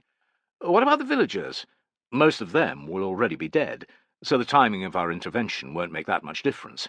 Leaving the assault until tomorrow will also reduce the possibility of casualties. Imagine how pleased Varus would be, not just that you succeeded in your mission, but that you lost only a handful of men." Tubero nodded. "Another thing struck me, Tribune. The Eusippides must have crossed the river by boat. Taking those craft would remove any chance of the raiding party escaping. If you were to send a sentry or two along the bank, say—" "I could order them fired at dawn," cried Tubero, "when our trumpets sound the attack." "An excellent plan, Tribune," declared Arminius. Tubero smiled, as if the entire idea had been his all along. Arminius had ridden his horse a short distance off the road, into the middle of a field of young barley. As ever, Melo was by his right side. Around them, in a loose semicircle, were all of his mounted warriors. The men's faces were fierce, eager, expectant. The night-time cool was with them yet, but the sky was cloudless again, auguring the high temperatures of the previous few days. They had ridden from the marching camp with great care, passing the settlement by leading their horses to reach their position in good time. It wouldn't be long before the trumpeters with Tubero sounded, however. The sun was peeking over the tops of the hazel and crab-apple trees that dotted the river bank to their right. Arminius was about to give his men their final orders, and more. He chewed his lip. This moment had come sooner than he had wished. Even these, the men of his own tribe, might give the game away after he spoke to them, not here, but later. All his work, all his plans, everything he had dreamt of since he was a boy, could be undone by a subsequent unguarded remark to a Roman inveterate. Melo sensed his unease. He leaned forward, rubbing his horse's neck. "Arminius, they're loyal to you, heart and soul," he said in a low voice. "You don't have to tell them everything.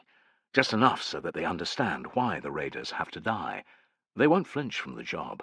It's not as if there's any love lost between we Cherusci and the Usipetes." "True." Arminius straightened his back, throwing back his shoulders. "There's something I need to tell you." Silence fell. "We Cherusci may serve Rome, but in our hearts we're free men. Isn't that right?" "Aye!" came a responsive roar. Arminius tapped his silvered helmet. "Despite all the trappings, I have never liked serving Rome. Never liked having to do what its emperor said, most of all when it had anything to do with our own tribe or others. I don't want to pay this new tax either. What am I, a faceless labourer in a workshop?" More voices of agreement. "There comes a time in a man's life when servitude can no longer be borne." They watched him, naked curiosity and wariness filling their faces. "Not every hunting dog loves its master, Arminius, but it still does his bidding," called one warrior. "The dog that bites its master can expect to have a knife drawn across its neck." "Especially if that hunting dog sleeps by its master's side," added another. "You speak true," said Arminius. "Auxiliaries, like us, who rebel against Rome, are punished in the most severe ways. But if the Romans were to suffer a catastrophic defeat, if they were to lose thousands of soldiers at one stroke, I say that you will die of old age rather than at their hands, on a cross or in an arena. Why? Because afterwards those Roman horsens would be too scared to cross the damn river." His men liked that, but they still looked uneasy. "You're talking about rebellion, Arminius," said the warrior who'd mentioned the hunting dog. "I am, plain and simple." He let them suck on the marrow of that, and was pleased to see increasing numbers of men nodding.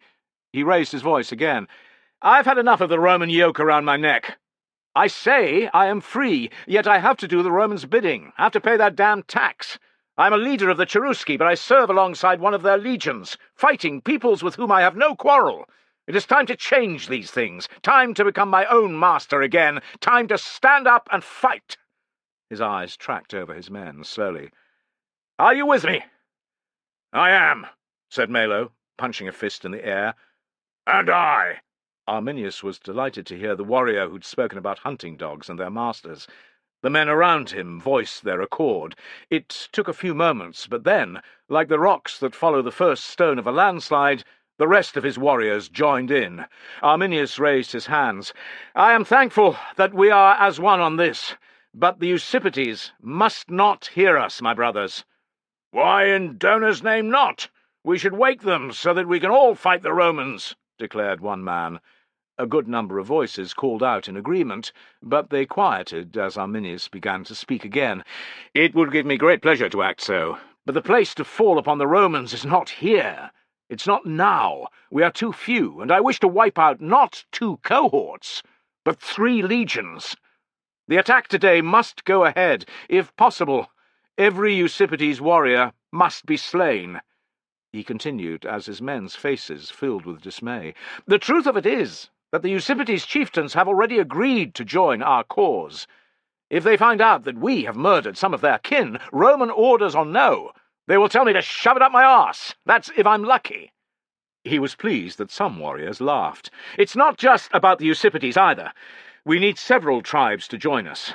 If the Usipetes pull out, my chances of winning anyone else over will sink into the marsh, never to be seen again." Silence. "I say this with a heavy heart, but we have to follow Varus's orders today. We must go even further, in fact, to ensure that word of our involvement never crosses the river. If possible, every last one of the raiding party must be slain." Arminius sat stiff-backed on his horse, his stomach twisting in knots. 10 heartbeats passed. A dozen more skipped by, and still no one spoke. Arminius held his peace, keeping his expression stern. "Swear that if we act as you ask, you will deliver thousands of the Horsens to us," demanded the hunting dog warrior. "Swear that we will wash away the stain of our actions with Roman blood." The weight of hundreds of men's stares bore down on Arminius. "Donar help me?" he asked. The wrong word or a slip of the tongue, and he would lose them. "With Donar as my witness, I, Arminius of the Cherusci, make a solemn oath. With you by my side, I will teach the Romans a lesson that they will never forget. Their blood will flow in rivers. Their cries of anguish will rend the heavens. Thousands of them will die, among them Varus himself. We will take their eagle standards as our own, and afterwards sacrifice their senior officers to the thunder god. In Rome, the emperor will tremble at the news of what we have done. Never again will his legions march through our lands. Never again will they trample our people." "I want to see that day," declared Melo, loyal as ever. "I will follow you." "So will I, by all the gods," said the hunting dog warrior. And, like that, as if a god had passed his hand over them, his men's mood changed from wary and unsure to fierce and blood-hungry. "I will do as you say, Arminius, and I'm with you!"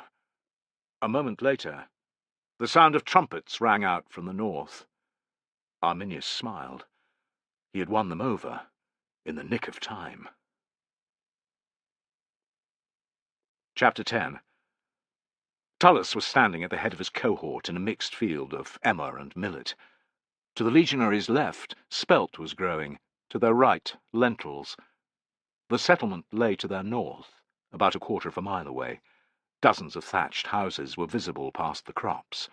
A fox trotted along the cart track which separated their field from the next, casting wary glances at the interlopers to its territory. They had reached their position without incident, leading Tullus to think that the Eusippites had killed the inhabitants' dogs. Even at this distance it was normal for visitors to attract a hysterical chorus of barking, yet their only greeting had been the crowing of a solitary cock. There were no spirals of smoke rising from the roofs, so no women were up, preparing barley porridge or baking flatbread. Small boys weren't herding cattle to pasture, or sneaking in twos and threes to the river on fishing expeditions. Tullus felt even more certain that everyone was dead, and that the Eusippites were sleeping off the beer and mead they had drunk. He put the inhabitants' fate from his mind. Their misfortune and the Eusippites' lack of foresight would see the entire matter resolved fast. His men had already spread out 6 centuries wide, with gaps of 30 paces between each unit. The other centurions were experienced men, but Tullus still made one last pass along the front of the cohort, checking that the legionaries were ready to advance, that they knew prisoners had to be taken. Some looked nervous. Many were praying. That was normal. Most wore fixed, determined expressions, and the tense nods they gave Tullus was reassurance that they would do their job. He hadn't long resumed his own place, at the very right of the front rank of his century, when the unmistakable blare of trumpets carried out beyond the settlement to the north. Tubero and Belanus, the other cohort commander, were ready. Arminius and his men would be too. Regardless of his ambivalence towards the Cheruscan, Tullus knew the man would play his part. His stomach knotted now, as it always did before a fight. He offered up his usual prayer, a calming ritual. "Great Mars, hold your shield over me and my men. I swear to offer a sacrifice in your honor if most of us make it through." He had learned long ago not to ask that all his soldiers survived. "Now," he said to the 2 musicians by his side. As the instruments added their noise to Belanus's trumpets, Tullus heard Arminius's horns sound to the south. "Draw swords! Advance! At the double!" he shouted. The charge began. The half-grown crop of emmer and millet, never to be harvested, was trampled into the earth by hundreds of studded sandals. They crossed a narrow cart track and entered a field of bitter vetch, flattening that too. A lone pig, one that must have escaped the Eusippites, ran off, squealing. Still, there was no movement from the settlement. Tullus kept an eye on the other centuries' positions, but he made no attempt to keep his front rank parallel with the next unit along. There was no point. This would not be a set-piece battle, when the legionaries halted a short distance from the enemy to hurl their javelins. Because of the village's irregular but typical layout, the centre point of a raised palisaded mound with buildings and workshops of varying size arranged in large, irregular rectangles around it, any sense of formation would be lost as they arrived. From that point, Tullus would lose control of all but the 8 or 10 nearest men. The trumpeters would provide him with the wherewithal to issue basic orders to the rest of the cohort if needs be. 100 paces out from the first buildings, they came across the first body of a man lying on his front. Judging by his muddied sandals and worn tunic, he'd been a farmer. As they ran by, a cloud of flies rose, disturbed from the red stain between his shoulder blades. The corpses came thick and fast after that. Men, women, children, the old, the lame, even the animals had not been spared. Beside a dead boy of about 4, Tullus saw a pup that had had its skull crushed. He turned away in disgust, but the dreadful sights were everywhere, too many to block out. What had been done to the village women was the hardest thing to stomach. It hadn't mattered to the Eusippides whether they were toothless grandmothers or girls too young to have a monthly bleed. They had all been raped before being murdered. Upturned dresses hid the terror that must have distorted their faces, but the corpses' terrible wounds and their blood-smeared thighs were enough to bring bile rushing up Tullus's throat. "Kill!" he shouted, unleashing the beast. "Kill! Kill!" his soldiers roared back. "Kill!" They were almost on top of the houses before the first Eusippides warrior emerged, tousle-headed and bleary-eyed from a doorway. With an animal roar, Tullus outstripped his men.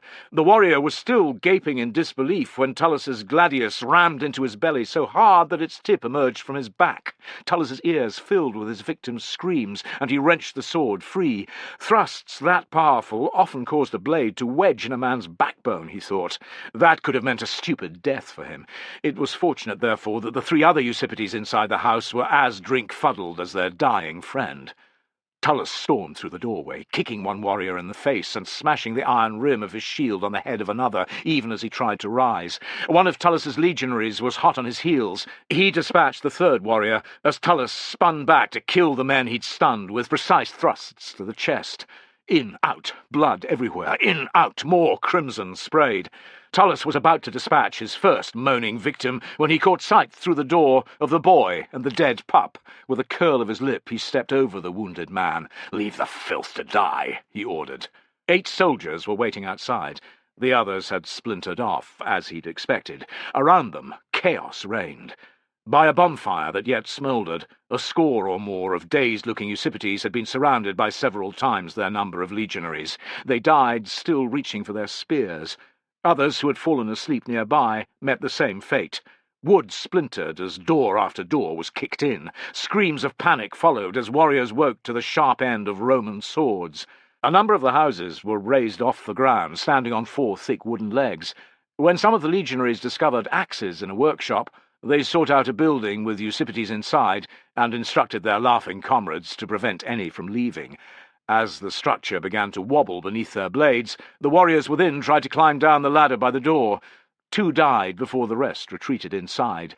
10 heartbeats later, the chosen leg collapsed. The entire structure followed, and as the warriors who yet lived tried to extricate themselves from the wreckage, they were finished off by the cheering legionaries. The tactic was such a success that it was copied on other raised houses. It was a cruel way to die, but Tullus didn't intervene. What he'd seen had so revolted him that he didn't care how the Eusippides were slain. What counted was that their own casualties were few, and that they captured a number of prisoners. How many, Tullus hadn't yet decided. His men could bathe their swords in Eusippides' blood for a time longer. Not all the raiders proved so easy to kill, however. When spirals of smoke rising from the direction of the river announced the destruction of the Eusippides' boats, groups of warriors began to band together, even to try and break out of the settlement. While their desperate efforts were contained, it didn't end there. A short while later, Tullus's Optio Fenestella came pounding over. There was blood spattered all over his face, which made him uglier than ever. He was unhurt, though, which relieved Tullus more than he liked to admit. "What is it?" "Tubero ordered us to herd as many of the Eusippides into the palisaded compound as we could, sir. It was a good place to trap them, he said. Trouble is, they weren't all as panicked as we might have liked. Some of them shut the gate. We've already lost 5 or 6 men trying to get inside." Tullus cursed. "How many are in there, do you think?" 50, maybe more, sir. Have you seen Bolanus or Arminius? Bolanus's men are clearing out the rectangle to our left, sir. Arminius was talking to Tubero last I saw. He should have told Tubero they'd turn the palisade into a defensive position, thought Tullus angrily. How many men have you gathered up? 15 from our century, sir. They're watching the gate. Take these legionaries and one of the trumpeters. Encircle the palisade as best you can. I'll assemble a couple of centuries and come to join you. Fenistella's face grew concerned. Will you be all right with only a trumpeter, sir? Tullus threw Fenestella a sour glance. Piss off. Very good, sir. Fenestella eyed Tullus's 9 soldiers. You heard the centurion, you foot-dragging pieces of shit! Follow! He ran back the way he'd come, the men hard on his heels. Tullus had his trumpeter sound the recall once, and not too loud. He didn't want panic to spread among the soldiers further away. It wasn't long before he had 2 centurions, several junior officers, and more than 100 legionaries standing before him, in rough order. Tullus bawled out the reason that he'd ordered them to his side, and they replied with gusto. Perhaps 2 centuries were with Tubero at the palisade. Success had eluded him thus far, Tullus saw. A decent number of legionaries lay in and around the gate, and Tullus asked that none of his men be among the dead. The Eusippides were giving no sign that they were ready to surrender. Ordering his soldiers to form up beside Tubero's, Tullus went to see what was going on. Tubero was lecturing Bolanus, who seemed most unhappy. There was no sign of Arminius. "You've brought more troops," said Tubero. "Good. Aye, sir, nearly 2 centuries. We'll take the gate with the next attack, then. There are 5 ladders on the ground up there. If we fetch another half-dozen, that will be enough." "You had the men attack already, sir?" Tullus let his eyes wander to the bodies by the entrance. "I ordered an immediate charge when I arrived, yes," replied Tubero, bridling. The number of dead had already told Tullus that the assault had been a resounding failure, and Bolanus's expression confirmed it. "It didn't succeed, sir." Tubero's lips thinned further. "No." "The Eusippides defended the palisade savagely," said Bolanus. 8 legionaries were killed and a good number wounded. I mentioned sending to the camp for the bolt-throwers." "To Hades with the bolt-throwers!" cried Tubero. "It will take half the day to transport them here. The men will attack again. Now! We outnumber the dogs 4-5 to 1. They'll never hold." Tullus took a deep breath and said, "It could be that you're right, sir, but they've seen the smoke from the boats, and our greater numbers. Every one of them knows he's going to die, which is why they're screaming blue murder, rousing themselves into battle frenzy. We'll lose a lot of men." "Your point is, centurion?" Tubero laid heavy emphasis on the last word. "There's no need to suffer so many casualties, sir." "I am in charge here. Tullus's frustration bubbled over. "Governor Varus sent me on this mission because of my experience, sir. A frontal assault isn't our only option." "Are you trying to tell me how to do my job, centurion?" cried Tubero. "No, sir," said Tullus, clenching his jaw. "Good! Maybe we should do as began Bolanus, but Tubero cut him off. "The Eusippides haven't got enough men to defend the entire perimeter," he said, as if no one else would have seen this. "Take a group of soldiers around to the far side, Tullus. Scale the palisade, hit the bastards in the rear, and open the gate."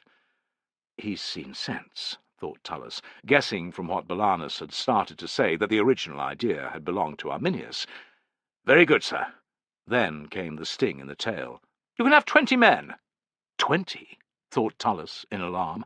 Arminius wouldn't have said to use that few, would he? 40 would be better, sir. "Are your men not up to the task?" needled Tubero. "I'm not saying that, sir." Tullus began to protest. "Fine, 20 it is, then." "That's not enough, sir," said Bolanus. "If I want your opinion, Bolanus, I will ask for it." Tubero's eyes were like chips of flint as he regarded Tullus. "Be quick, centurion. I don't want to wait around all day." "Sir." "You spoilt, arrogant brat. Fuck you," Tullus thought, saluting. "You'll attack when you hear the fighting begin?" "Of course."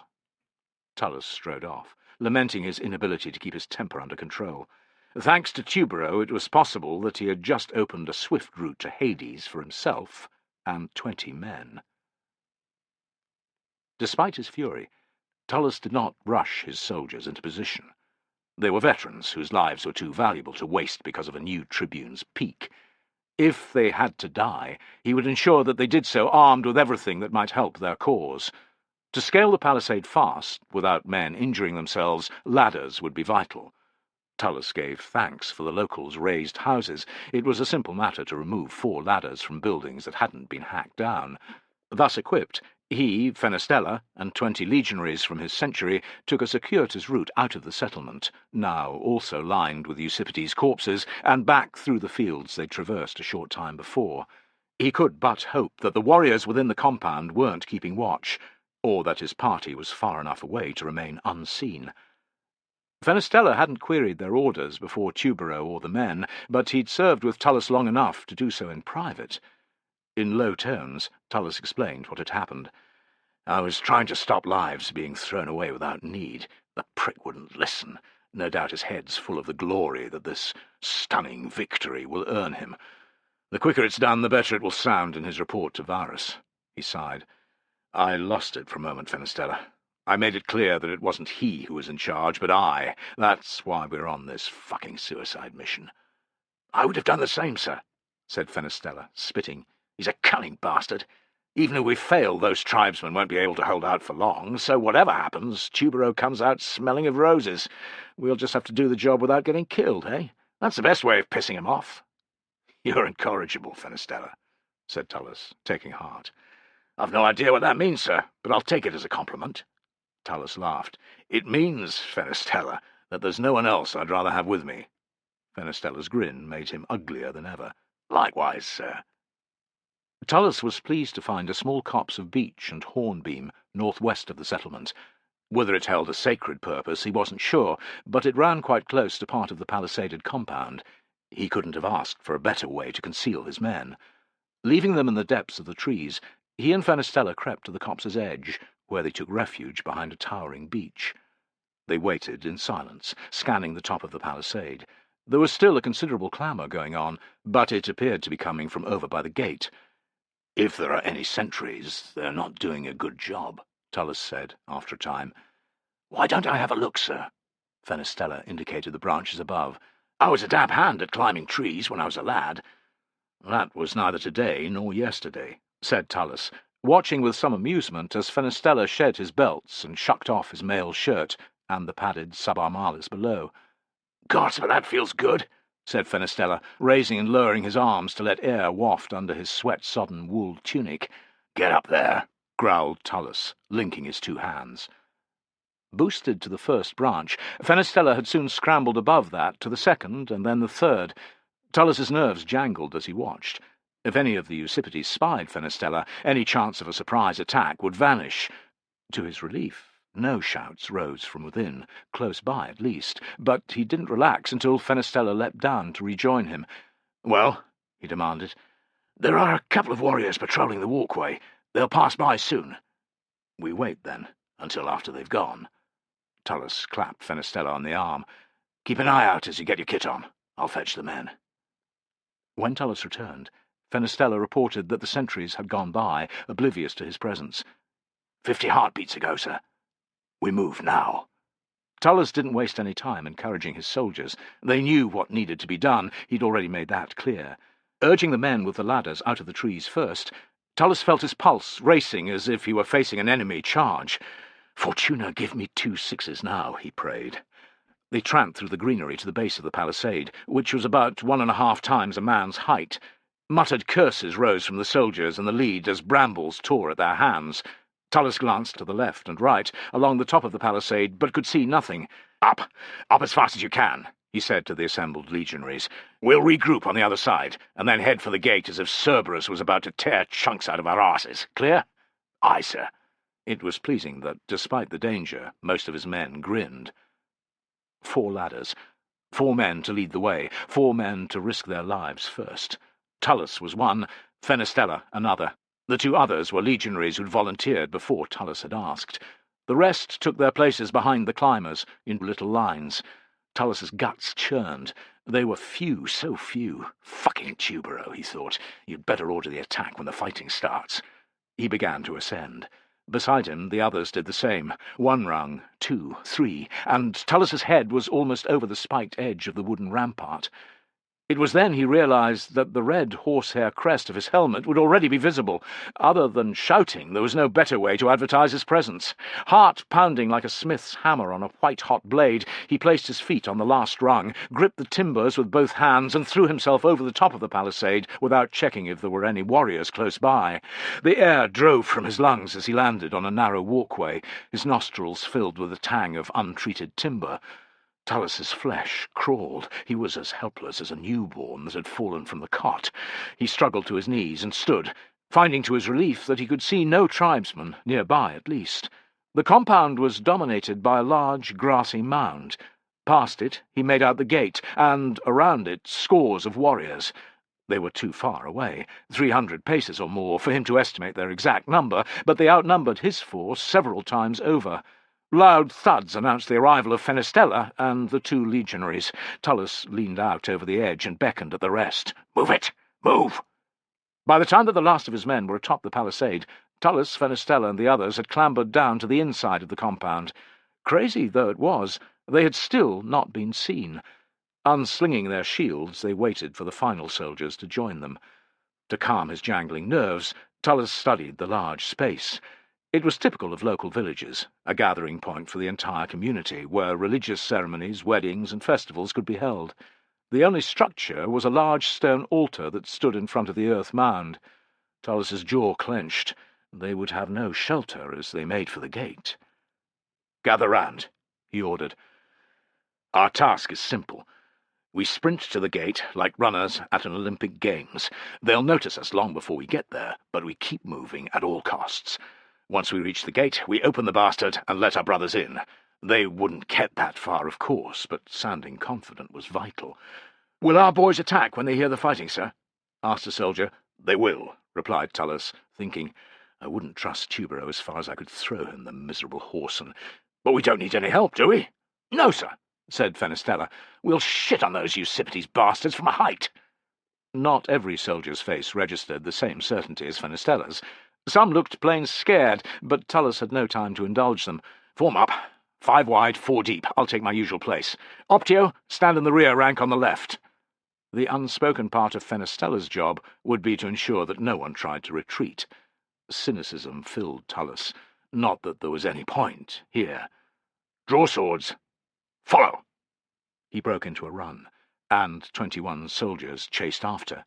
Tullus counted his steps, as he had since his first battle. It made the stomach-churning job of charging towards men who would kill him if they could a little easier. A little. 10 paces. 20. 30. 40. 50. There had been no cries of alarm yet, no shouts from the Eusippides by the gates, or from the sentries on the walkway. Where in Hades were they, anyway? Tullus didn't look, didn't move his eyes even a fraction from the main body of warriors. His mouth was dry, but sweat was running from under his felt arming cap. He swept it away with his right arm. 60 paces. 70. Gods, are they blind and deaf? He wondered. Despite himself, he began to hope. Maybe the racket from without the palisade was concealing the noise of their approach. At 91 paces, Tullus heard a cracked shout, then another. They'd been seen. He risked a look to the left and to the right. One of the sentries was dancing up and down like a cat thrown onto still hot embers and yelling at the top of his voice. Tullus's eyes slid back to the gate and the men defending it. Heads were turning. Incredulity was registering, but no one had yet moved. "Do not slow down!" he ordered. Content that a good number of the Eusippides were holed up in the palisade, Arminius had taken Melo and a dozen of his best warriors to ride through the settlement and see how the rest of the raiders were faring. The one-sided nature of most of the fighting was most gratifying. So too was the lack of prisoners. The red mist of combat was affecting the legionaries as well as his own men, thought Arminius with satisfaction, which was just what he'd hoped for. Apart from at the palisade, it wouldn't be long before the battle ended. With luck, there would be almost no captives.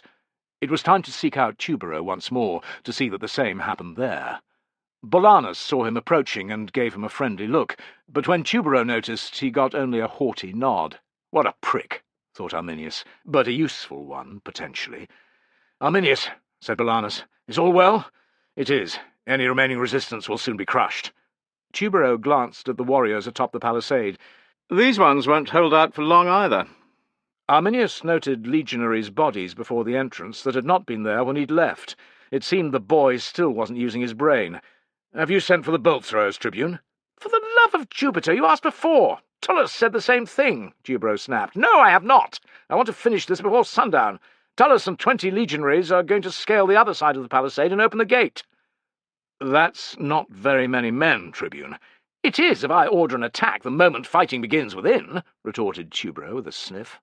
Arminius set aside Tubro's annoying self-importance and the fact that Tullus and his men stood a good chance of being killed.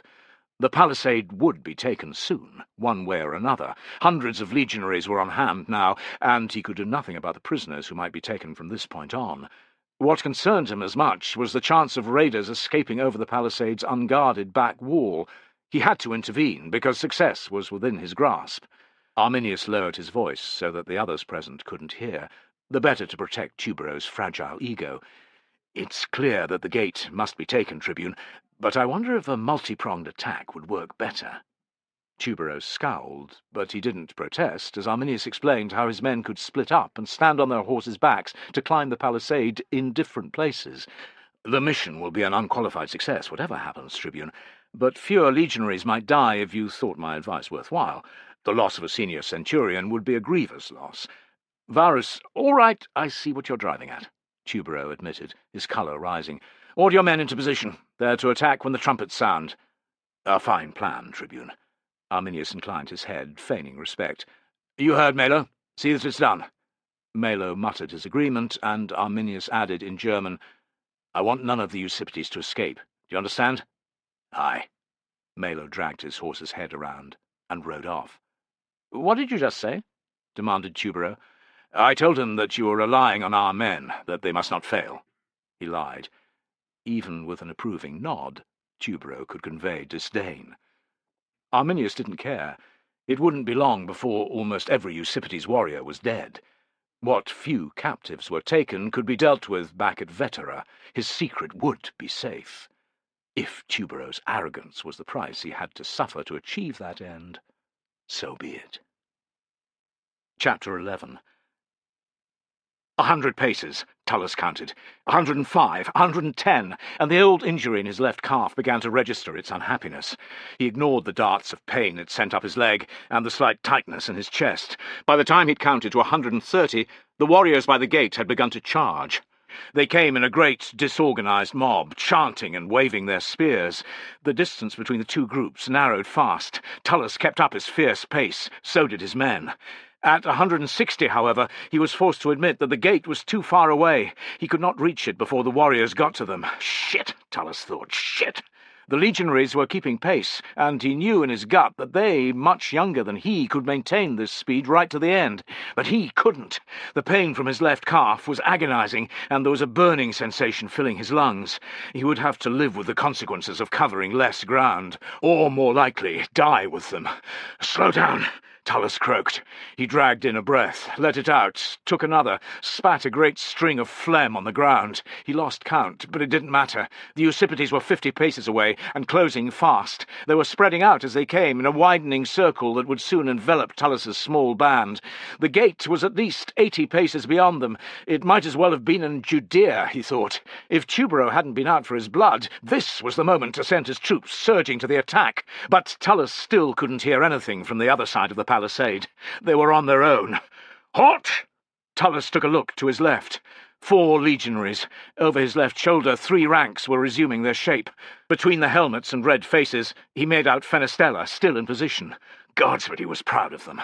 Many troops would have refused to charge towards certain death. His had done it, and in good order.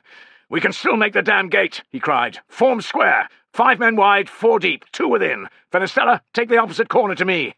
He let his men decide who would face the enemy first, and who would act as the reserve. Used to assuming this shape in training, they'd obeyed in a few heartbeats. "Forward! To the gate! At a walk!" he shouted. "Now!" Although his soldiers did not have javelins, Tullus saw that most of the warriors were in the same boat. The surprise attack meant that most had grabbed only 1 spear when they woke, rather than the 2 or 3 per man that was normal. The missile storm that presaged face-to-face combat would be far lighter, and they would lose fewer shields to lodged spears. At 30 paces, perfect range, it came. "Shields up!" he bellowed. "Walk!" Thunk! Thunk! Tullus felt a surge of relief. His shield hadn't been hit. Thunk! A gurgling cry of pain from behind him, a dead weight hitting him in the back. One down, thought Tullus. Keep walking, he ordered. Again his soldiers retained their discipline. They covered another 10 paces, leaving behind the body of the legionary who'd been struck in the neck by a spear. 21 of them, with 20 shields. A second volley from much closer saw those numbers reduced to 20 and 18. They were surrounded now, yelling tribesmen edging towards them over the flat ground, spears ready to thrust. Tullus's heart, which had slowed after their run, began hammering off the inside of his ribs again. Halt! Close order! He shifted position, withdrawing a step and half-turning to the right, so that the corner of the square became rounded, and gave his right side more protection than if he stayed facing forward. Feeling a spreading numbness in his sword hand, he relaxed his grip on the weapon's hilt. Stay calm, he thought. Stay focused. You know how to play this, brothers. Keep tight. Watch for their spears. Take 'em in the belly when you can. The nearest warriors were 10 steps away. 3 were bearing down on Tullus. A nervous-looking youth, not old enough to shave, a thin, black-bearded man, so similar in appearance to the boy that he had to be his father, and a shaggy-haired brute who looked to have the brains of a senile mongrel. Tullus could have taken the first 2 together, and the big one on his own, but all 3 was a different matter. Acid filled the back of his throat. Perhaps wanting to prove his courage, the youth attacked first, driving his spear overhand at Tullus's face. "Spear!" Tullus roared, ducking down to peer around the side of his shield and praying that the soldier behind heard his warning. The weapon hissed overhead, the youth's body following with the effort of his thrust. It was a simple matter for Tullus to stab him through the abdomen. Not too deep, just enough to slice his opponent's guts to ribbons and out again. Down went the youth, bleeding everywhere, bawling like a kicked child. His spear dropped from nerveless fingers, and Tullus eyed Blackbeard with contempt. "Your son's going to die screaming at your feet. How do you like that?" he cried in German. Enraged, Blackbeard shoved forward past the brute. He drove his hexagonal shield at Tullus's scutum while trying to stab him with his spear. It was a crude move, one Tullus had seen before. He outweighed Blackbeard by some margin, so he bent his knees and braced himself behind his shield. The impact didn't push him backward, but he hadn't expected Blackbeard's spear blade to snag in the mount for his horsehair crest. Tullus's head was wrenched backwards. Waves of agony shot through his neck. His experience, and the bitter knowledge that he would die if he let go of his shield grip, kept his arm high. Blackbeard cursed and tugged and cursed, pulling Tullus's head to and fro, and sending stabs of intense pain down into his chest. Without warning, the spear blade came free.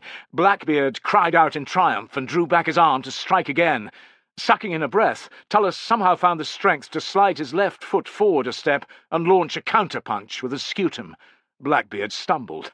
With a quick lunge, Tullus stabbed him in the foot. He withdrew to the square, leaving his opponent to stagger away, bleeding and shouting. Tullus prepared to face the brute, but the warrior had taken several steps backwards. So too had the men to either side of him. Tullus's gaze shot left to right, and back again over his shoulder. There were wounded, dead, and dying Eusippites all around the square. The remainder were pulling back, out of sword range. They weren't beaten. This was the tribesman's way. Attack, retreat, attack, retreat. It was an opportunity for his men to advance. "Towards the gate, at the walk, now!"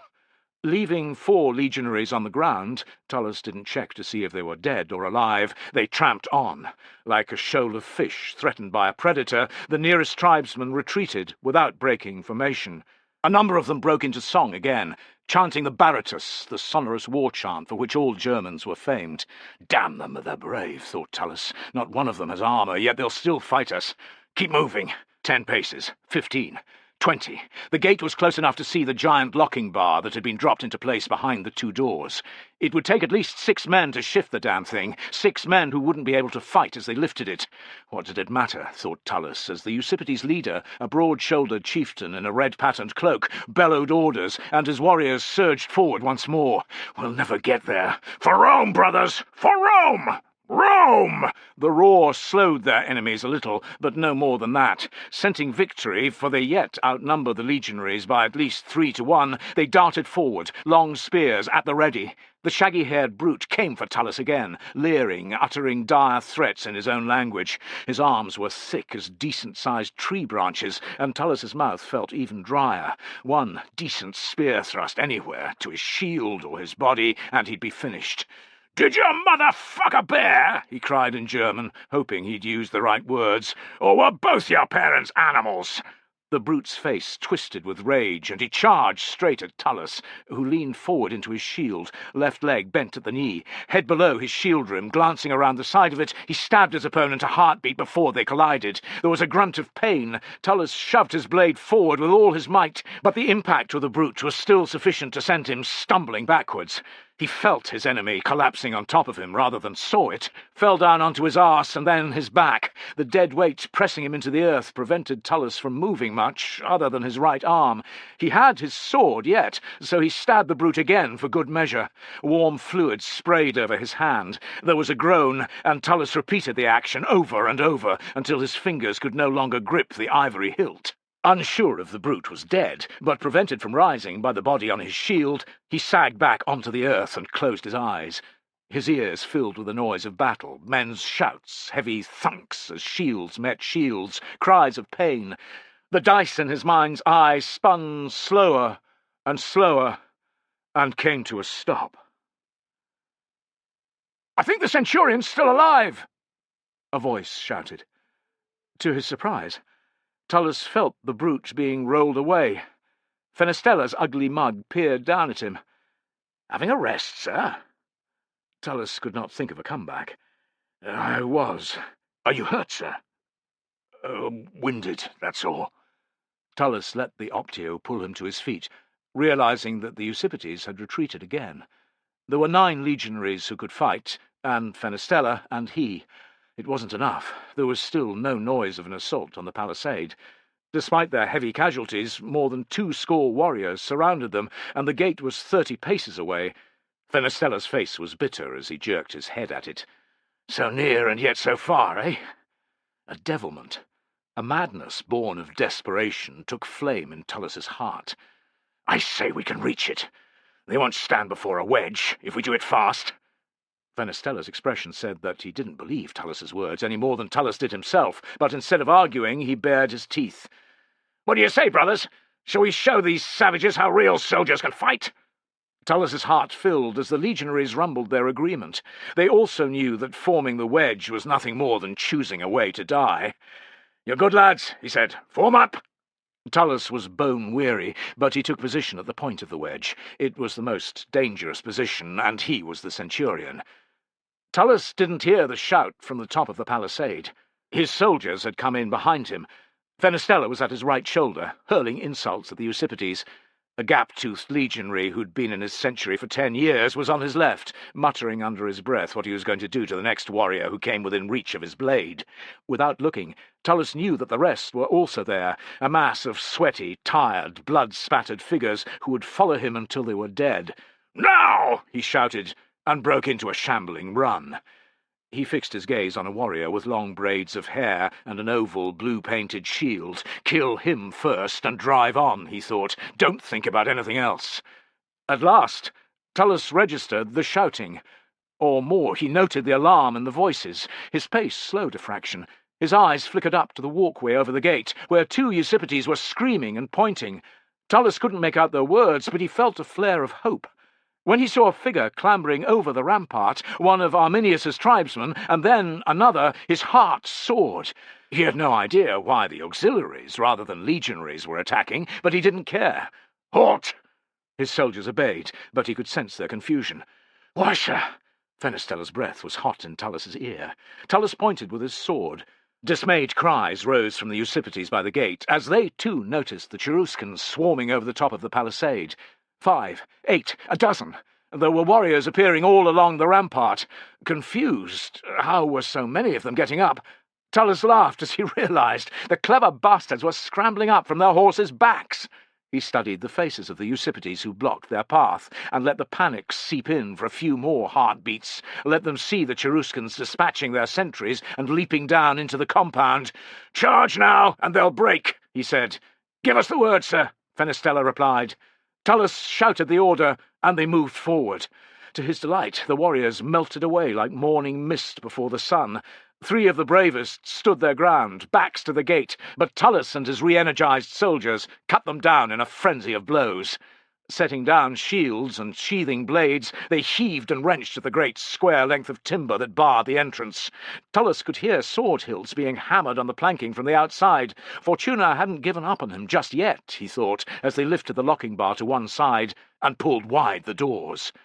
He was almost knocked over by the tide of Cheruscans who came barrelling in. Content that they would finish off the Usipetes, Tullus leaned against the wall and closed his eyes as they charged past. God, but he was tired. "You're still alive, then?" Tullus looked up at the sound of Arminius's voice. "Just. I wouldn't be if it hadn't been for your men." It was odd to feel grateful towards a man he wasn't sure he trusted, but there it was. Arminius dipped his chin in recognition. "I was surprised he gave you so few men, but it was even odder how he watched and listened like a fox outside a coop full of hens as you began your attack. I'm not sure when he would have sent his men forward." A dull anger pulsed behind Tullus's eyeballs. The whoreson Tubero had hoped he would die. "Sir," Fenestella appeared by Tullus's side, "the Cheruscans are killing all of the Usipetes, sir." He glanced at Arminius, who gave a casual shrug and said, "Their blood's up, like yours." Tullus rubbed a hand across eyes that had gone gritty and painful. Did Arminius want every warrior dead? In that weary moment, he didn't care. "The pieces of shit were for carving us new arseholes, Fenestella, in case you'd forgotten." "Aye, screw them," said Fenestella. "It doesn't really matter, does it?" "No," said Tullus, glad to be alive. "It doesn't." Neither man saw the flicker of satisfaction in Arminius's eyes. When the patrol got back to Vetera, Tullus's soldiers were dismissed to their barracks. After they'd dumped their kit, many of the tired legionaries headed straight for the baths. Afer and the rest of the contubernium decided to do the same, but Piso hung back. "I want to check on Vitellius, see that he's settling into the hospital." "It was only a flesh wound that he took," said one of his comrades. "Visit him later, after you've had a good soak." "I'll go and see him now," demurred Piso. "Tell him to get his arse back here," Afer threw in. "I'm already missing his sarcasm." "I'll tell him." Piso felt bad for Vitellius, who had not long recovered from the beating inflicted by Aius and his friends, and then been selected by Tullus to enter the stockade as part of the surprise attack ordered by Tubero. Piso felt a little guilty, too, that Vitellius might not have been injured if he'd been fighting fit, so he stopped at the quartermaster's long enough to buy some wine. It was illegal for army wine to be sold privately, but it could always be had if a man was prepared to pay. Armed with a covered jug of what was reputed to be some of Sicily's finest, he made straight for the valetudinarium. The camp hospital was a large, square building facing onto the Via Principalis and adjacent to the northern gate. It was typical of valetudinaria, consisting of a large entrance hall and two concentric sets of rooms set around a central courtyard, with a circulating corridor that ran between them. The passageway enabled staff and patients alike to move about without being exposed to the weather. Survival rates within for many diseases and ailments were good, but it wasn't a place men liked to visit unless they had to. Piso had been twice for minor problems, conjunctivitis the first time, and a sprained wrist the next.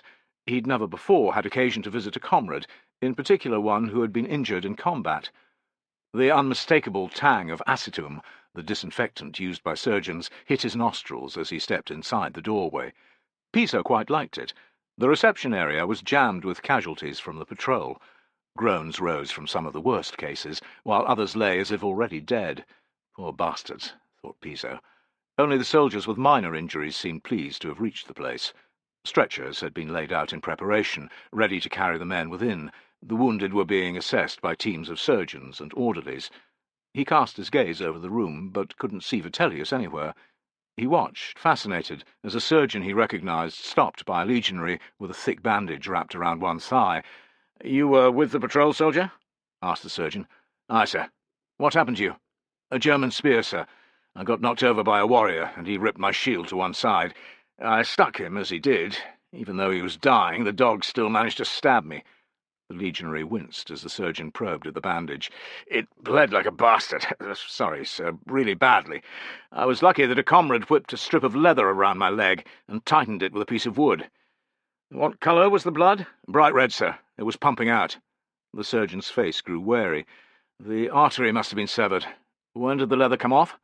Our medical orderly undid it after the fighting had ended, sir, to see if the bleeding started again. It did, damn quick, so he reapplied it. Every hour or so he let the pressure off to keep the leg from going dead, he said. It kept bleeding until that evening, but it's been all right since. Any pain? The legionary pulled a face, and the surgeon rephrased his question, peering beneath the edges of the bandage, top and bottom. Does it throb like an infected finger might? No, sir. Good. There's no discoloration of the skin that I can see. Best to leave the bandage on until tomorrow. The surgeon glanced at the orderly. Have him carried to one of the minor wounds wards. He's to have poppy juice if he wishes. 5 drops twice daily. Put him on the examinations list for the morning. Yes, sir. The surgeon moved on to the next case, and Piso clutched at the orderly's arm as he passed. A comrade of mine was taken here just now. Half the world is a mate in here, retorted the orderly, but he paused. What kind of injury had he? A flesh wound in the forearm. He's lucky then. If you can't spy him, wait until the stretcher-bearers pick up this man here and follow them. He indicated the soldier whom the surgeon had just examined. There are 2 wards for minor wounds. Like as not, you'll find him in one of those. My thanks. When the stretcher-bearers arrived, Piso trailed his way after, along the hospital's central corridor, down the building's long side and around to the short side. Offices, storerooms, and bedrooms for the medical staff lined the first section of the passageway, and were followed by 2 operating theatres and wards for the most severe cases. If the cries of pain and the surgeon's terse instructions to "Give him more poppy juice" and "Pass me the damn clamp, quickly" were anything to go by, dramatic, risky surgery was under way. His nostrils full of the smell of blood and piss, and images of the dead at the settlement, Piso didn't linger. The legionary with the leg wound was carried into the first minor wounds ward, so Piso stuck his head into the second, a small dark chamber almost identical to a barrack room for 8 men. All the bunks were occupied, but there was no sign of Vitellius, so he returned to the first chamber. He found his friend watching with a scowl as the leg wound soldier was shifted onto a lower bunk, which, from the kit that lay on the floor beside it, looked to have been Vitellius's until that moment. "There you are," said Piso, grinning. "I just got comfortable," replied Vitellius in a sour tone. "Trust me to choose the bed that someone else needs more than I do. You might have a bad arm," butted in one of the stretcher-bearers, "but this man has a wound that could start bleeding at any time. Do you want him exsanguinating over you from the top berth?" "Of course not," snapped Vitellius. "Gratitude, brother," said the leg wound soldier, looking a little embarrassed. Vitellius brushed it off with a wave of his good hand. He eyed Piso. "Come to check up on me?" "Aye, to see how you were." He raised the wine. "And to bring you this." Vitellius's face cheered. "You're a true comrade. We'll have a drop right now." Piso scouted around for a cup, but could see none. He took a slug and made a face. "Finest Sicilian it is not. Never mind." He passed it to Vitellius, who poured a long draught down his neck without swallowing. "How's the wound?" asked Piso. Vitellius lifted his injured right arm, which had a fresh linen bandage on it. "The surgeon said it must have been a damn sharp blade. Went straight in, straight out. It seems clean enough. He sluiced it with acetone twice. Gods, but that stung like a bastard. And had it dressed. 2 or 3 days I'll be here, he reckons, long enough to make sure it stays uncontaminated. After that I can come back every few days to have it dressed. Not too bad, I guess." "Aye, you were lucky." Piso thanked the gods again that he had not been part of the attack. "Where are the rest?" "In the baths." "I could have guessed," said Vitellius, scowling. "I'm not to go there until my wound has healed, the surgeon says." "A wise idea. Sweat, dirt, blood, and massage oil aren't the things to get into a cut," Piso agreed, remembering a surgeon giving his father similar advice. "That's not taking into account the bastards who piss in the baths," added the leg wound soldier. "There's always one of those." "I can remember the day one of my tent mates shat in the caldarium," chipped in a legionary from another bunk.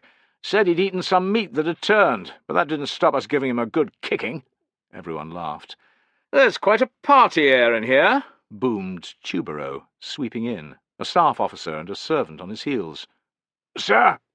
Everyone who could stand shot to attention. The leg wound soldier and another saluted from their beds. "Sorry, sir, it's difficult to get up," said one. At ease, at ease. Injured men are allowed some leeway." Despite Tubero's jocular manner, no one forgot his rank. They watched him with nervous eyes and fixed smiles as he paced to and fro, glancing at them. "Were any of you in the patrol that wiped out the Eusiphetes?" It wasn't surprising that a tribune didn't recognize the men he'd just commanded, thought Piso, but it rankled just the same. "I was, sir," said Vitellius. "Me too, sir," added the leg-wound legionary. "I was there as well, sir," said Piso, as Tubero's eyes fell on him and his jug of wine. "You've come with refreshment for your comrades, I see. I like that." Tubero held out his hand, and the servant passed over a small amphora. "This fine vintage from my own supplies is also for you brave men wounded in the Empire's service. You fought well at the settlement. Rome is proud of you." A chorus of "Thank you, sir," echoed from every corner of the room as Vitellius accepted the gift. "I'll expect you all back on duty soon. There's to be no shirking," said Tubero. With that he was gone. Pompous little prick, thought Piso. He could see the same opinion mirrored in Vitellius's eyes, but neither of them knew the others well enough to risk saying so out loud. "He's the one who went wild on that mission to Aliso, isn't he?" asked a middle-aged soldier with a bandaged head. Piso and Vitellius exchanged another look. "He is," said Piso. "I heard that if it hadn't been for him, the Eusiphetes would never have raided over the river. He and his officers killed 4 warriors for no reason, or so they say." Piso threw caution to the wind. "That's about right." "Aye," muttered Vitellius. "So what was he like on the patrol you've just come back from?"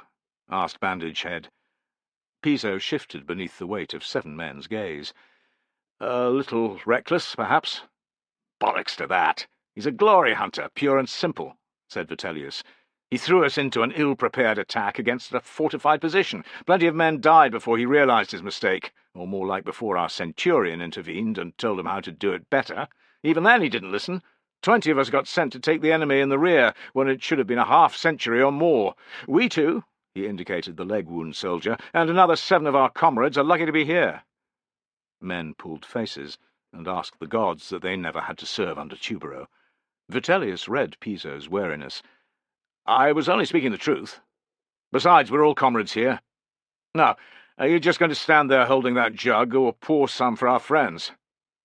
Telling himself that there was no need to be concerned about gossiping, Piso offered the wine around. "What about the good stuff?" asked Bandage Head, with a sly grin. Vitellius made an obscene gesture at him. "You heard the Tribune. That's just for us 3, who risked our lives for Rome."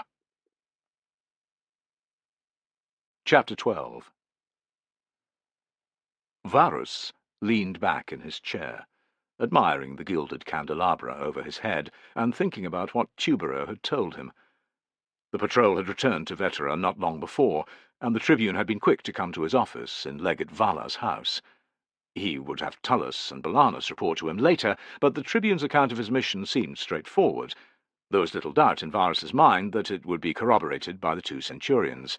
Tubero wasn't just an arrogant, smooth-cheeked pup from Rome. He did have some ability. His task hadn't been that difficult, but he had completed it with some style. "Burning the boats was clever," Varus said. Tubero's face went pink. "Thank you, sir. As it happened, the measure proved unnecessary, but at the time it seemed the best thing to do." "What were your casualties?" 31 legionaries, sir, and 10 auxiliaries. Half that number of wounded. I've just been to the hospital to check on them. The surgeons say most will—" "Those numbers are higher than I would have expected," said Varus, frowning for the first time. Tubero's colour deepened. "More than a third of the legionaries who died were lost by Centurion Tullus in his attempt to take the compound gate from the inside." "A pity. His soldiers are veterans. Hard men to replace." Admiring the candelabra again, Vala really did have good taste, Varus missed Tubero's look of relief. So too did Aristides, who was tidying away documents in the background. "Yes, sir."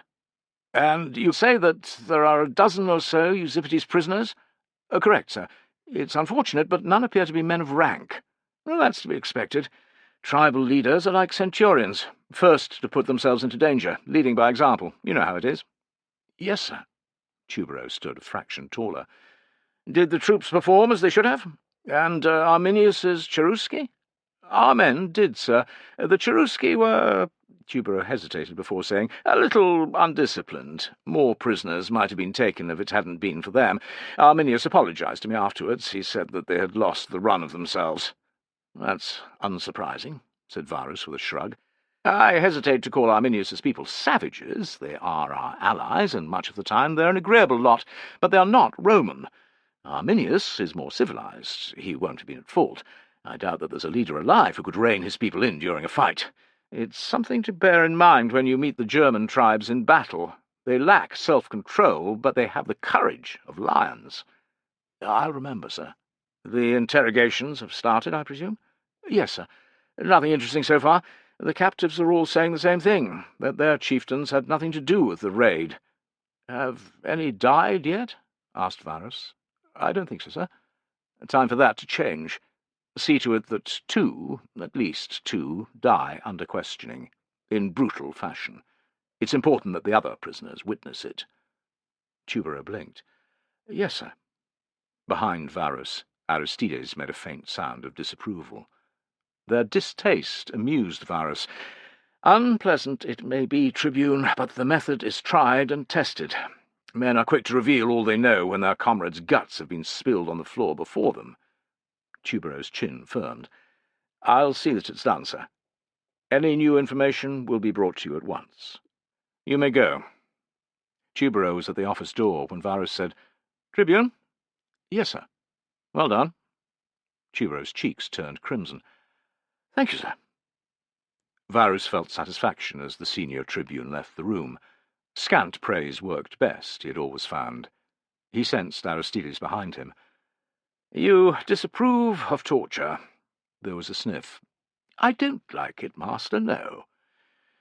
"Is it acceptable if the information obtained saves Roman lives?"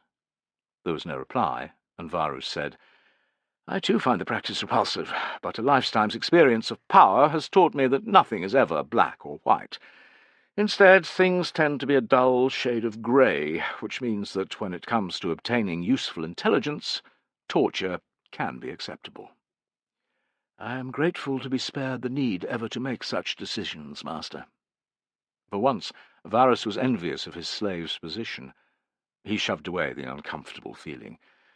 "There must be paperwork that needs signing while I wait for Tullus and Belanus to arrive." He chuckled. "Don't answer, just bring it to me." "Of course, Master," replied Aristides with a faint tone of smugness. While he scrawled his signature over and over, Varus considered Tubero's performance since his arrival.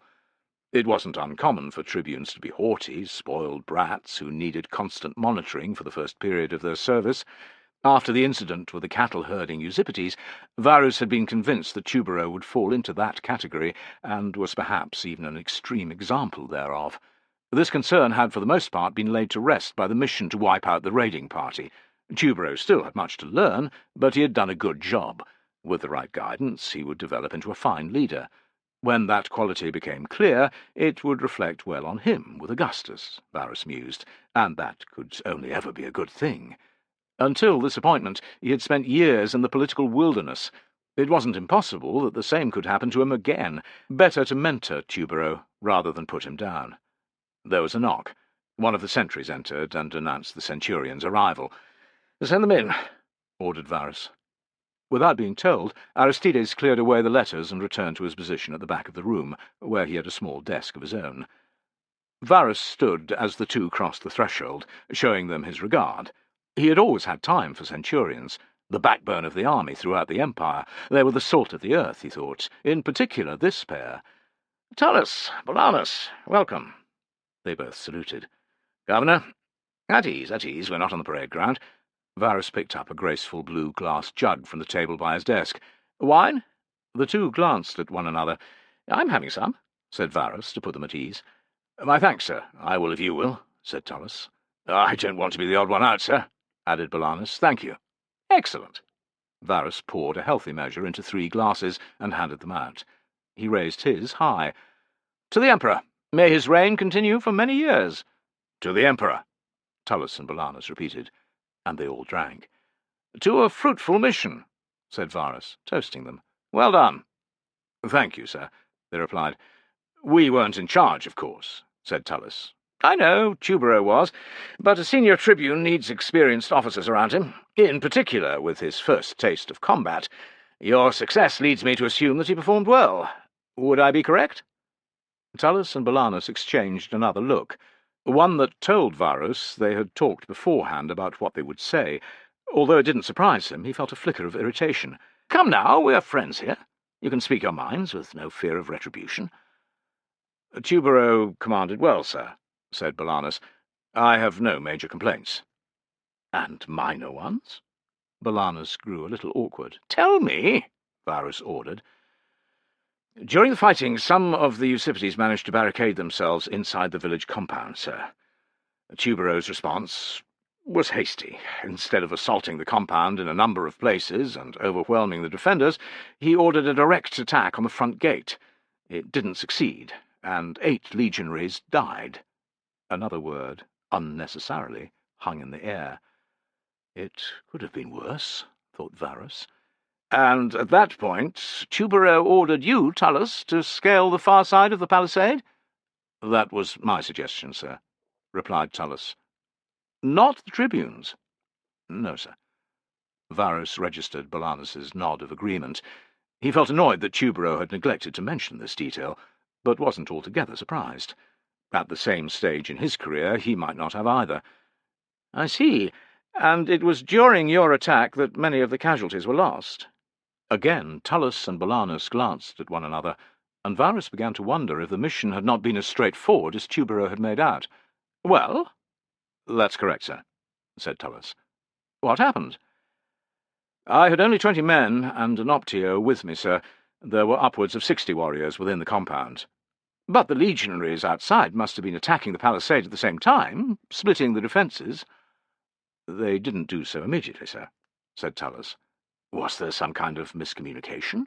demanded Varus. "I suppose so, sir." "You had no trumpeter with you?" "No, sir." That was an oversight on Tubero's part, thought Varus. "Belanus, you were outside the compound. What was going on?" "I think the tribune didn't quite realize the importance of diverting the defenders' attention from Tullus and his force, sir. It was fortunate that Arminius was on hand to advise Tubero. He sent our men to the attack after that. Tullus opened the gate, and the remaining warriors were soon overwhelmed." Tubero must have been distracted, Varus decided, or, as Belanus had said, he had misjudged the perfect moment to order the attack.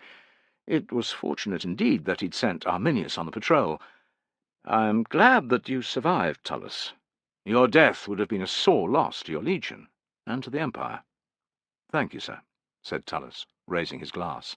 Varus was about to move the conversation on to the preparations for the summer campaign, when Tullus let out a meaningful cough. "What is it?"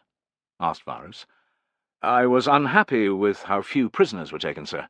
The warriors inside the stockade were our best hope, but Arminius's men reaped them as if they were ripe stalks of wheat." It was curious that Tubero had also mentioned this, thought Varus. "They lost the run of themselves," he said, deciding again that the simplest answer was the correct one. Another cough.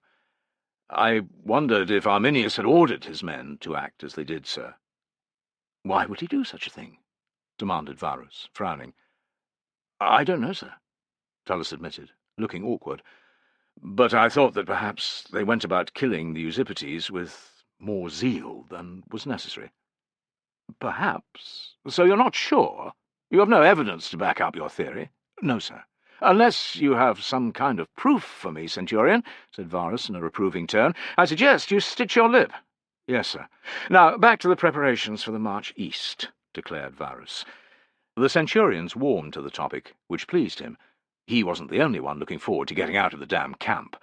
When they had drunk a second glass of wine, he thanked both again and dismissed them. "They were being opaque about what happened with Tubero, Aristides, or I'm no judge," Varus said when the sound of their sandals had died away. "I agree, master." So I wasn't imagining it, thought Varus. "They were covering for him." "I wouldn't know, master," said Aristides, ever the diplomat. It was best to be pragmatic, Varus decided again. The desired result, the destruction of the raiding party and the taking of prisoners, had been achieved. He had enough on his plate without having to worry about Arminius, or to dig around to discover the mission's every detail. It seemed definite that Arminius's men had lost their self-control, and that Tubero had been over-eager in his approach to the attack on the compound, forgetting the basics of planned assaults. These were both things that were easy to remedy. He could speak to Arminius the next time they met. "Fetch me the manual on siege tactics," he ordered. "Write a note to Tubero recommending that he read it. I'll sign it. Have both sent to his quarters." "Yes, master." That was one problem dealt with, thought Varus. His satisfaction lasted as long as it took Aristides to come into his line of vision with an armful of documents. Varus gave them a baleful glare. For every one issue that he resolved, there were always 6 more to sort out. "Jupiter, let the day that we march out of here come soon," he prayed. Knock. Varus, who was still at his desk, eyed the door to his office with something akin to resignation. "Enter." In came the sentry. "Arminius is here to see you, sir." "For once, a visitor I am happy to receive. Send him in." "Governor," said Arminius, saluting. "It's good to see you, Arminius." Varus came around his desk to shake the Cheruscan's hand. "You'll have some wine?" "I never say no to wine," replied Arminius with a broad smile. "A man after my own heart. Aristides, do the necessary, will you?" Varus offered his guest a chair. "I must thank you for what you did on the patrol." Arminius looked a little surprised. "I did my duty, that's all." "I meant the advice you gave Tubero during the attack on the palisade." "Ah, that. Anyone would have done the same." "Maybe so, but it saved Tullus's life, and the lives of a good number of legionaries." Varus raised the glass that Aristides had just handed him. "My thanks." With a gracious nod, Arminius accepted the toast. "I am grateful to you for sending me on the mission. It's a pity that we have so few captives." Arminius's face grew concerned. "If you're referring to my men's actions inside the stockade, I am," said Varus in a cold voice. "Tullus tells me that more prisoners could have been taken." "True enough. My warriors did run amok," Arminius admitted with an apologetic look. "One of my best men had been cut down in the village, you see. The number of slain legionaries outside the gate didn't help either. Nonetheless, I can only apologize, Governor. They failed you. I failed you," he said, wringing his hands now. It had been a genuine mistake, Varus decided again. Arminius wasn't lying, that was clear. "See that it doesn't happen again." "You have my word on that." Varus smiled to show that the matter was closed. "Now, if you've come to tempt me out of here with a day's hunting, I'll have to turn you down. My conscience, or should I say Aristides, would not permit it." Arminius eyed Aristides. "It's you who keeps the governor on the straight and narrow, eh?" "He doesn't need me to do that, sir," demurred Aristides. "I'm only a poor slave." "You're indispensable, that's what you are," said Varus. Muttering his thanks, Aristides bowed and retreated to his desk. "You're busy, then," said Arminius. Varus indicated the piles of documents before him. "I have twice as much to do as normal. It's because we'll be leaving soon, of course, which means it can't be ignored." "I don't know how you do it, Governor," said Arminius. "I loathe officialdom and the mountain of paperwork that goes with it.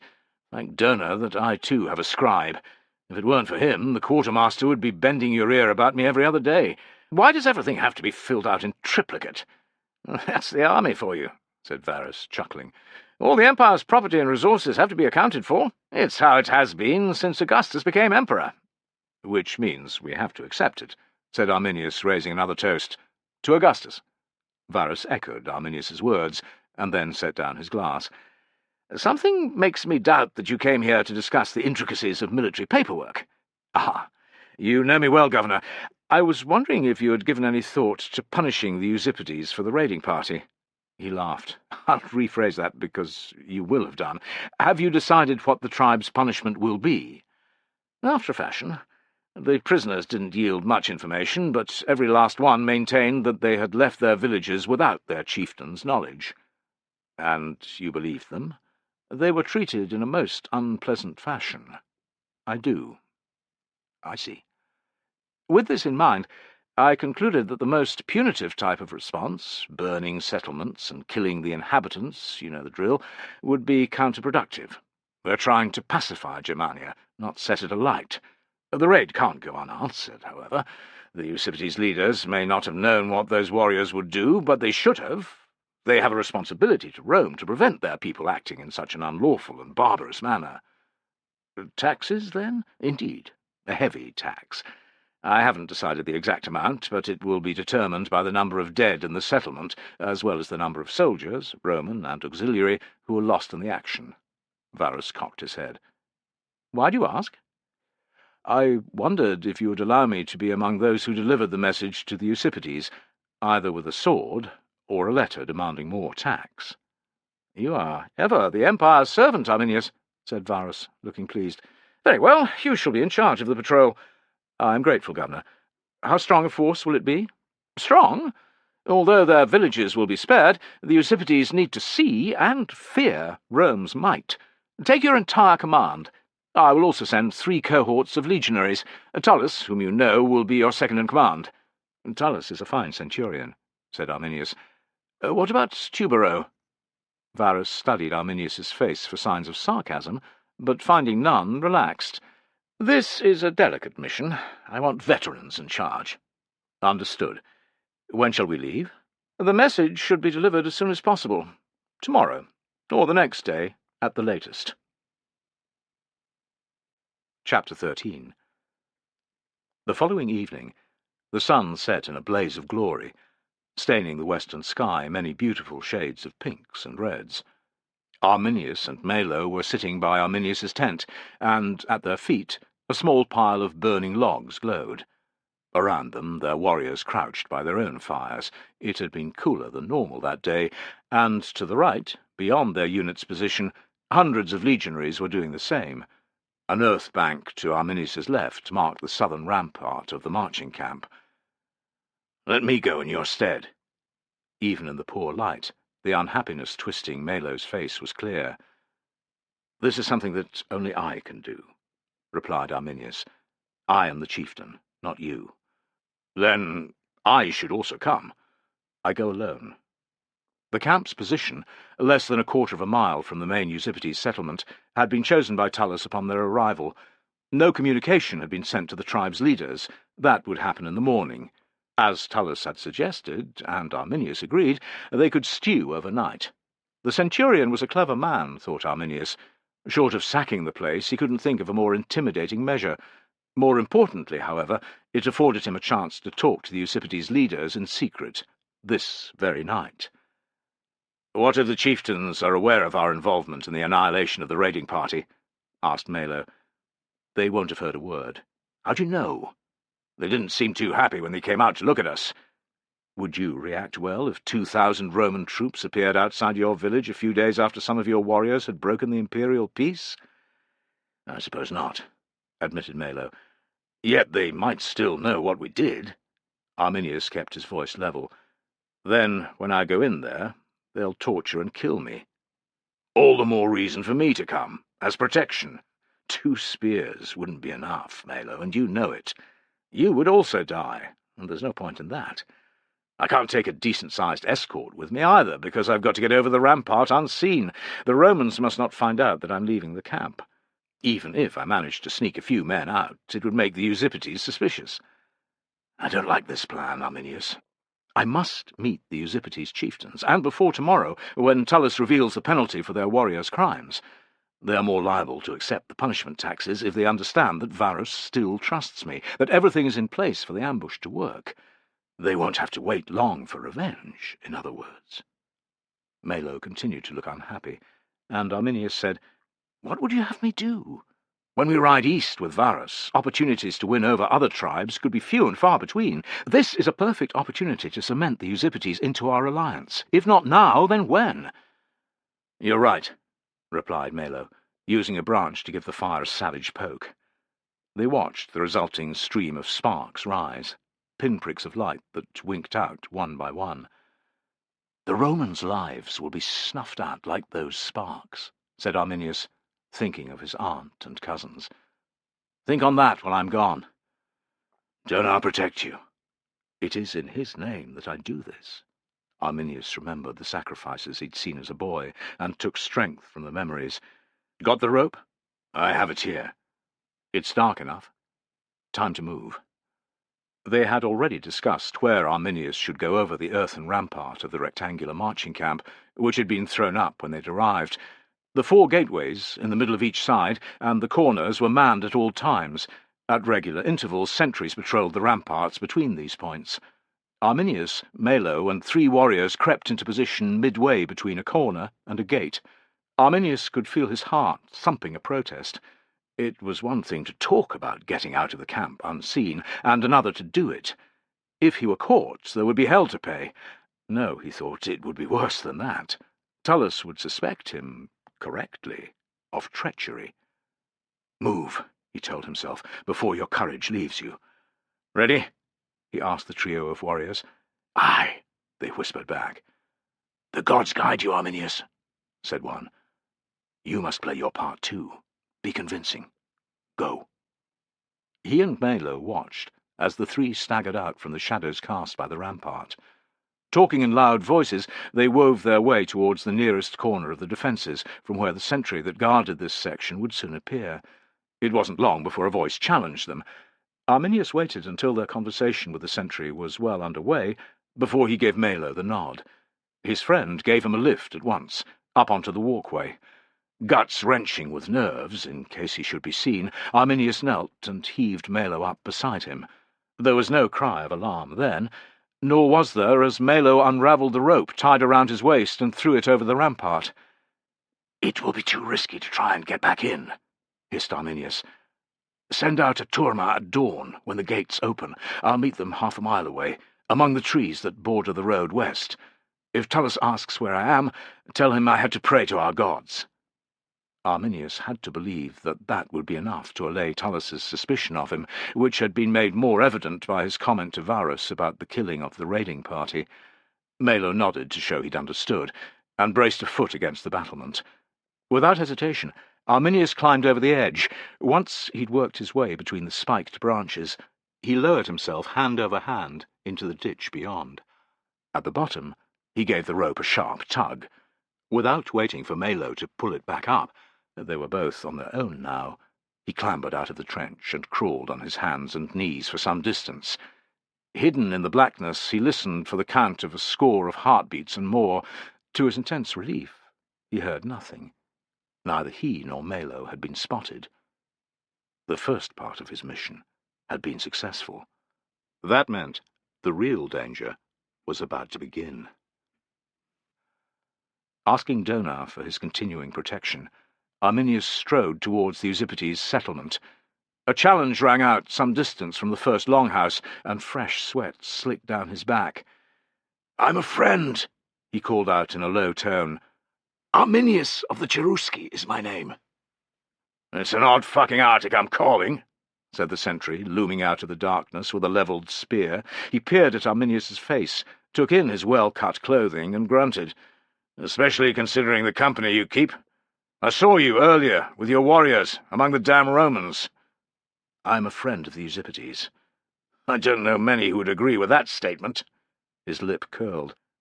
"You're unarmed. Did you think that would stop me from gutting you right here?" "I left my sword behind because I didn't want it tripping me up as I climbed out of the Roman camp." "They don't know I'm here," said Arminius. "I must speak with your chiefs. At once." The sentry, who stood an impressive 2 hands taller than Arminius, grunted again, but his spear remained where it was. "They'll all be abed." "Wake them up, then." "You're not Eusippides. You don't get to order me about," snapped the guard, but Arminius had noted the faint tone of uncertainty in his voice. "Would you rather be the warrior who wakes his leaders for a nighttime meeting, unwelcome as that might be, or someone who killed a visitor come with an important message?" he demanded. "Make your choice, but do it fast." With a curse, the guard directed a companion who'd been dozing against the wall of the nearest house to take his place. "Know that I'll cut your balls off if you're lying," he said to Arminius. "Just take me to your chieftain." Grumbling under his breath, the guard led Arminius deep into the settlement, a jumble of longhouses and workshops interspersed with vegetable patches. Dogs barked warnings as they passed, and Arminius saw armed warriors standing by the entrance to more than one longhouse. This alone revealed the depth of the Eusippides' unhappiness at the Romans' presence. Much good it would do them if an attack proved necessary. His force outnumbered the tribesmen by some margin. They came to a halt by a longhouse which faced onto a square area of beaten earth, a meeting place, so the dwelling of a leader. It seemed that Arminius had convinced the sentry, who took no nonsense from the warrior outside the door. A muttered conversation and some choice curses saw the sentry disappear inside. A few moments later, the building's owner emerged, clutching a new-kindled torch. Arminius gave silent thanks as he recognized the red-haired chieftain who had translated for his fellows at Vetera. This one was no rash fool. Redhead lifted his torch towards Arminius and the tall guard. Surprise filled his face. "It is you, Arminius. I thought the sentry was raving." He was not. Arminius took a step forward into the arc of light. "You have a nerve showing up here, after what has happened?" Uncertainty stole up on Arminius. Did Redhead know of his involvement in the killing of the raiders? "I am a friend of the Eusippides, and hope always to be," he said, raising his hands, palms showing. "Tell that to the warriors who lie dead on the other side of the river," spat Redhead. "Seize him!" "Gods, he does know," thought Arminius, fighting panic. He did not resist as the two guards grabbed him by the arms, but he wasn't ready for Redhead's quick punch straight into his solar plexus. The air shot from his lungs, and a ball of pain exploded in his middle. Arminius's legs buckled, and if it hadn't been for the hands holding him, he would have dropped to his knees. Stars floated across his vision, and nausea tickled the back of his throat. 400 of our warriors dead, the cream of the tribe, our future gone. Redhead lifted Arminius's head by the hair. "I'm going to enjoy listening to you scream your way to hell. We'll make your journey there slow." Arminius tried to speak, but retched instead. The pain in his belly was as severe as that he'd felt when he took the falx blow to his head. "Take him inside," ordered Redhead. "Bind him. Gag him as well. The less poison that comes from his snake's tongue, the better." Arminius retched again and again, until dribbles of spit hung from his lips. When he looked up, Redhead was gone. The tall guard, who had released his arm, was eyeing him with a disappointed expression. "I knew you were trouble." Arminius opened his mouth to protest, but the guard stepped in and wrapped a strip of dirty cloth around his face, knotting it at the back and preventing him from speaking. Next, his hands were bound behind his back, so tight that he groaned. Without further ceremony, he was bundled inside the longhouse and thrown to the floor by the central fireplace. At once, the blackness which had threatened to take Arminius loomed. It was a relief to let it take him. A foot nudged Arminius in the belly, where the punch had landed. The pain brought him to his senses again. He opened weary eyes to find the tall guard stooped over him. "You're still with us."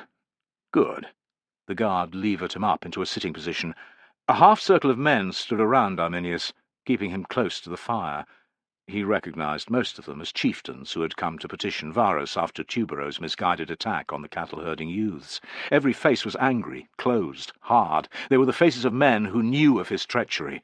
Fresh, cold fear uncoiled itself in Arminius's bruised stomach. It caressed his spine and chilled his heart. No one looked inclined to let him speak. If they didn't, he would die. All his efforts would have been in vain. It was that last realization which galled him the most. "Let me speak, please," he tried to say, but it came out as A rumble of laughter spread around the assembled chieftains. "The viper cannot hiss when its mouth is sealed shut," said Redhead. "He'll try again when this is buried in his flesh," one man declared, lifting a poker and placing it in the embers of the fire. "A fine idea," said another. "I'll cut him a new arsehole after that." "Not here," said Redhead. "My family is asleep a few paces away. The priest says we can take him to the forest." "Aye, the sacred grove. Good idea. That's a place to send him to hell." Once he was in the trees, with a priest at hand, Arminius knew he would have even less chance. The devotees of Donar liked their blood sacrifices too much to worry about talking to their victims. The chieftain's level of fury meant that they thought Tullus was going to attack in the morning, Arminius decided. They had nothing to lose by killing him. He stared at Redhead, willing the man to glance his way. "I came to offer you a chance for revenge," he said with his eyes. "Remove the gag." Redhead didn't look at him. "I am your faithful servant, Donar, as I always have been," Arminius prayed. "Allow me to do you great honor by ambushing the Romans in your forest." His hopes fell, as the tall guard and another warrior began to steer him towards the door. "Wait!" ordered Redhead. The two men holding Arminius stopped, and he prayed even harder. "Perhaps things aren't as simple as they seem," said Redhead. There were scornful cries at this. "It's as plain as day," snapped one man. "Arminius promised us revenge on the Romans, but he did nothing to stop them massacring our warriors. Then he rides up with the troops who've been sent to do Donar knows what to us. The man's a liar, and as rotten as a badly cured ham." "Did nothing to stop the Romans," Arminius repeated to himself, feeling hope for the first time. "They don't know that I took part in the killing."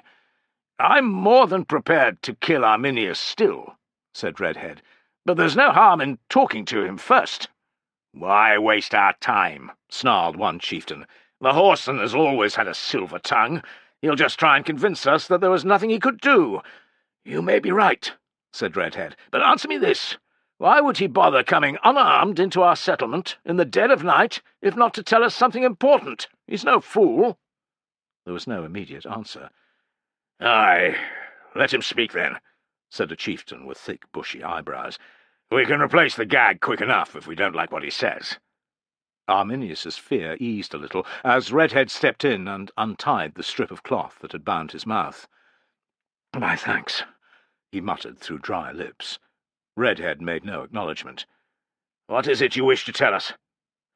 "First, the Romans are not here to attack the settlement." Arminius heard instant sighs of relief, and knew that that had been the right thing to say first. "They come with word of punitive taxes imposed by Varus." "You swear this?" demanded bushy eyebrows. "On my life, and that of my father, and his father before him. As Donar is my witness, the Romans are only here in numbers to intimidate you. Varus does not wish to inflame the situation any more than it already is." This seemed to satisfy, so he went on. "But the taxes he is to impose are heavy indeed. Some of your people may not be able to pay." "And if they cannot?" demanded Redhead. "The Romans are practical, if nothing else. They will settle for things other than silver, cattle, grain, slaves. They do not care." Angry comments rained down on Arminius, but he raised his voice. "Know also that the annual taxes due in 3 months will still be payable." The Eusippetes' fury rekindled further, and this time Redhead had to restore order. When silence had fallen, he regarded Arminius with cold eyes. "We would have heard this unwelcome information in the morning. Spit out the real reason for your visit." "What I have to say is for chieftains' ears only." Arminius glanced at the tall guard and the warrior who'd been at the door. Redhead jerked his head, and the two retreated outside. "While I understand your young men's reasons for raiding across the river, what they did was most rash." Arminius could see that some of the chieftains agreed with him, which was a start. "The Romans will never tolerate such incursions. To do so would make them appear weak. I was grateful not to be chosen by Varus to search for the raiding party. It grieved me to learn afterwards of the warriors' fate. It's a mark of their bravery that so few prisoners were taken." This was the real test of how much they knew. If even one chieftain denounced him as a liar, the priest's knife would soon be carving open his chest. Heart thudding, Arminius studied the watching faces. "I presume that they tortured the captives?" asked Redhead, and Arminius breathed again. "Yes." "Bastard Romans! What did they say?" "All of them swore blind that you chieftains had had no knowledge of their raid." Arminius saw that that had been true. To a man, the chiefs looked relieved. "It's unfortunate that their answers were only one side of a double-edged sword. If Varus believed that you had ordered the raid, you would already be lying dead, while the settlement burned around you. Instead, he thinks that you are unaware, and his punishment for that will be the taxes I have mentioned."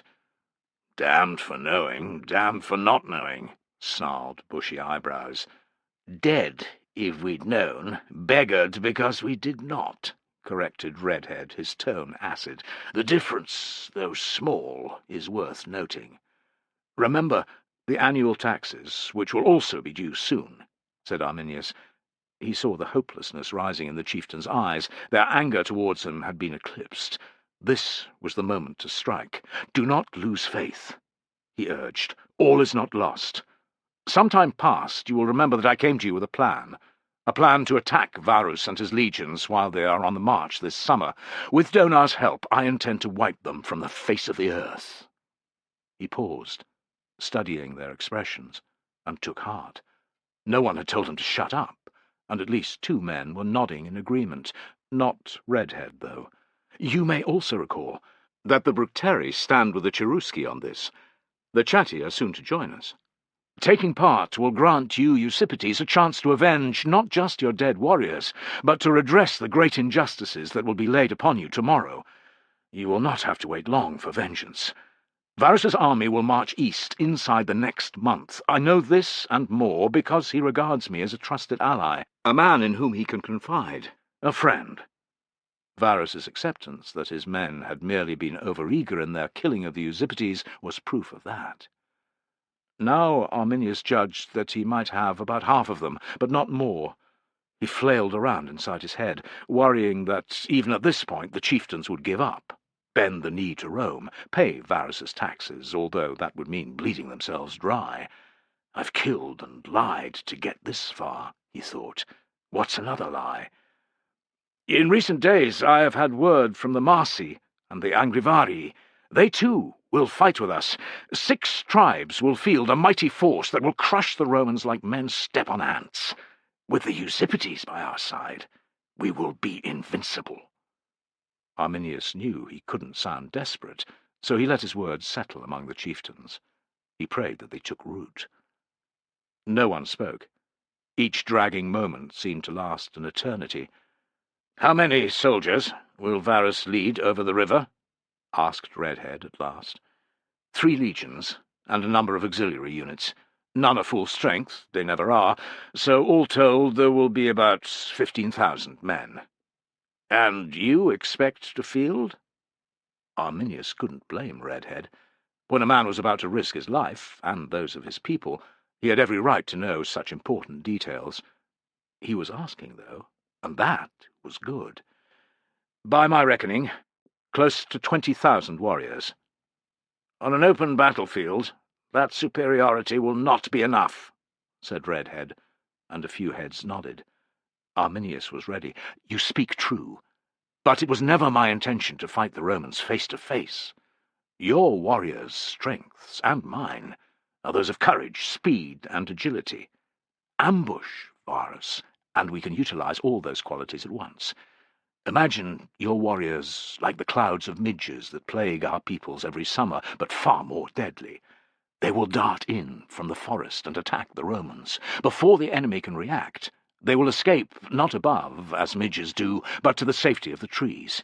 Together with the other tribes, they will do it again and again and again, until none of the Romans are left alive." "I like the sound of that," growled Bushy Eyebrows. "And I. I'm with you, Arminius." Arminius nodded, as if their reaction had been what he'd expected from the start. Redhead did not join in, but nor did he try to stop the chieftain's loud cries. He waited until his fellows had fallen silent. Arminius's fear resurged. If Redhead spoke against him, the others' opinions would change like a gust of autumn wind. "Well?" he asked in his most confident tone. "Are you with us?" By way of answer, Redhead slit his bonds with a dagger. "I will fight with you," he said with an evil smile. "And so will every Eusippides warrior." Chapter 14. Tullus was in his tent, making his last preparations before leading his troops towards the Eusippides settlement. He eased a little more of his mail shirt up here and there, so that it hung over his gilded belt. Doing this made him look less impressive. The pulled-out shirt gave him a slight paunch, but the belt helped to transfer some of the mail's dead weight onto his hips. If he didn't do it, his knees would be screaming by the end of the day. His belt was on, his sword too. The metalwork of the scabbard and his helmet had been polished, and his mail scrubbed. Tullus had suffered no one else to do it. Today was the day to impress, to send home the message to the Eusippides that Rome's soldiers were to be feared, to make them understand that, if the Emperor wished it, their people would be crushed underfoot. He peered with a critical eye at the bracelets on his wrists, and the multiple phalarai suspended on his chest by a leather harness. They shone back at him, gold, silver, bronze, each one the acknowledgment of an action that had been judged valiant. On at least half of the occasions, Tullus reckoned he had done no more than any soldier would, but he was the one who'd been spotted by a tribune or legate. Thrice he'd only been trying to reduce the number of casualties suffered by his men. Perhaps 2 of them had been won justly, Tullus had once declared to Fenestella, and besides, it was becoming unfashionable to wear them. He'd been shocked by the vehemence of his Optio's reaction. "That's bullshit, sir, plain and simple," Fenestella had said. "I've lost count of the times when you've thrown yourself into places that most soldiers would run a mile from. That takes balls, sir, real balls. So you be fucking proud of those medallions, sir." Fenestella had blushed then, and the memory of that made Tullus smile. He ran a comb through the horsehair crest of his helmet, and wished that he'd had it re-dyed before leaving Vetera. It would do, he decided, putting it on. The savages would be too busy listening to me shout to notice it. "Sir?" It was Fenestella's voice, from outside the tent. "Coming." Picking up his Vetus, Tullus joined his Optio, whose equipment and helmet had been burnished as much as his own. "You look the part?" Fenestella grinned. "So do you, sir. Are the men ready?" "Yes, sir. The 3 cohorts have assembled on the intervallum as per your orders. The cavalry as well." "Has Arminius returned?" At the officers' meeting earlier, Melo had reported that his superior had gone to pray to his gods in a nearby grove. Tullus had been irritated. By rights, Arminius should have told him, but not that surprised. The Cheruscan was the force's commander, so he couldn't protest, and it hadn't occurred to him to question the sentries about when Arminius had left the camp. "Yes, sir." "Good. Walk with me," directed Tullus, heading for the intervallum. "I suggested to Arminius that the plan stays the same. We advance to within 100 paces of the settlement, and then deploy in a line 1 cohort deep, with the horses on the flanks. I'll have the trumpets sound, and we will wait to see what they do." Fenestella's chuckle was unpleasant. "Not very much they can do, is there, sir?" "Take nothing for granted, Optio." "I won't. But they'd have to be fucking mad to do anything other than roll over and show us their throats, like submissive dogs." "That's what I think they will do, too," said Tullus, "but we stay on our guard nonetheless. A beaten dog can still bite." It didn't take long for the Romans to form up outside the settlement. The cohorts arrayed themselves in good order, 3 centuries wide and 2 deep. A 20-pace gap separated each unit. Arminius's horsemen spread out in a long line on either flank, curving around like the encircling wings of a bird of prey. Tullus's century had a place of honour in the front rank of the middle cohort. Although Arminius was the force's commander, his place was with the cavalry, he'd said, and so it was Tullus who would deliver Varus's ultimatum. Tullus sat astride his horse to the right of his men, with a standard-bearer and trumpeter close by. Plenty of eyes must have watched from within the settlement as they'd taken up their positions, but apart from a couple of boys who had wandered a short distance from the houses to peer in awe, few people had been seen. An occasional figure had scurried from one house to another, or peered around the corner of a house, but that had been it. Trickles of smoke rose from the roofs, proving that the settlement had not been abandoned. Tullus saw little fear in his troops' faces when he'd ridden along the front of the formation, delivering a rousing speech similar to that he used before battle. They were here to serve the Emperor and to serve Rome. They were here to ensure that Germania remained at peace. They were here for each other. They were all brave men who would do their duty, who would fight valiantly if it came to it. "Not that I think the savages will attack," he had said. "They'll shit their britches at all of our finery and do what they're told." That had raised a laugh, and they had cheered themselves hoarse when Tullus had promised every man extra measures of meat and wine that night. He scrutinized the settlement, but could see no indication that any resistance was planned. The calm was unsettling, but it arose from the Eusippites' fear, Tullus decided, which worked to their advantage. "Ready?" he asked. The trumpeter nodded. "Sound, as loud as you can." Tullus had told the trumpeter beforehand to play the set of notes used to announce the arrival of a general on a parade ground. The Eusippites wouldn't know its real meaning, but he had little doubt it would tell them that they were being summoned. The blaring noise died away. There was no immediate response. Tullus studied the point where the road led into the settlement, but his eyes also roamed from left to right over the houses, searching again for signs of treachery. He saw nothing. At a count of perhaps 30 heartbeats, the Eusipetes' leaders had still not appeared. Irritated, Tullus had the trumpeter sound again. If they didn't emerge soon, a messenger would have to be sent in. His anger eased as a party of men emerged into view from between the buildings. Perhaps 20 in number, there weren't enough to pose a threat. Nonetheless, the tension among the legionaries became palpable as the tribesmen approached. "Steady," Tullus ordered. He rode out a short way to meet them, alone, straight-backed, confident, showing the Eusipetes that Rome's soldiers were scared of no one. In reality, his mouth was dry and his heart pounding. They wouldn't dare harm me, Tullus told himself. To do so would guarantee the deaths of everyone in the settlement, and they know it. He recognized many of the chieftains who had come to Vetera to petition Varus, among them Redhead. Half a dozen of the group were warriors, an honour guard, no doubt, and a few appeared to be slaves, carrying extra spears for their masters. To a man, the Eusipetes looked aggrieved. Good enough for them, thought Tullus, picturing the villagers murdered by the raiding party. We wouldn't be here if they hadn't turned a blind eye to their young warriors. He didn't think about Tubero, whose stupidity was the root cause of it all. "That's close enough," he cried when the Eusipetes were 15 paces away. The chieftains shuffled to a resentful halt. Tullus did not speak, letting them stew, letting them see close up how many soldiers he had. Redhead broke the quiet. "Have you come to destroy our settlement?" Tullus didn't reply at once, and was glad to see fear replace the resentment in many of the chieftains' eyes. His last doubts that they might spring an ambush or fight vanished. They would pay Varus's taxes.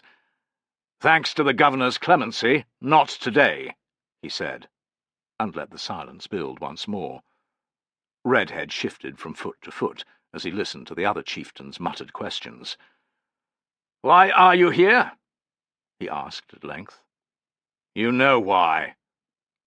"Because of what our warriors did," admitted Redhead.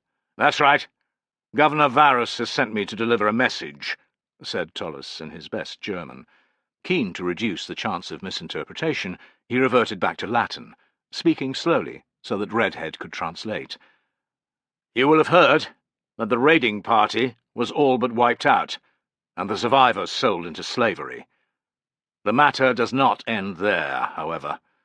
Violations of the imperial peace will not be tolerated by the Emperor.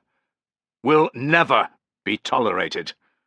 A suitable punishment has to be visited upon your entire tribe, and Varus has decided it will take the form of taxes. Heavy taxes." Redhead's shoulders bowed a little as his words sank in. Good, thought Tullus. This will teach the dogs not to break the peace in future. "You understand?" Redhead interpreted. When he had done so in Vetera, there had been uproar.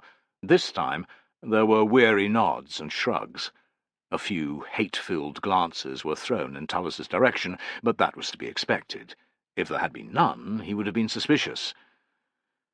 "We understand," said Redhead, sounding like an old man. "How much will the taxes be?" 41 Roman soldiers and auxiliaries died in the clash with your warriors. 20 were wounded. Altogether, 487 villagers were murdered. Varus has set the death price at 300 denarii per soldier, and half that amount for each wounded man. You will pay 100 denarii for each slain villager. I believe that the total comes to—" Tullus paused before delivering the hammer blow. 64,000 denarii. There was pandemonium as Redhead translated his words. No one made a threatening move towards Tullus, however. He watched, cold-faced, until a modicum of calm had been restored. "You have to understand, Centurion, that our people do not use money the way that you Romans do," said Redhead. "We are not rich. This tax will beggar us." "That is none of my concern," barked Tullus. "You should have thought of the possible consequences before you let the raiding party leave." "We didn't know what they were going to do," cried Redhead. Tullus's smile was pitiless. "Governor Varus will take payment in currencies other than coin. Cattle, slaves, furs, even women's hair is acceptable. Take them to Vetera, and a state official will value what's presented." Tullus could see distaste mixed with the impotent anger writ on Redhead's face, and the same emotion mirrored in his companion's expressions. It was perhaps stooping low to mention their women's hair, he thought, but the demand for the stuff in Rome, where it was used to manufacture wigs, was massive. A lot of money could be raised in this manner. Redhead conferred with the other chieftains. "How long do we have to pay the tax?" "Varus wants half the amount paid within 7 days. That's 32,000 denarii. You have until the end of harvest to find the rest, as well as the annual tax. Just over 3 months. Redhair winced. "And if we have not come up with the full amount by then? Soldiers will return to take payment by force." He didn't need to add that as many of the settlement's inhabitants as were required to make up the shortfall would be enslaved. Redhead explained to his companions what he'd said. Tullus was satisfied to see dull acceptance instead of burning anger in the chieftain's posture. "We accept Varus's tax," said Redhead a moment later. "A wise decision," Tullus declared. "I want 70 sheep delivered to my camp within the hour as well." Redhead's mouth opened in protest and closed again. "I'll see it's done." Tullus was about to pull his horse's head around when an altercation at the back of the group of Eusippides caught his eye. One of the chieftains, purple-faced with anger, was jabbing a slave in the chest with his forefinger and saying the same words over and over. It was not Tullus's business, and he would have turned away, but the slave reminded him strongly of a wounded legionary whom he'd had to leave behind once, in Illyricum. Ambushed on patrol by a superior force of enemy tribesmen, Tullus and his troops had had to execute a fighting withdrawal. It had been a snap decision to abandon the legionary, a man whom he'd known for years. Tullus had acted thus because of the barrage of rocks being heaved on them from above, inflicting serious and mounting casualties among his soldiers. It had been the right choice to make, but the legionary's anguished cries haunted Tullus's dreams on occasion. He still hoped that the man had died under a boulder rather than at the hands of the enemy, but there was no way of knowing. Tullus watched as the chieftain began raining blows on the slave's head and chest with his clenched fists. At last the slave defended himself, throwing a punch at his master, but his ankle fetters soon caused him to fall to the ground. Roaring abuse, his owner kicked him. Next, he drew his sword. Tullus's conscience burned, as it had on that bloody day in Illyricum. Without thinking, he urged his horse forwards. Redhead and the rest gaped as he rode past, right up to the furious chieftain, a large-framed man with tattooed biceps. He glared at Tullus while the slave looked on in confusion. What the chieftain muttered next was unclear, but it was far from complimentary. Tullus's anger boiled over, and he moved his horse forward, separating the chieftain from his minion. "Your slave is coming with me," he said in Latin, and then in what he thought was the German equivalent. "The dog is my property, not yours," snarled the chieftain, stepping close to Tullus.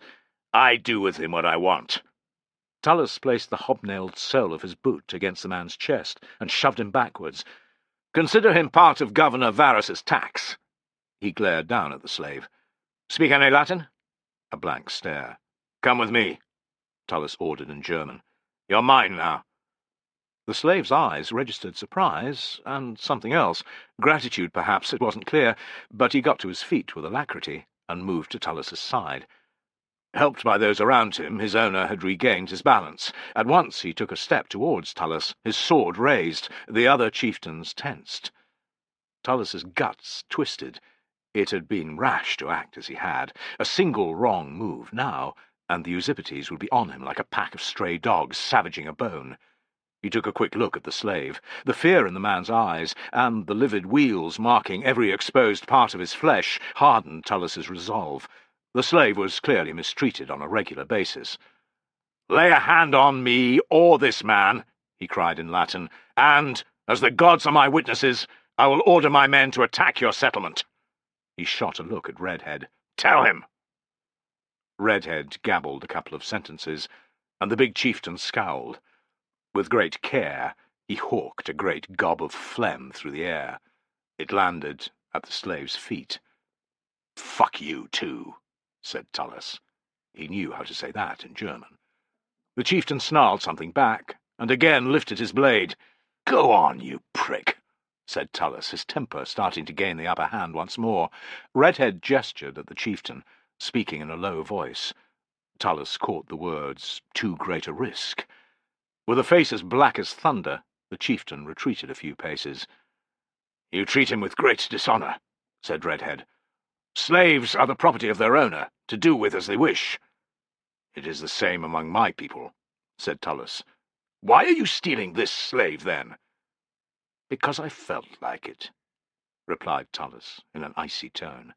He had no inclination to explain his real motive. "Such is Rome's way, too," said Redhead, his face bitter. "That's rich coming from a chieftain whose warriors butchered innocent villagers on the other side of the Rhenus," retorted Tullus. "They acted so because—" Redhead hesitated, then added, "There's no point arguing with you." "No, there isn't. Pay the tax, or suffer the consequences," snapped Tullus. He glanced at the slave. "Follow me." Wheeling his horse, he rode back towards his soldiers. The slave trotted after, his chains clinking. After conferring with Arminius, Tullus waited an hour, extra intimidation, before marching his troops and the 70 sheep back towards Vetera. Varus had received them the moment they'd returned, and was pleased with their news. "They'll think twice before letting anything like that happen again," he said. "A job well done, Arminius, Centurion. There shouldn't be any unrest at our backs now when we march east." He saw Tullus's inquiring look. "I want us on the move by the Ides of the month. See to it that your cohort is ready. Your men too, Arminius." The preparations could begin tomorrow, thought Tullus, leaning against the door of the kitchen, a clay cup of wine in his hand, watching his new slave light the fire under the cooking grate. Evening had fallen, and he was in his quarters. The slave's resemblance to the legionary that Tullus had abandoned didn't end at his face or his black hair.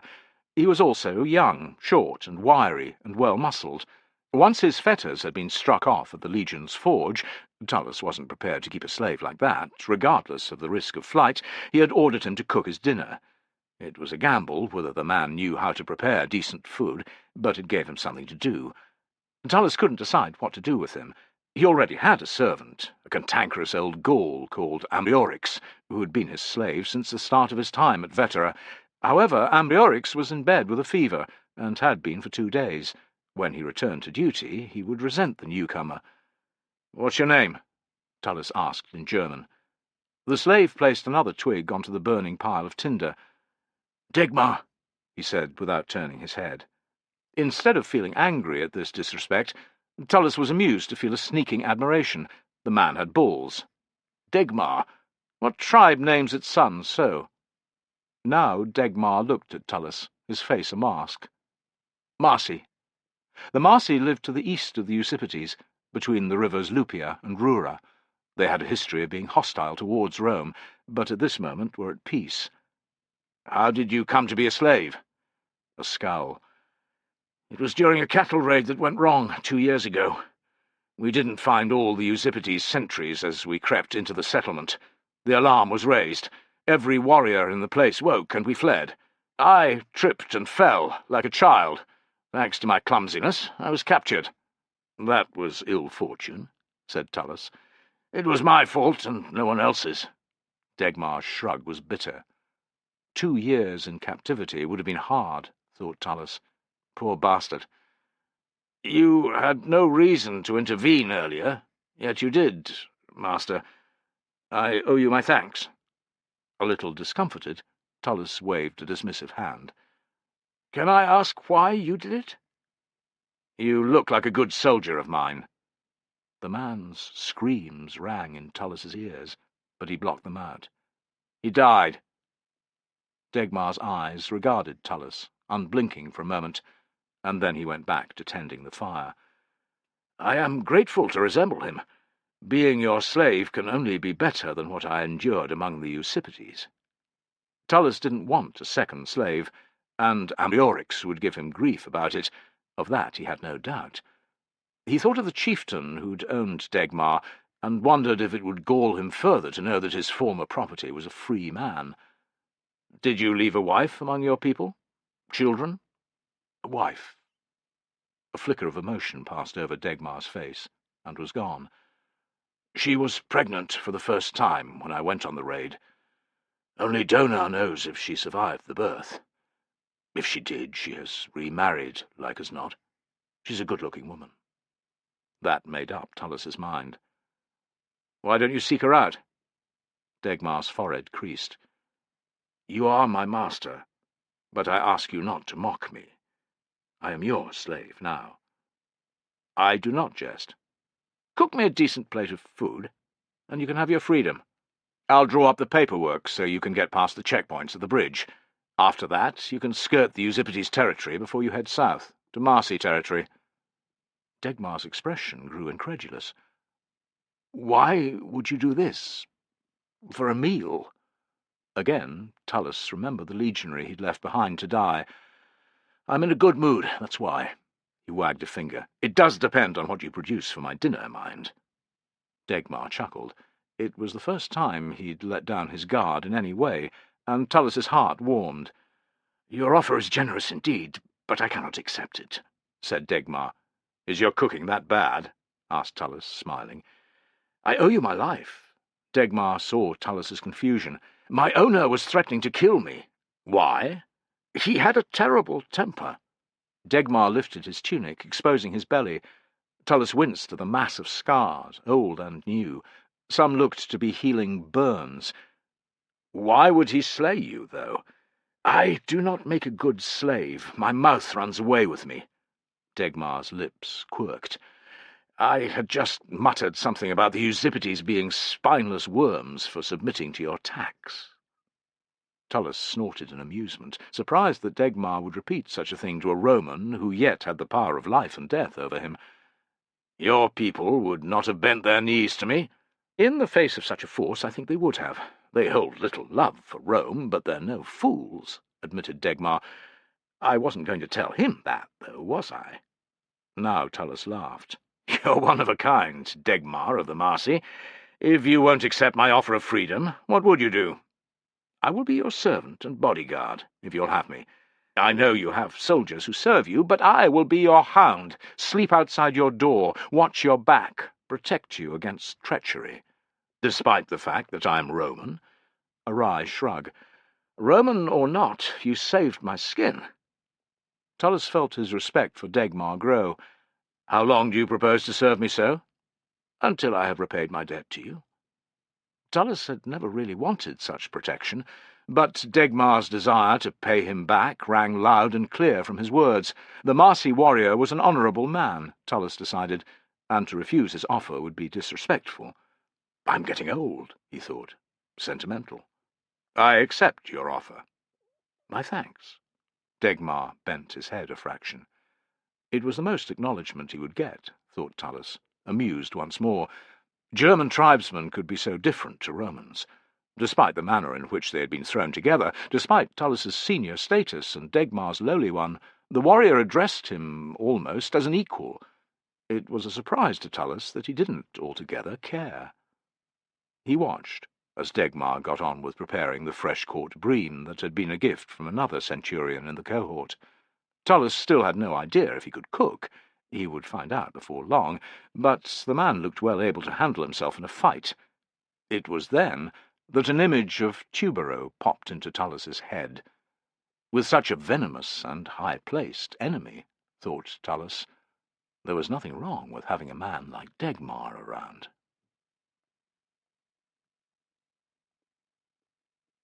Part 2. Summer, AD 9. The Roman camp of Porta Westphalica, deep in Germania. Chapter 15. Falling from the narrow gap between door and door-frame, a thin beam of sunlight on Varus's face woke him up. He stirred, aware that he'd been too hot under the blanket. Curse it, he thought, refusing to open his eyes and admit that another day had begun. What paperwork will Aristides have to torture me with? What officers and chieftains will come whinging to my office? It would be the same shit, just another day, as it always was. A faint, dusty smell, The odour of not just his bedchamber, but his entire quarters, reminded him that he had woken in Porta Westphalica, not Vetera. Varus's burgeoning sour mood vanished in a heartbeat. He opened his eyes and sat up with a smile. He was in Porta Westphalica. Here his duties were far lighter. The room's faded grandeur and its dark, red-painted walls, the latest fashion in Rome 5 or more years before, were of no concern. He didn't mind that the absence of regular occupants, and, as a consequence, lack of heating during the winter, meant that patches of mould had bloomed in the corners. They had been cleaned off, but the smell remained. This, and the numerous cracks in the plaster, were badges of his summer sojourn, to be relished. Opening the door, Varus exhilarated in the warm sunlight that swept in, lighting up the room. Even the temperature seemed warmer than in Vetera. He took a step outside, acknowledging the sentry's salute with a cordial nod. Along with other chambers, a dining room, and the kitchen, his bedroom faced onto a large, colonnaded courtyard, the centre of which was occupied by a herb garden, apple trees, and a selection of statues. All of it had seen better days. Although it was the commandant's quarters, the entire place had a shabby air, like a holiday villa at Capri that hadn't been used for several summers. Other than the Principia, few other permanent buildings had been constructed here. Porta Westphalica was only occupied during the summer, so there was little point in erecting barracks and such like until the place became a fixed camp. The large house had been Varus's home since their arrival a month before, and would remain so until their departure. He had the slaves burn fires daily in every room with a fireplace, and the place was being scrubbed from top to bottom. It wouldn't be long before the building was as good as new, he thought. Freed of his wife, who had refused, again, to accompany him, he was free to behave as he wished within these walls, sleep all day, drink all night if he wanted to. Varus smiled. He didn't want to act like a carefree single tribune again, but it was nice to know that he could do so without being nagged. Outside, he was also master, governor of the whole region, come to monitor the tribes, to see that Rome's laws were being followed and its taxes being paid. Vetera lay just over 100 miles to the west. The distance gave Varus immense satisfaction. Only a fraction of the official messages and letters that were the bane of his life in Vetera managed to reach this island of refuge. It wasn't a coincidence. The important ones did get to Porta Westphalica, but the rest were dealt with on the spot. Varus had delegated the camp commander at Vetera to open every last letter, relieving him, for the summer at least, of a considerable amount of arse-ache. He took a deep breath of the dawn-crisp air. Gods, but he felt 5 years younger. Footsteps behind made him turn. "Morning, Aristides." "Good morning, master." Aristides was already dressed, and his hair oiled. Varus couldn't resist poking fun. His slave didn't like his room here, or his bed, or much else as far as Varus could tell. Even the baths, in particular the baths, weren't up to standard. "Did you sleep well?" Aristides made a face. "My rest was tolerable, master, thank you. And you?" "I slept like a babe. Now I'm ravenous."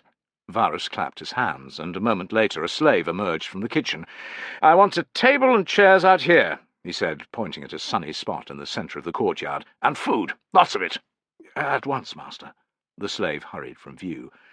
"Enjoy your meal, master," said Aristides. Varus cast a look at his scribe, who was also heading for the kitchen. It was Aristides' habit to breakfast with the other slaves, a situation Varus knew he hated. It wasn't surprising. The domestic slaves were of several different races, uneducated types who looked down on the learned Greek. Feeling a little sympathy, he wouldn't want to break bread with most ordinary soldiers, Varus toyed with the idea of inviting Aristides to join him, before dismissing it. His manumission might be impending, but there was no point giving Aristides ideas above his station, something that sharing his master's table was sure to do. Just because he's been with me for half a lifetime doesn't make him my friend, thought Varus. After a busy morning receiving visitors, Varus had an agreeable meal with Vala, his deputy, a thoughtful, middle-aged man with a shiny, bald pate. 1 cup of wine with the food, fresh roasted venison in plum sauce, had turned into 2, and then 3. Varus had had the wherewithal to call a halt at that stage, but there was no denying the warm glow that encased him as he and Vala rode out of the vast camp towards the local settlement. Aristides' disapproving expression and protestations about unfinished paperwork had not been enough to deter Varus from taking a look at the site of the proposed forum. "It will wait," he'd said to Aristides. "I'll be back within the hour." Lips pursed, Aristides had retreated to Varus's office in silent protest. A century of legionaries followed on behind Varus and Vala. Protection and a mark of the governor's status rolled into one. Vala was pontificating about something or other to do with the relationship between Tiberius and Augustus. Varus's attention began to wander, helped by the wine and Porta Westphalica's surroundings, which fascinated him. The camp's location was unusual. It had not been built in a strong site, a hilltop, or with good views all around. Instead, it had been erected on the bank of the river Lupia. The reasoning for this was sound. Equipment, food, and supplies could be transported from Vetra to this point, so it needed to be well defended. Varus was pleased to catch sight of a fleet of sizable barges approaching from the west. Like as not, their cargo would include large quantities of grain, enough to feed the legionaries for a few days, or half a month, perhaps more. That would keep the quartermasters off his back, at least. "What do you think, sir?" asked Vala. Varus realized that he didn't have a clue what Vala had been saying. "About what?" he said, without meeting his subordinate's eye. There was a short silence, during which Vala must have been wondering where his superior's head had been, and then he replied, "Whether the rift between Tiberius and Augustus has been resolved for good, sir." "I have no idea, Vala," replied Varus, a little irritated by this, one of the favourite topics for gossip among officers. "I'm not in Rome. Even if I were, I wouldn't be party to such information. Most of what we hear is gossip, remember? Stories that have travelled all the way from the capital, being twisted and distorted with each telling. They're about as reliable as the ramblings of a drunk who props up a bar. Interesting, often. Funny, sometimes, but not to be believed." They had reached the outskirts of the settlement, which lay a short distance to the east of Porta Westphalica. The usual sprawl of premises lined each side of the dirt road. Carpenters and blacksmiths plied their trade alongside potters and cobblers. There were vendors selling olives and wine from Italy and Hispania, pottery and ceramics from Gaul, and furs taken from animals trapped locally. If the sellers of tinctures and potions were to be believed, there were cures on sale at the best prices for blisters, aching muscles, sore backs, bladder infections, and every venereal disease under the sun. The off-duty legionaries, who were talking to a purveyor of the last, were careful not to meet Varus's eye as he rode by. Their efforts didn't work with the soldiers accompanying Varus. A chorus of jeers and catcalls rained upon their comrades, who were too embarrassed to retaliate. Grinning, the officers in charge of Varus's security detail did not intervene. Varus pretended not to notice what was going on. Prostitutes and the infections that they were prone to carry had been around since the dawn of time, and so too had their customers. Trying to stamp out the practice would be as pointless as pushing water up a hill. Besides, it was up to lower-ranking officers to ensure that their soldiers were healthy enough to complete their duties, not him. A little further on, his attention was drawn to the selection of amber laid out by a trader who was loudly declaiming that the woman bought such a gift would love her man for evermore. Varus admired the largest piece on the counter, an orange-gold lump the size of his clenched fist, and wondered whether his wife would like it. He rode on without stopping. It was beneath his station to haggle with a mere trader, never mind the fact that the man would quadruple the price the instant he realized who Varus was. Perhaps he'd send Aristides out to take a look, and see if he could purchase it for a reasonable sum. If it could be worked into a necklace, earrings, and a set of bracelets, so much the better. Gift ideas for his wife receded as the settlement's centre drew near. "They've been busy," he said, pointing at several fine stone-built houses. With their open fronts, which were filled by a smarter class of trader, and their staircases at the side, which ran up to the floor above, they stood in stark contrast to the wooden shacks used by the shopkeepers they had passed. "These weren't here last summer, I don't think." "I believe you're right, sir. Give it a few more years, and this will be a proper little garrison town. Have you visited Pons Lagona? It's impressive." Official duties had taken Varus to the civilian settlement a number of times. It lay on the river Lagona, some 50 miles to the east of the camp at Confluentes. "I haven't yet had the chance to, sir." "It's like a town anywhere in the Empire, really. There are blocks of apartments, factories producing pottery, statues, and metalwork. An aqueduct has been built. Only the centre of the settlement has piped water so far, but that will change. But it's the Forum, and in particular the municipal building, that are the most inspiring. It's 50 paces by 45, with a central courtyard and annexes that are respectable in size. There's a massive gilt statue of Augustus, too, which wouldn't look out of place in Rome. The locals are trying hard, then, said Vala. Aye, replied Varus. They were nearing the open space that would form the proposed Forum. Catching sight of a group of the town's leaders whom he'd already met, among them the unctuous ones he had disliked, he told himself that their enthusiasm was to be embraced, not spurned. Their energy would see what had happened at Pons Lagona replicated here. It was for the good of the Empire. Perhaps it was because of the wine he'd consumed, perhaps the ease with which he could become the politician, but Varus felt his annoyance fade. He raised a hand, pulling a broad smile. "Greetings!" The dignitaries, chieftains of one rank or another, approached together. Their salutations filled the air. "Governor, you honour us with your presence." "Welcome to our humble settlement, Governor Varus." "May Donar bless you, Governor."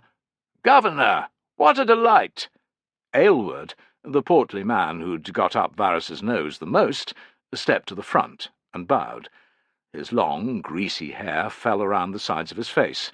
A whiff of ripe body odour reached Varus's nostrils a moment later, and he had to work hard not to recoil in disgust. Aylward might have taken to wearing a Roman tunic and sandals, but he didn't yet appreciate that regular bathing was both good for the soul and one's social interactions. "Aylward, have you met Legate Vala, my second-in-command?" "I have not yet had that pleasure." Aylward bent at the waist again, as much as a fat man could. "I am overjoyed to make your acquaintance, Legate Vala." "Greetings, Aylward," replied Vala, inclining his head. His eyes flickered to Varus, who muttered under his breath, "A sycophant of the first order." Vala's lips quirked. "These are my fellow council members." Aylward, who hadn't noticed the exchange, indicated his companions, and reeled off a list of Germanic names. As he said each one, a man bowed. Varus made little effort to remember who the tribesmen were. They recognized him and Vala, and that's what mattered. With Aylward by his right side, and Vala on his left, and the remainder of the council behind, they walked to where most of the activity was taking place. "I've been telling Vala about Pons Lagona," said Varus. "No doubt you want to emulate what's been erected there, or even better it." Aylward grinned, like an urchin who'd been handed a coin.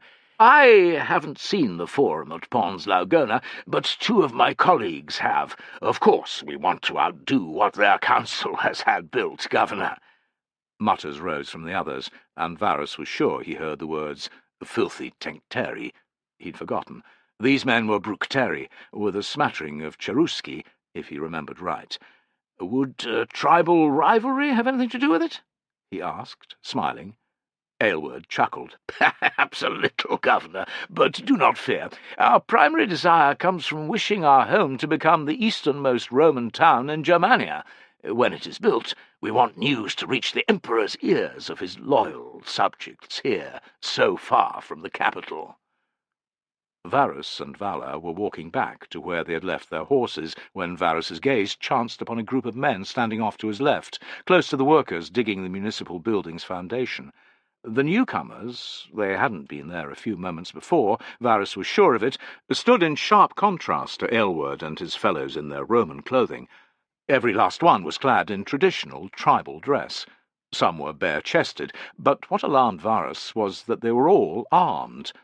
The dwellings near Porta Westphalica didn't quite constitute a town yet, and therefore didn't have the law that prohibited weapons inside the settlement limits, yet few residents carried more than a knife. No doubt they had spears and so on in their houses, but they weren't evident on the street, like this. "Do you see that lot?" he asked Vala. "Just spotted them, sir," Vala replied, his eyes narrowed. "I was wondering whether to summon your escort." "Don't. It would give the wrong impression. We get to our horses and then pretend to take our time adjusting saddle-cloths and reins." Varus glanced back at the council. "Aylward, another word." Aylward hurried over. "Yes, Governor." "Those tribesmen, the ones staring at us," said Varus, without looking. "Do you know them?" Aylward's eyes moved to the group.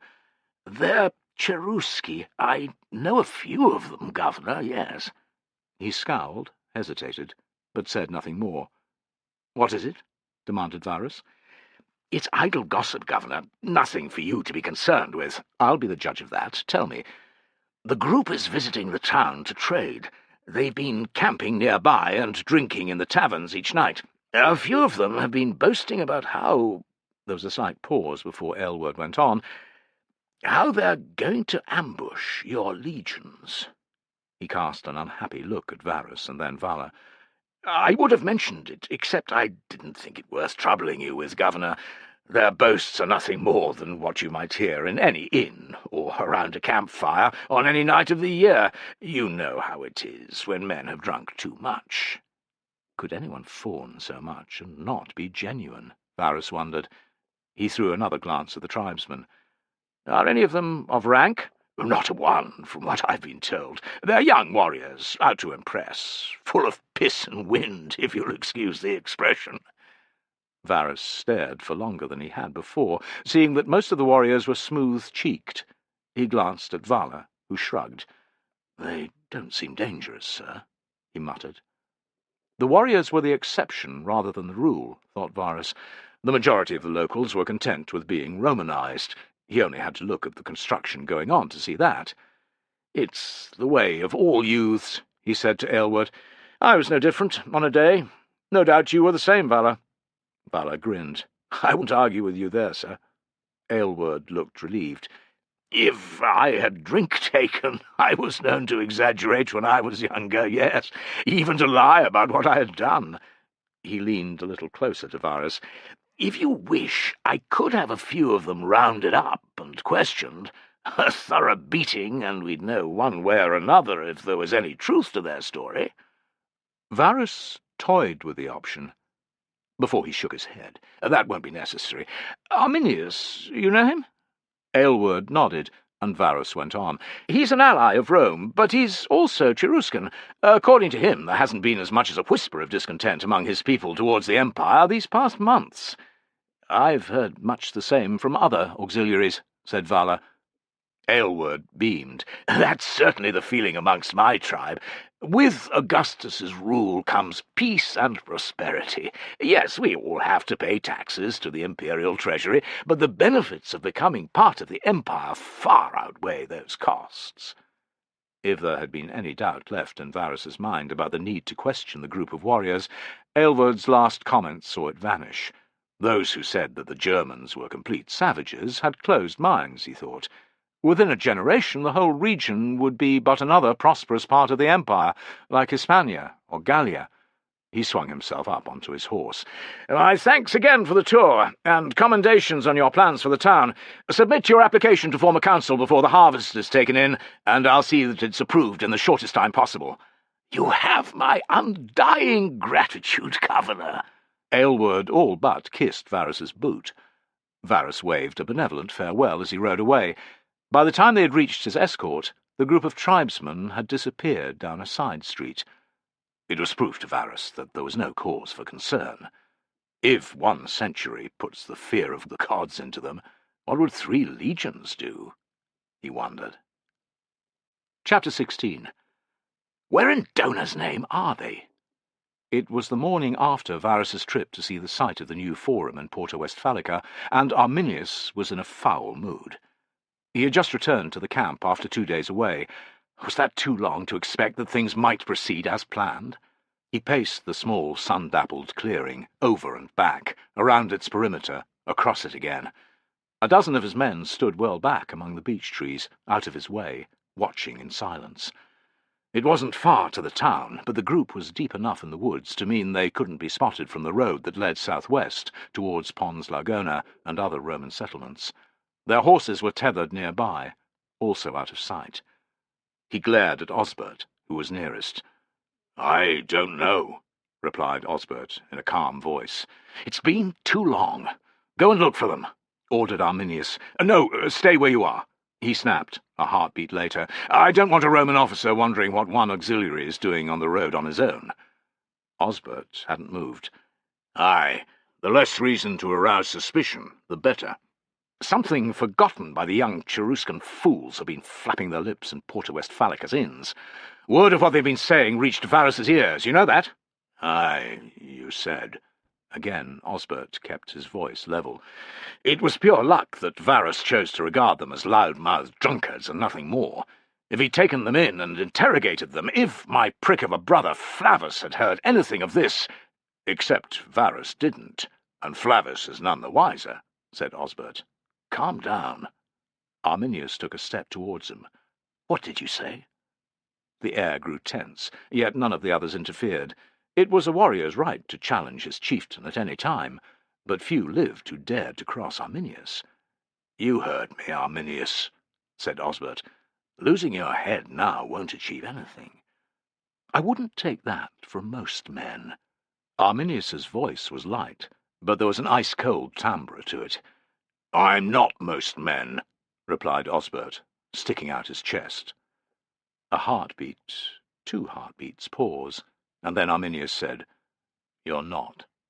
And in this case you happen to be right. If there was ever a time for self-control, it's now. I want to cut the fools' balls off when they arrive, and make them eat the whole bloody lot, but I won't." Men laughed, and the atmosphere eased. "Maybe they're not coming," Arminius continued.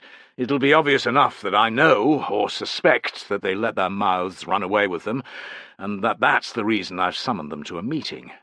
"If they go to the Romans," Osbert began. "If that happens, we might have to leave the camp in a hurry, but I doubt that it will.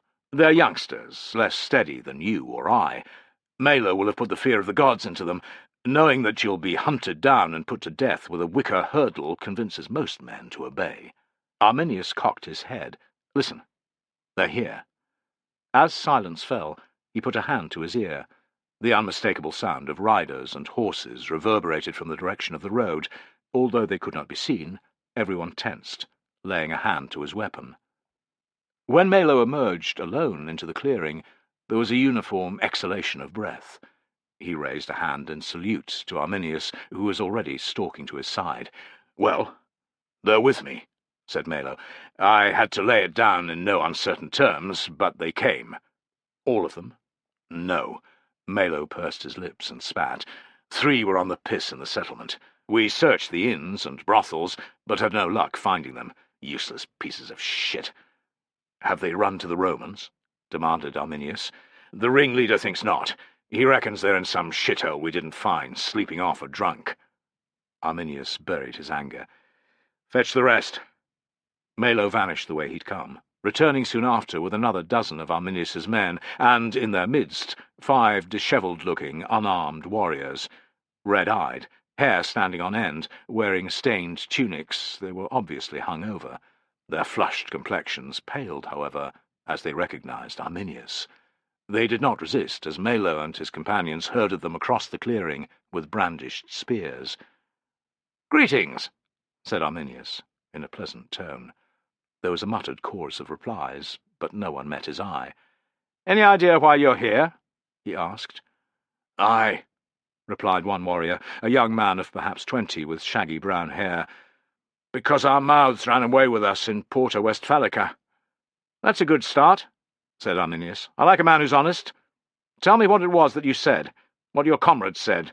Do not leave out a single detail." "We'd come to the settlement to see the size of the Roman camp," the warrior started.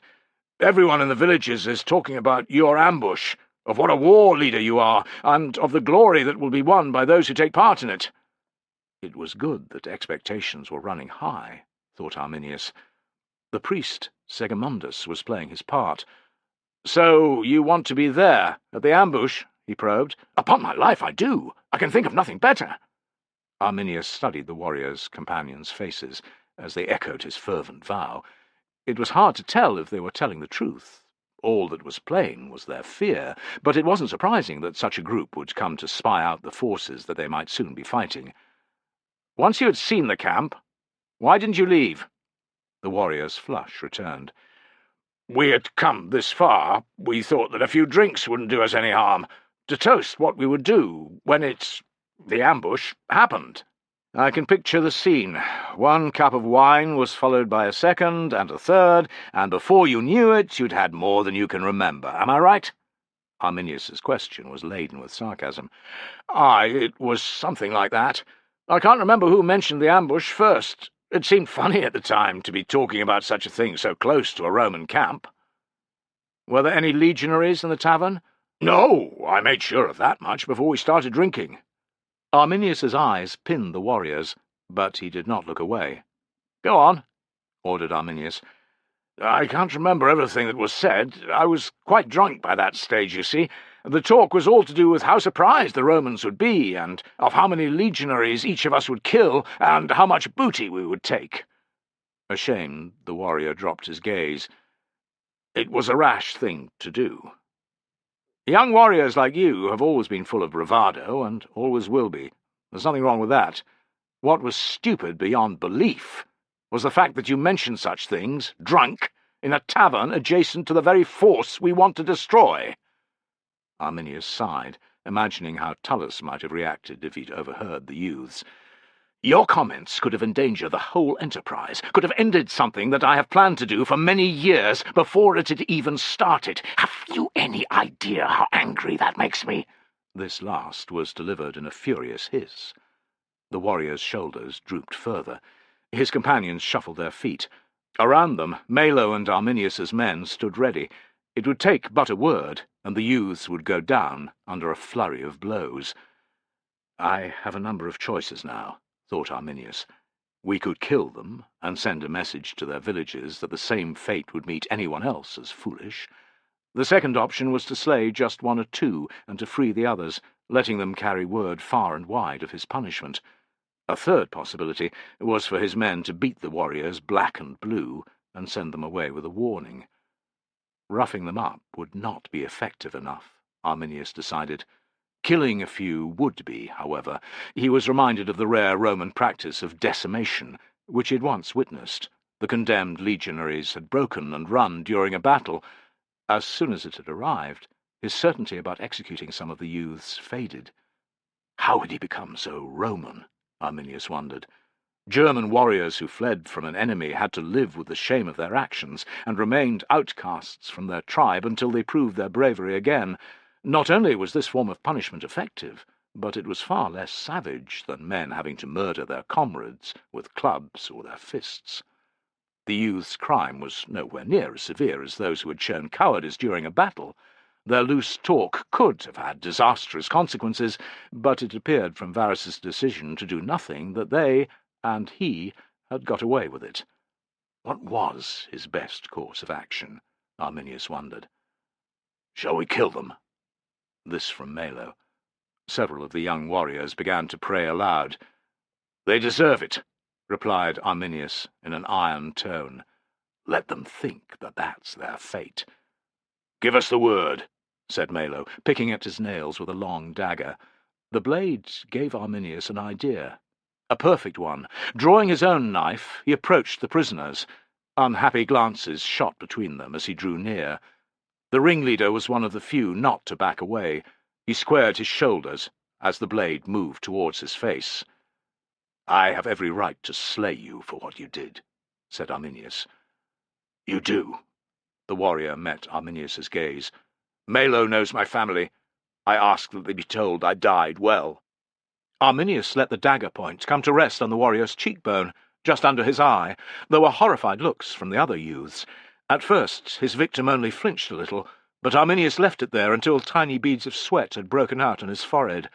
Rather than remove your eye before I kill you, maybe I should take your tongue, he said, dragging the blade lower to the warrior's lips. That would stop you talking out of turn, even in the underworld.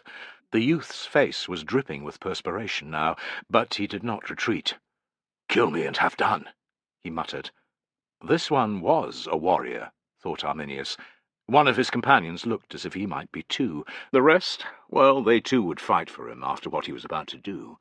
Lifting his dagger a fraction, he opened the warrior's cheek with a quick flick of his wrist. Not a deep wound, or a long one, but enough to leave a permanent scar. The warrior let out a gasp of pain, but held his position, ready for whatever else Arminius might have planned. Each of you will receive this mark, Arminius announced, moving to the next warrior. Realizing that perhaps he wasn't to die, the man straightened his back and prepared himself. Flick! Arminius opened his cheek. Another gasp. You will receive it not only as punishment, but to mark you out as men who are to fight in my ambush," said Arminius. He saw their surprise and smiled. "You still want to take part, I assume? Still want to redden your spears with Roman blood?" "Aye!" cried the ringleader. His comrades quickly joined in. "Excellent!" said Arminius, cutting another man's face. He sliced the fourth warrior's cheek, and then the fifth. Despite their pain, their relief was palpable. Then Arminius caught one of the men smirking. He cursed inside. The wounding would not be enough. Without hesitation, he confronted the one who'd smirked. "You think this is funny?" Panic flared in the warrior's eyes. "No, He couldn't say any more, because Arminius's dagger was buried in his chest. Arminius twisted the blade to and fro, making sure. When he tugged it out, gouts of warm blood spattered his hand and tunic. The warrior dropped at his feet like a bag of wheat. He kicked once and was still. Blood began to pool around him. His companions looked on in horror. Arminius let them think that there would be nothing more for a dozen heartbeats. He stepped back, his bloody dagger by his side, moved his harsh gaze across the remaining warriors.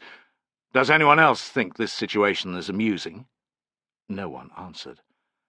"Know that you will be among the first warriors to attack the Romans." His words fell like lead slingshot bullets from the sky. The command was as good as a death sentence, and the young warriors knew it. But an end in battle was preferable to a blade between the ribs in this glade. "Before that, though, some of my men will take you to the ambush site," said Arminius.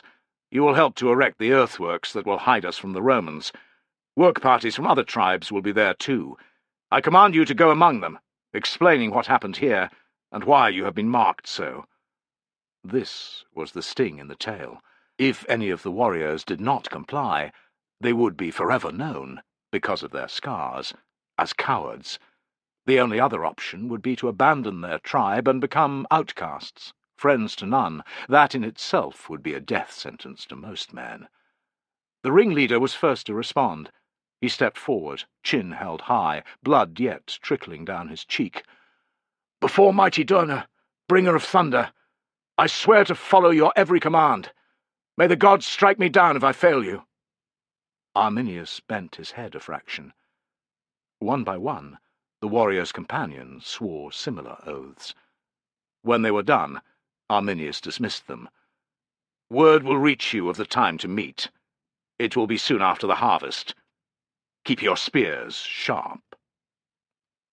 Arminius's mind was made up by the time he'd reached the huge camp outside Porta Westphalica.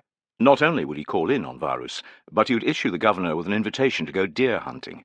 With Varus to himself for a day, there'd be plenty of opportunities to discover if he had any reason to be concerned.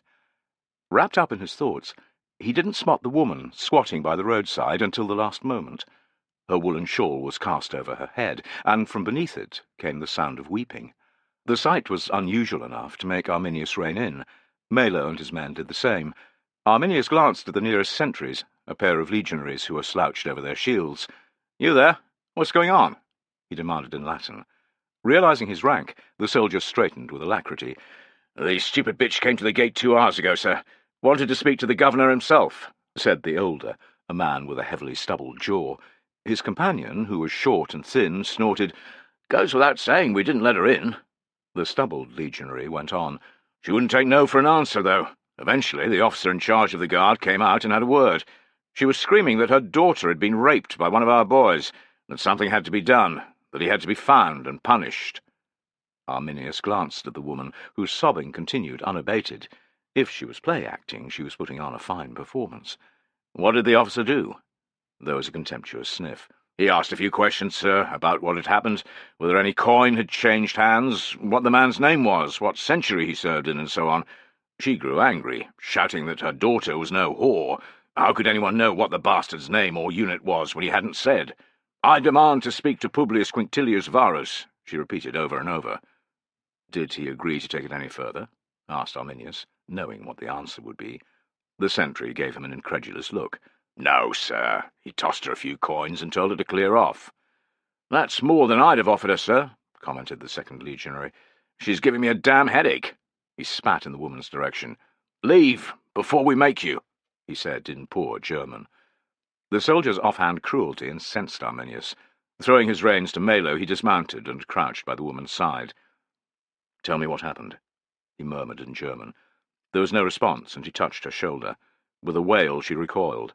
"I mean you no harm," he said. "I am of the tribes, like you."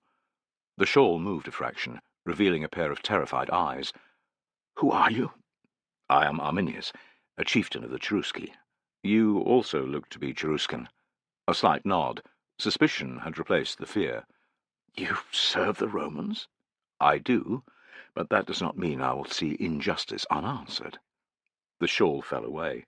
Lines of worry, old and new, scored the woman's tear-stained face, and her straggling hair was more grey than blonde. There were red scratches on her cheeks, the marks of her fingernails, yet she was still striking. Strip the care and the years away, thought Arminius, and she'd be a real looker. Like as not, her daughter was too, which would explain much. Arminius paid no heed to the sound of an approaching horse. Riders passed by all the time in a spot such as this, until it stopped a little distance behind him. "Out of my way!" barked a familiar voice. Tuberose. Anger kindled in Arminius's belly, but he didn't look up. "Greetings, Tribune," said Melo. "Ah, Melo, I didn't recognize you." The aggression vanished from Tubero's voice, almost. "Off the road. Let the Tribune pass," ordered Melo in German. Arminius decided to stand as Tubero and his escort began to ride past. Surprise creased Tubero's face as he recognized Arminius and took in the woman behind him. His lip curled a fraction, but he made no comment. "Arminius?" he said with a civil nod. "Tribune." Arminius watched Tubero go by, thinking, "You piece of shit. Arrogant Roman bastards like you are proof that I'm doing the right thing." "Ignore that worthless dog," he muttered, returning to the woman's side. "Reared at the top, but he still acts as if he was born on a dung-heap." The woman threw him a pathetic smile. Arminius set aside his fury and spoke in a calm, gentle tone. "Tell me what happened to your daughter." We came here yesterday, with the wool from our sheep, to sell. It was late by the time we had sold it, so I found us a room in an inn. It was a rough place, but the landlord swore no harm would come to us. All the same, we retired straight after some food to avoid any trouble. One of the soldiers who was drinking there must have seen my daughter, though. We hadn't been asleep for long when he shouldered the door open." She wiped away fresh tears. "I screamed, but one of his friends was outside to stop anyone helping. He held a knife to my daughter's throat while he... A cracked sob left her lips. Arminius ground his teeth. Crimes such as this were common in and around Roman camps. More often than not, the perpetrators got away with it because senior officers were out to protect their own rather than see justice done. Yet again, Arminius thought, one rule applied to the rulers and another to the subjects. The response from the guard officer, and in particular the coins he'd thrown, was more than the woman could have expected. "I'm sorry for the harm done to your daughter," he said at length. "Will you help?" For the first time there was hope in her expression. Arminius struggled to meet her gaze. "Finding the soldier who did it, well, it would be nigh on impossible without a name or a unit." "Gaius. I'm sure that his friend called him Gaius," she said at once. "That's one of the most common Roman names," he countered. "His face was covered in pox scars. Plenty of men have been so marked." It was as if she sensed him wavering. "My daughter, she's 15 years old. She's still bleeding from what the brute did to her. You must be able to do something. Please, I beg you." A red mist blurred Arminius's vision as he remembered his aunt, who must have suffered a similar fate before she had to watch her son being tortured to death, before she herself was slain. He squeezed the woman's arm until she gazed into his eyes. "The man who raped your daughter will pay for what he did. Trust me. I swear by Almighty Donor that vengeance will be yours." "When?" she asked in a whisper. "Soon. I cannot say any more." "I will wait," said the woman, palming the tears from her face. "How shall I know that he's been punished?" "You can speak to no one about this. Do you understand?" "No one," ordered Arminius in a low tone. "I won't. I swear it, on my daughter's life.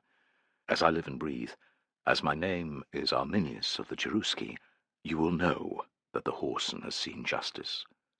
Her eyes widened. Arminius longed to tell her that soon the rapist and all his comrades would be food for the crows, but to say anything might endanger his plan. "Everyone will know," he said.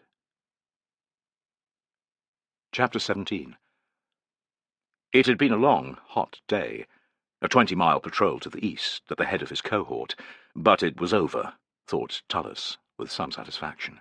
He had seen nothing untoward, far from it. The legionaries had been well received in the villages they had passed. The welcome had been tepid, it was true, but it was degrees warmer than when they had arrived 2 months earlier. The whole process was a marked improvement from their reception in previous years. It was progress, Tullus decided, a sign that the tribes were growing used to Roman rule. Even his cynical optio, Fenestella, had commented on the locals' more amenable attitude. The cohort returned to Porta Westphalica in baking afternoon heat. Every field of grain beside the road had been full of tribesmen and women, taking in the harvest, both sexes stripped to the waist under the sun's blinding orb. Tullus's soldiers had loved the sight of so many bare breasts, and they filled the air with whistles and catcalls. The tribesmen shouted back insults, but Tullus didn't try to silence his soldiers' barrage. If a woman went about half naked, she could expect but one response. Reaching the camp, Tullus had dismissed the cohort. He'd overseen his own century as they stripped off their equipment, taking the time to praise the men who'd led the pace, or who had impressed with their well-presented kit. That done, he had made for his own tent, where Ambiorix and Degmar had been waiting. It was amusing, but the feud he'd seen coming between his two servants had never materialized. Gaul and German, old man and young, they had formed an odd friendship that revolved around a sharing of duties. Ambiorix lit the fire. He did the cooking, too. That was one of his favourite tasks. The rest, however, the clothes-washing, cleaning of weapons and armour, and sleeping by the tent entrance, he was happy to relinquish to Degmar.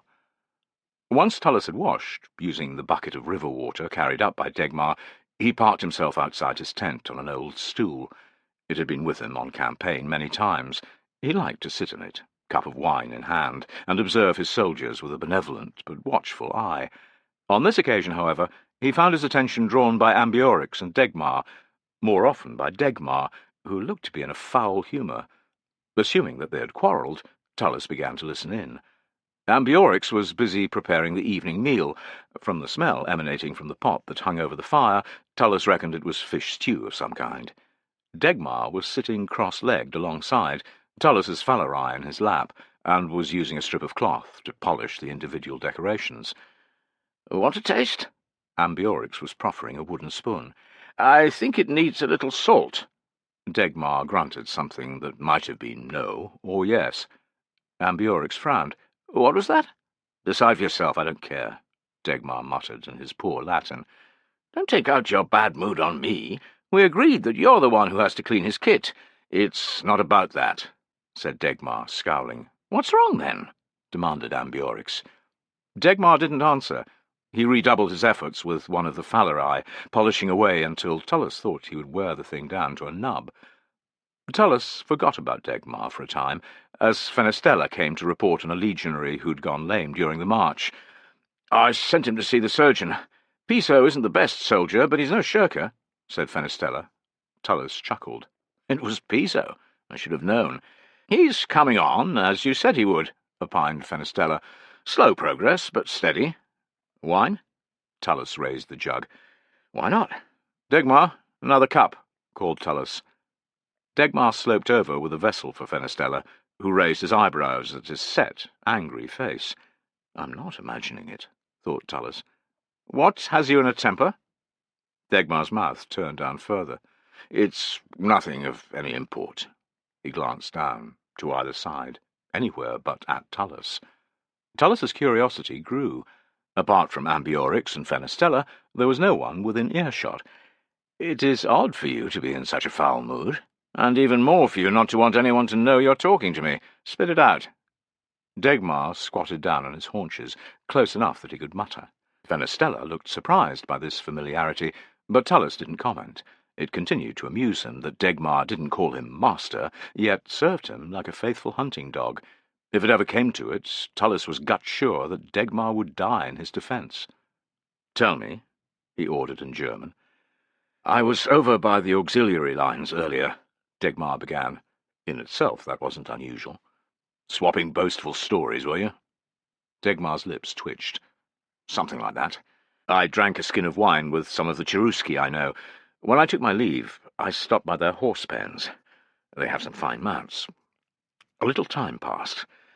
I was leaning over the enclosing rail. The Cheruski must have thought I'd gone. They started talking among themselves. He cast another furtive glance around. Tullus had never seen Degmar look so agitated. What did you hear? I couldn't catch everything they were saying. They were too far away. But there was something about a gathering of the tribes and an ambush. That was mentioned several times. So was Arminius's name. Having seen little to nothing of the Cheruscan leader since their arrival in Porta Westphalica, Tullus's suspicions had lain dormant. Now they tolled a loud alarm in his head. Is that all? Aye. They could have been talking about the Dolgubni, or another hostile tribe, even something in the past, said Tullus, forcing himself to be logical. He studied Degmar's face. You don't agree? No. Degmar's tone was vehement. Why? There was something. Degmar struggled to express what he meant, before saying several words in his own tongue. Tullus thought he recognized one of them. Furtive? Yes, furtive. That's how they were acting.